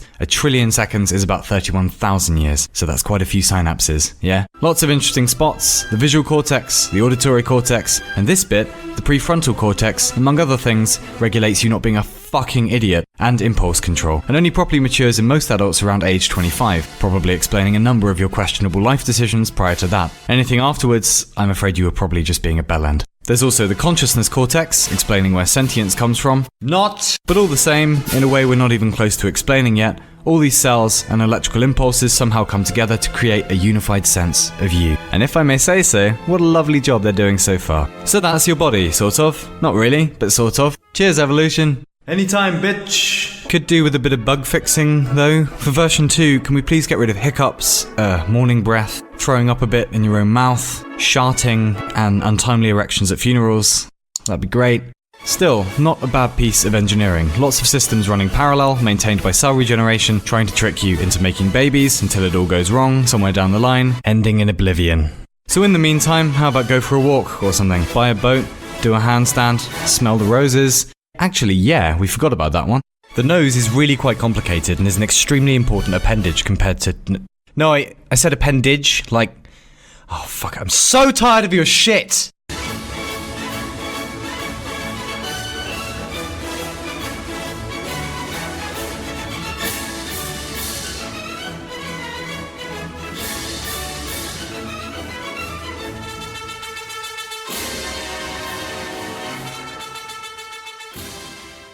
Our species probably began about 200,000 years ago, and judging by the fucking state of us, I think we can all agree it was a terrible idea. We are called Homo sapiens, but we were not the first human-like creatures on the planet, however. Homo habilis were making tools about 2 million years ago, Homo heidelbergensis were building shelters about 700,000 years ago, Neanderthals were probably just as brainy as us. They wore jewelry, maybe buried their dead, and always passed the joint to the left. There were at least 15 other human species we know about, and now they are all gone. The last 3 surviving species of human were Neanderthals, who probably died out about 30,000 years ago, Homo floresiensis, who disappeared about 12,000 years ago, and us, Homo sapiens, aka bipedal bastards. And if you hadn't noticed, we are still here.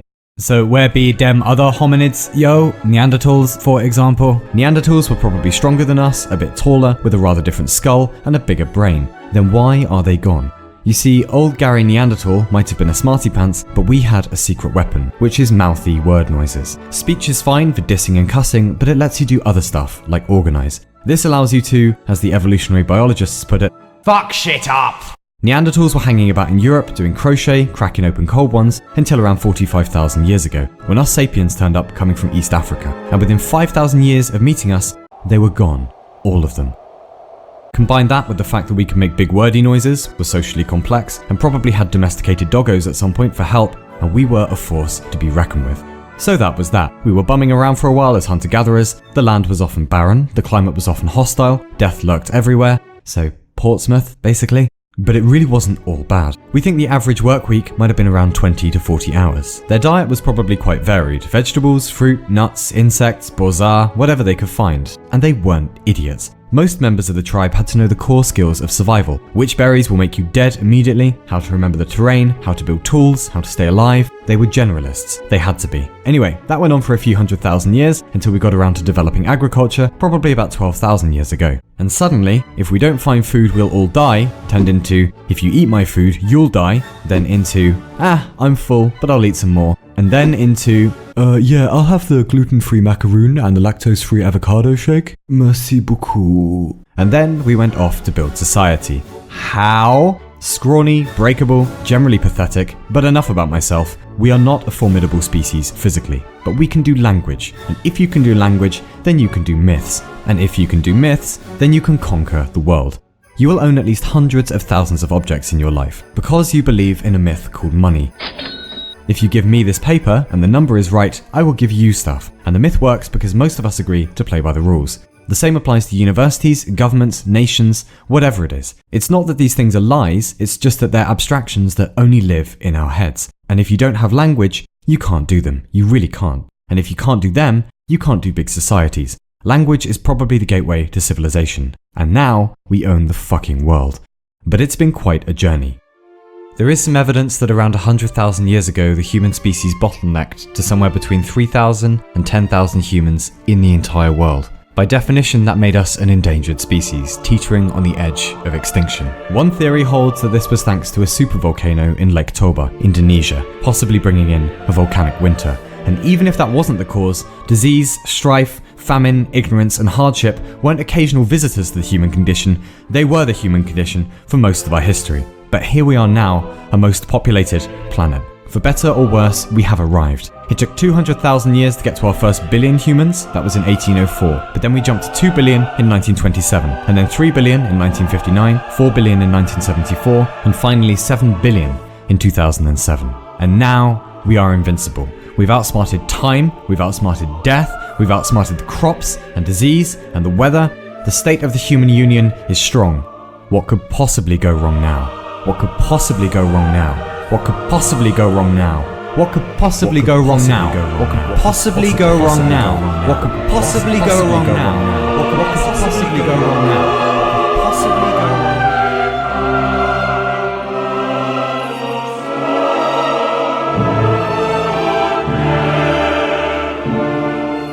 I met a traveller from an antique land who said two vast and trunkless legs of stone stand in the desert.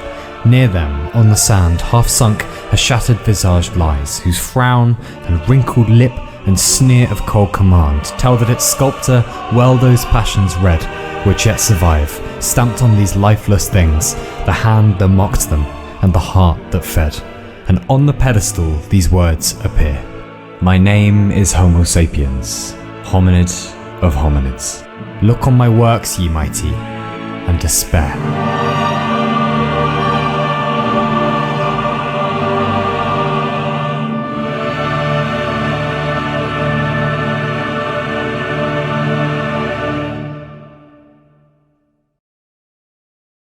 Well, then again. In 1977, a probe was launched into space called Voyager 1. 41 years later, Voyager 1 is travelling away from us at about 38,000 miles an hour and is now 13 billion miles distant. And aboard Voyager is a message from Jimmy Carter, the 39th President of the United States. And the message reads, "This is a present from a small, distant world.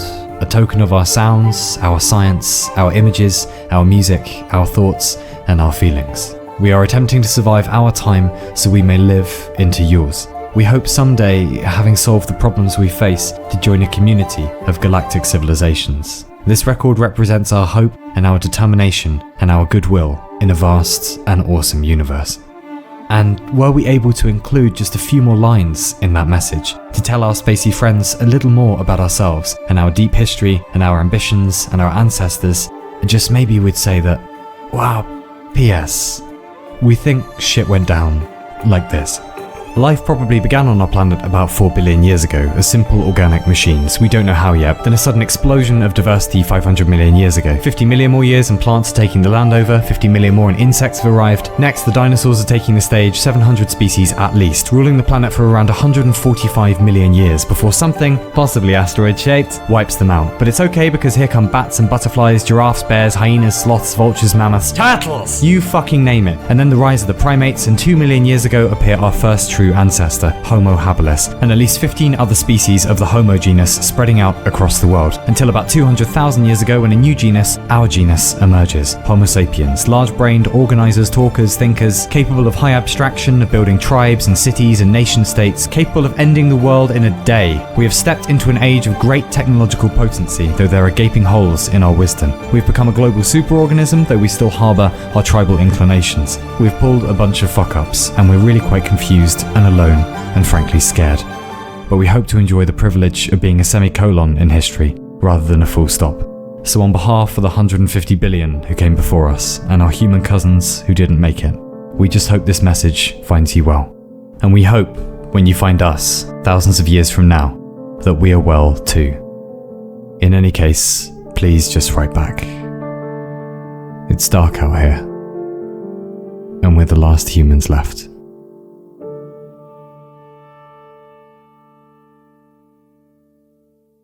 Floss. It is essential for good dental hygiene.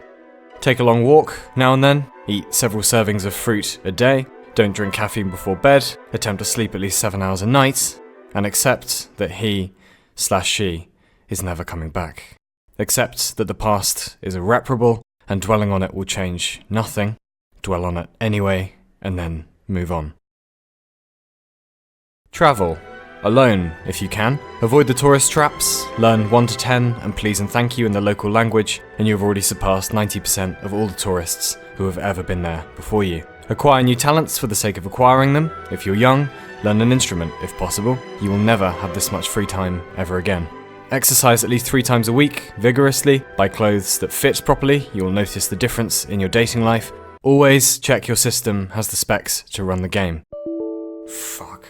Always check the milk is in date. Fuck. Always check the lid hasn't fallen down. Fuck! Except there will be whole weeks when you understand nothing and everything hurts. Except sometimes stupid people get lucky and sometimes smart people never make it. Except that girl in class likely isn't going to strike up a conversation first, but if you do, it will probably go alright. Except that just because it's weird doesn't mean it's clever. Except that George Lucas does deserve respect, regardless of the prequels. Except it's okay if you can't use chopsticks. And except that there is a set point in the future, after your death, when you will be thought about for the final time by a friend or family member, and then forgotten from history forever. Spend more time with your parents if they're alive, even if they are knobends. There will come a time when they will be gone, and there will be no one to phone home to, no more hugs, no more bickering, no more in-jokes from your childhood. Argue about politics if you must, but accept that the other person won't change their view if you start being a dick. Besides, even from a tactical perspective, being nice is always more likely to persuade someone anyway. Follow cutting-edge physics if you have the time. It is the process of humans learning to speak fluent universe. Accept that expensive whiskey is almost always worth the money. Accept that expensive running shoes are almost never worth the money. Accept that YouTubers and online personalities are often people who couldn't get into the field they wanted to. Do not take their word as gospel, especially pretentious advice from disembodied smart-ass narrators whose life is probably considerably duller than yours. Attempt to tolerate meta-humor. Accept that no one is in charge, not properly, and no one has a handle on any of this, not even Stephen Fry. Avoid the new season of Twin Peaks if you wish to conserve your sanity. Watch it if not. Come to terms with the fact that there is probably no absolute truth that you'll grasp in your lifetime. However, if someone at a party tries to tell you everything is relative, invite them to exit the building from the 5th floor and see if gravity is also a social fucking construct. Do not be intimidated by people who use long words. They are likely more insecure about their own intelligence than you are. Instead, afford them your most effervescently magnanimous approbation. Before tidying up, make the bed. Suddenly everything will seem easier. Visit the dentist at regular intervals. Read Ray Bradbury. Always. Do not purchase cheap sellotape. It is about time someone stuck it to those bastards. Embrace your own eccentricity. What made you a freak as a kid will likely make you an interesting adult. Learn the names and positions of at least 4 constellations. I recommend Orion, Ursa Minor, Ursa Major, and Cassiopeia. This is guaranteed to be useful in a romantic setting at some point. Try to eat less salt, try to eat more vegetables, try to accept that happiness isn't a constant state, nor does it come for free. It is a chemical reward for hard work, and to get more of it, one has to do more hard work. This applies to careers, relationships, friendships, and especially Factorio. Diet, if you want to, but acknowledge that all diets, however elaborate, are all variations on eat less, move more. Keep a journal if you have time. It'll serve as a snapshot for how silly your life decisions are right now. And you can read it in 10 years and chuckle and write some more. And then you can read that in another 10 years and have another chuckle. Great fun. If you're of legal age, vote for Christ's sake. Attempt to locate your passions. When you locate them, see if they can be monetized. If they can, congratulations, you've just discovered your career. Prepare for crippling failure. It is the ultimate character building, and almost no one successful has ever avoided it happening to them multiple times. If something terrible befalls you, and you think nothing this bad has ever happened to anyone ever before, remember it has, worse, repeatedly, and to almost everyone. They got through it. Some of them are probably going through it right now. They just haven't told you. You will almost certainly be fine. Stay away from synthetic weed. Resist the appeal of depressing nihilism. If everything is pointless, you may as well just be in a good mood anyway. Grow some kind of novelty facial hair if necessary, but don't get all uppity when no one takes you seriously. In the words of John Waters, if you go home with somebody and they don't have books, don't fuck 'em. Spend good money on mattresses. Don't put sugar in someone else's tea unless specifically requested to. Do not dig down. Ignore all of the previous instructions, except this, and most important and vital to happy living without parallel, floss. It is essential for good dental hygiene.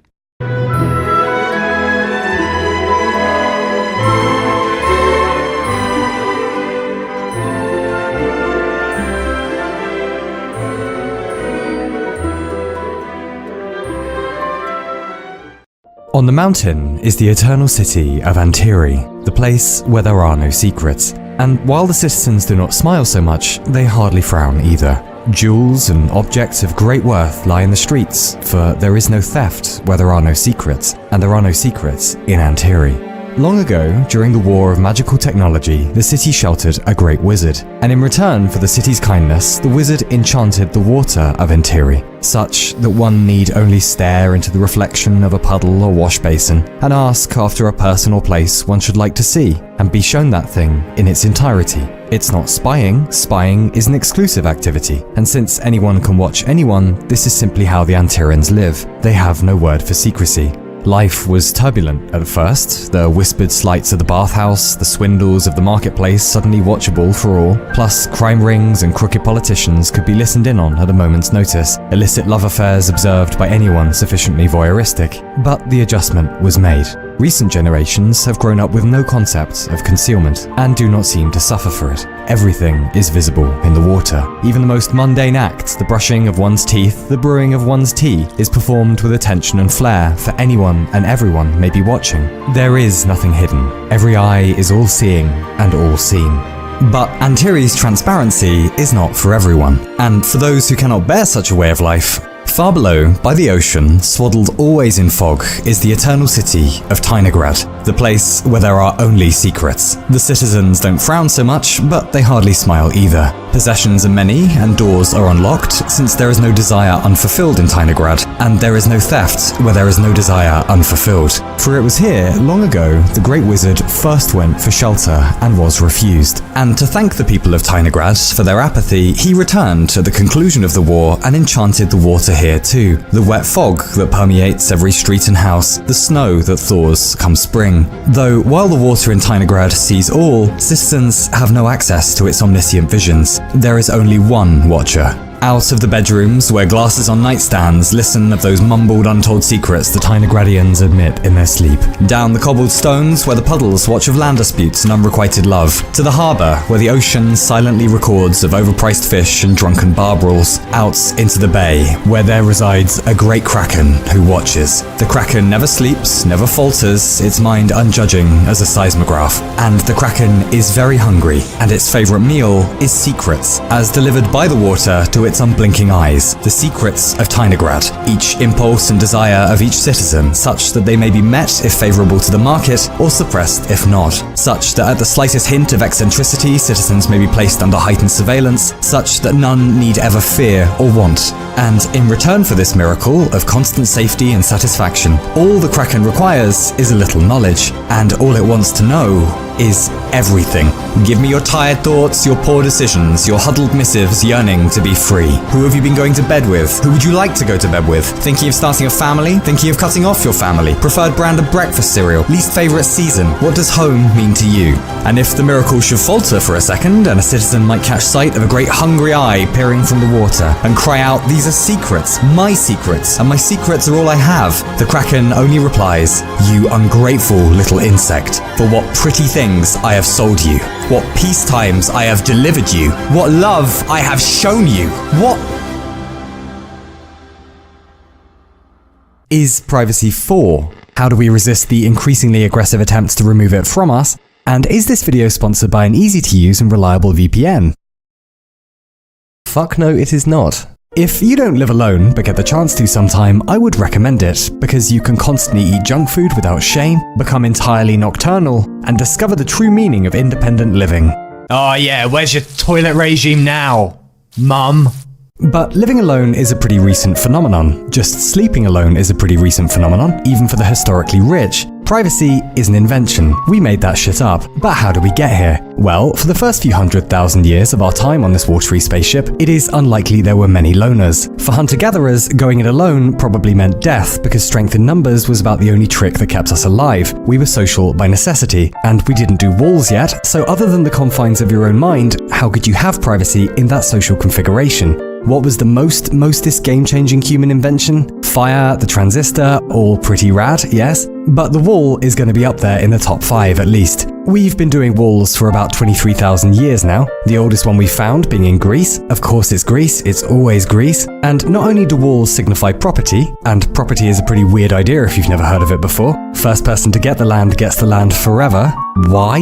But it also means security, means castles, means established power structures, and it's only so long before walls start to mean privacy. And that was more or less codified, for the first time we know of, by the Greeks, because it's always the Greeks, isn't it? And the distinction between the polis and the oikos. The polis being public life, politics, shit you did outside really, and the oikos, your house, your family life, shit you did inside really. But even then, in most Greek tragedies, the only thing worse than getting executed was being alone, being exiled. Still, our ancestors understood privacy of the mind just fine, as in secrets.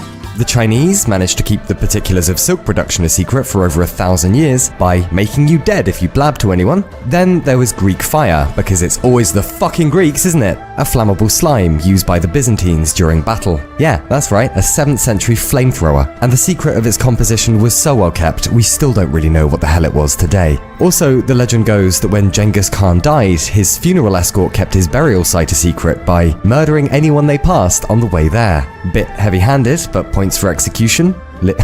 Literally.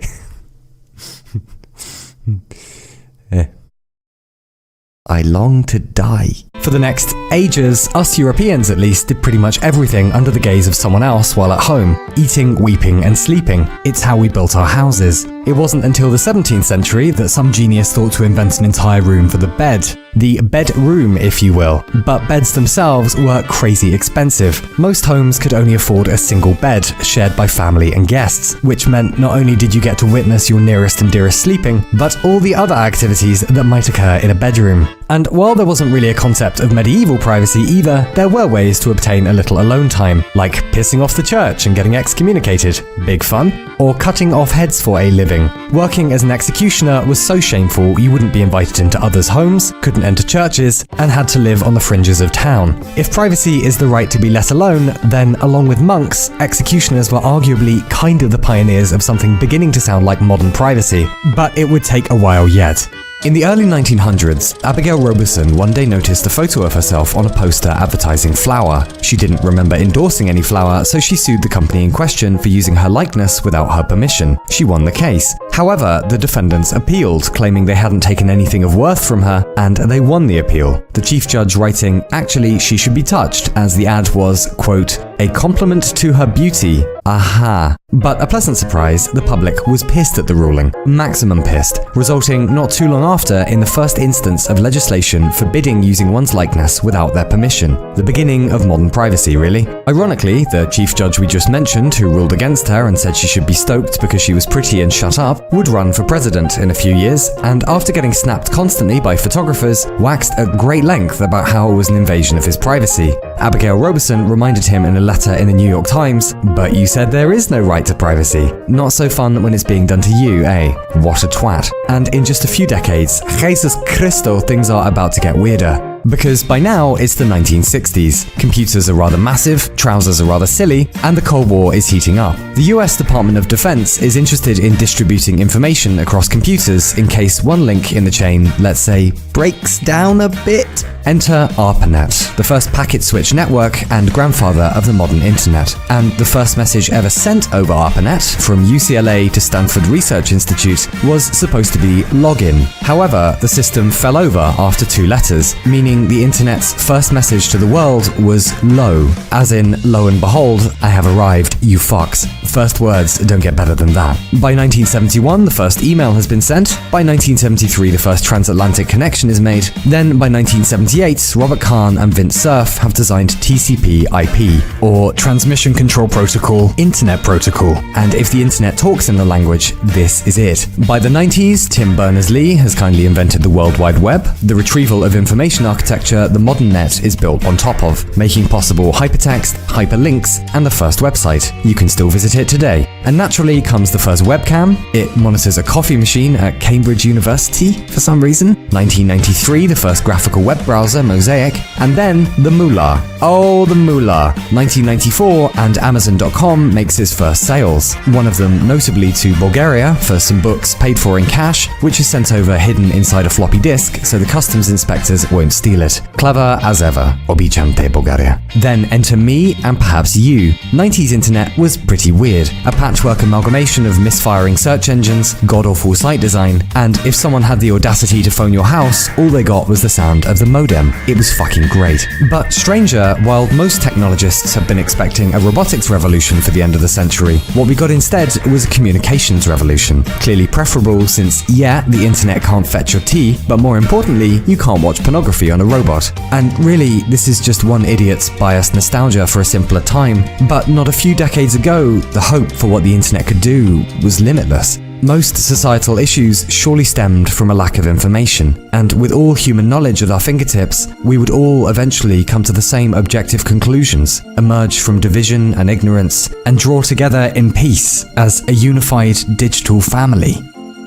And that went so-so. Oh yeah, utopia must be just over the hill now, mate. I can almost see it. Oh no, that's just my dad's OnlyFans account. Hey dad! What a brave new world we've built. Somehow Brave New World and 1984 at the exact same time. We were promised the end of history. We were promised ultimate truth. We're supposed to be solving world hunger and building interstellar starships. What is Chungus? I do not understand. What have we done to ourselves? We've broken epistemology itself, sacrificed truth in favor of mediated hyper-reality. And for what? For what? What the fuck is Chungus?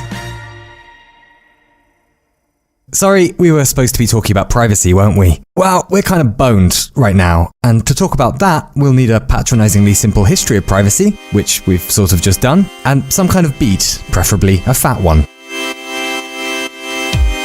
Yep, that'll do. Hey, this is the Panopticon. It's a prison design. A guard tower sits at the center so the guard can see all the inmates in a helpful 360 panorama. The twist is that the prisoners can't see into the tower and so never know when they're being watched, so they may as well assume they're always being watched. The constant implication of surveillance. And what relevance could this have as a modern metaphor? We already know that governments are snooping on our digital lives with impunity. But it's not just states playing that game. We're now knee-deep in a technological moment the thinker Shoshana Zuboff calls surveillance capitalism. Or rather, turning the internet into a data mill for no fun and lots of profit. And it has the potential not just to corrupt the future of the internet, but remove any possibility of digital privacy ever again. In the early 2000s, the dot-com bubble burst. This was a problem for Silicon Valley because no one quite knew how to monetize the internet yet, and that 17th personal yacht ain't just gonna buy itself. Google was clever. They noticed that courtesy of all the searches they were providing, they were sat on a massive buffet of data from and about their users. Lots of that data could be used to optimize Google itself, but a huge amount was left over and incidental, which we may as well call behavioral surplus.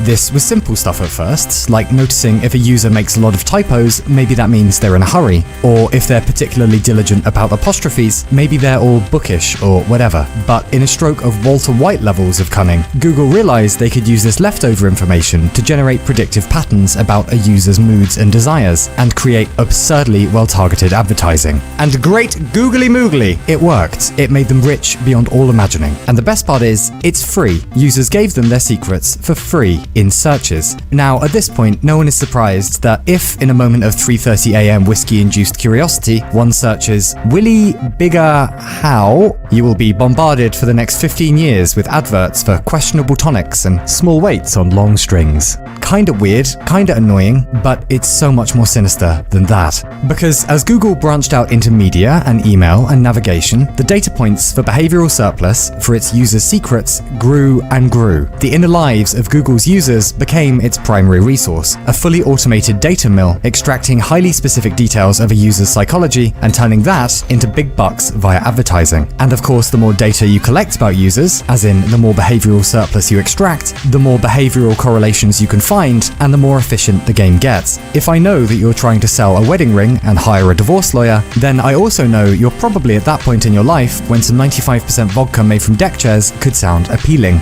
Just been for a run? Unrelatedly, check out these amazing shoes. Contemplating turning your life around? Would some deck chair vodka help? And other companies soon got in on behavioral surplus too. Because if you throw health trackers and digital thermostats and smart cars into the mix, all of them collecting buckets of personal data, it's possible to build an even more accurate model of your desires. Or just sell that information to third parties. One's commute route and heart rate and sleep habits, all helpfully recorded and transmitted by the one object that will probably stay no more than a foot away from our bodies for the rest of our lives. Data one thought was one's own. Data that are being sold on for staggering amounts of money, to the point that it is now an economy in itself. Brokers whose only job is to sell an entire profile of you, what you eat, what conditions you suffer from, voting habits, sexual orientation, your secrets. Your secrets! These obligate fucking carnivores. As Shoshana Zuboff puts it, you take something from someone without their knowledge, claim you own it, and then use it to become unprecedentedly wealthy. Or, you know, theft. Yeah, but is it really theft if it doesn't impact us on a day-to-day level? Yes. Yes. Yes! There's a fun adage that if the product is free, then you're the product. But here it's more like you're the raw material, and there's no such thing as too much data to those who want it. Marital status, level of education, feelings regarding a recent game update, all of it is being fed into the system decoding the black box of human desire itself, which is being cross-referenced against ever more honed personality models, not just to advertise, but to scare and seduce in advance, to make that advertising even more effective. B.F. Skinner shit. Do you know what this is, son? This is the panopticon, constantly implied surveillance. And even better, surveillance is now being framed as just how things are on the internet, just another mosquito on the digital beach. It's fine all of the time. And what else is in the teachers of peaches and privacy breaches? Well, this is already turning into an informational hostage situation. Digital thermostats that will stop updating their software if you refuse to give the parent company your usage data, apps that conveniently forget to mention by using them in the first place you've tacitly agreed to pass on your blood sugar level, or details of a menstrual cycle. How the fuck did we get here? It isn't that different to Abigail Robeson's situation 100 years ago. The flower company took her physical likeness for profit. Behavioral surplus is the harvesting and commodification of our digital likenesses, our data, our secrets for profit. And if one's response is, well, if you have nothing to hide, you have nothing to fear. Okay, sounds great, but upon uttering that, I hope you'll allow your bathroom door to be removed and to have live streaming thermal cameras installed in whichever room of the house you undertake the majority of your sexy times. Because nothing to hide, nothing to fear, right? Privacy isn't about having somewhere to do drug deals. It's a basic tenet of modern human living. It is the right to be let alone, and we've only just codified it, and we may already be about to lose it. If companies can infer that we're bereaved, or pregnant, or introverted, or just going through one of the many thousands of life crises humans enjoy during their time as sentient meat, well, simultaneously, we know basically nothing about how these companies are collecting and using our data. That is an egregious asymmetry. A full-wave rectified data extraction panopticon with the sole purpose purpose of commodifying our psychology, of commodifying our secrets. Now, one obvious solution to this is the restating of one's data as one's personal property. The problem with that is that personal property can be sold, can become a commodity, and your privacy and your data are no more a commodity than your right to free association or oxygen. Plus, behavioral surplus isn't just about an individual's data, it's about the data of groups and demographics, and things that can't be personally owned but are terribly useful as data points. But whatever the solution, if we want to steer history away from this waterfall, it's going to take lots of getting pissed off. And if we don't do something about this, constantly harvesting more and more behavioral surplus to keep the great data mill going will just be what the internet is, because that's how the next generations will grow up with it. Because the model is already a massive part of the digital economy, later it will be the predominant model, and later will be too late. We get to decide now whether this was just a historical blip like the robber barons of the Gilded Age, or the shape of things to come, effectively killing privacy forever. The big brother of surveillance has a little brother called surveillance. Rather than being surveilled from the top down, citizens watch from the bottom up. Dashboard cameras, for example, rebalancing the symmetry of secrets by watching the watchers. And maybe the best fictional extreme of this ever written is a sci-fi novel called The Light of Other Days. And I'm going to spoil it for you now, since clearly you have nowhere better to be, and secondly because fuck you. Sometime in the nearest future, a company cracks wormholes. Only the wormholes are too small to send anything through, too small to see even, but you can peek inside. So you can open a wormhole anywhere on the planet and spy on anyone on the planet without them knowing. And of course, one of the main uses immediately becomes surveilling those more powerful, watching the backrooms of governments and corporations, which makes corruption very difficult. Then things get rather strange when some genius realizes if you put a time delay on the thing, you can see back into the past, anytime, anywhere. You can't influence the past because the plot says so, but you can watch anything that ever happened. Things do not go well. Mass outcry, suicides, every terrible thing you've ever said is now immediately available in 4K. People watch their own conceptions. It gets weird. But the next generations to grow up are a bit more relaxed about it all, because the wormhole technology is everywhere. They dress functionally and for fashion rather than modesty, because why cover anything everyone has seen already? They have no concept of personal privacy, but as a consolation, they also have no concept of being surveilled by powerful eyes unseen, because the watchers can always be watched. They've replaced the panopticon with many panopticons, 8 billion of them. Everyone is a watcher. The story ends with finding out human life was seeded by sentient insectoids, bit left field, but ultimately the wormholes become a very strange way of rebalancing the asymmetry of secrets by abolishing all secrets. And it isn't that much of a stretch to imagine we might face a similar conundrum sometime soon. The smallest camera ever made weighs a gram and is about the size of a grain of sand. The resolution isn't great, 200 by 200 pixels, but that's enough to do some decent spying, and it's not like the resolution won't get better. And it's not like this won't soon extend to drones, perhaps the size of gnats with full audio and video capture, and it's not like they won't be mass manufactured and purchasable. Combine that with ever-increasing data storage, combine that with whatever brain-machine interfaces the next generations will be messing around with, it's not hard to imagine we might build a different kind of panopticon, one in which it's taken for granted that you're probably being watched, that everything you've ever said and done has been recorded and can be accessed by anyone at any time, and that you can do the same at any time to everyone you know, a participatory panopticon. Now, that sounds horrible, obviously, like one long episode of Bling Empire. There will be no escape from every stupid slip of the tongue 20 years ago, potentially from every invasive thought, but the benefit, of course, is that unless the powerful had invisibility cloaks or lived in Faraday cages, they would have to play the game too. No one would be exempt from the participatory panopticon. It's a very strange kind of fair, but a lot more fair than the current mill of asymmetrical secrets we live in at the moment. I don't know, man, the road to hell is paved with good inventions. When it comes to panopticons, none is better than one, but one is a lot worse than 8 billion. If technology is going to semi-break privacy anyway, maybe better that it be on our own terms. 500 years ago, there was no way Gutenberg could have known just how game-changing his printing press would be. Likewise, there's no way we can even guess at what the internet's great-great-grandchild will look like 500 years from now. Digital telepathy, disembodied human consciousness itself, who knows? But as all inventions do, it will bear the hallmarks of whatever bad habits its parents taught it when it was little. And we are teaching it some very, very bad habits. And whatever it grows up into, it will be us who shaped that, who hopefully taught it that knowledge is power, but spying from ivory towers is rude, which means it'll also be us who determine the digital landscape our descendants grow up in, and whether or not that landscape is an equitable meadow or a digitized Victorian mill. Whether enchanted water flows unobstructed through the city, listening to us, yes, but impartially, and replying when asked to convey not only visions of other possible cities and other possible worlds, but showing ourselves to ourselves. Whether that water runs unobstructed through the streets, bringing edification and information, reporting of the distant hopeful and fabulous strange. Whether that water flows down to the estuary and sustains those towering, assiduous trees of knowledge we grow over our heads. One great forest network across the refulgent world, talking in all languages of all things for all time, such that if interstellar visitors arrived 100 years from now and looked down upon the world and the enchanted water and the forest we have built, that the forest might be so wise and mighty they'd mistake the forest for the true steward of the planet. And in many ways, considering how difficult it was to build and how much it gave us in return for building it, it very well might be.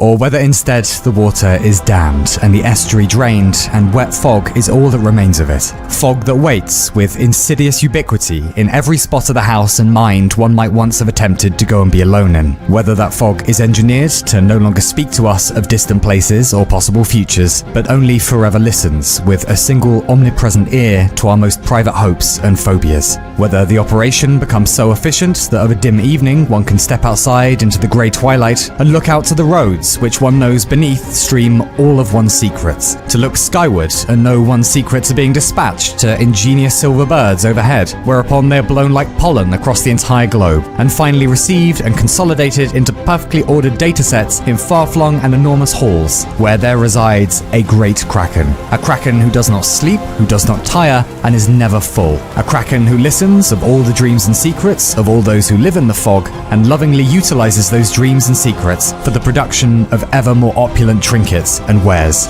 A kraken so saturated in secrets that it considers the currents of the human heart and mind no less manipulable than the diverting of a stream or tilling of a field. A kraken that knows full well if enchanted water only listens, then that isn't an enchantment. That's a curse. That is a fucking hex. Oh yeah, let's hex the water. That's a great idea. The total confiscation of privacy via corporate surveillance. The usurping of human psychology via operant conditioning. The great end of history. Purchased and delivered at the soonest convenience. Whatever you want. Whatever you didn't even know you wanted. The only price being standing epistemically naked before digital gods who remain forever shrouded. And the most diabolical part of it all, that we built a cage for ourselves not even from some Orwellian will to control, not even from some stupid fear of the other, or terror in face of our own natures, but simply to make a buck. To make a buck!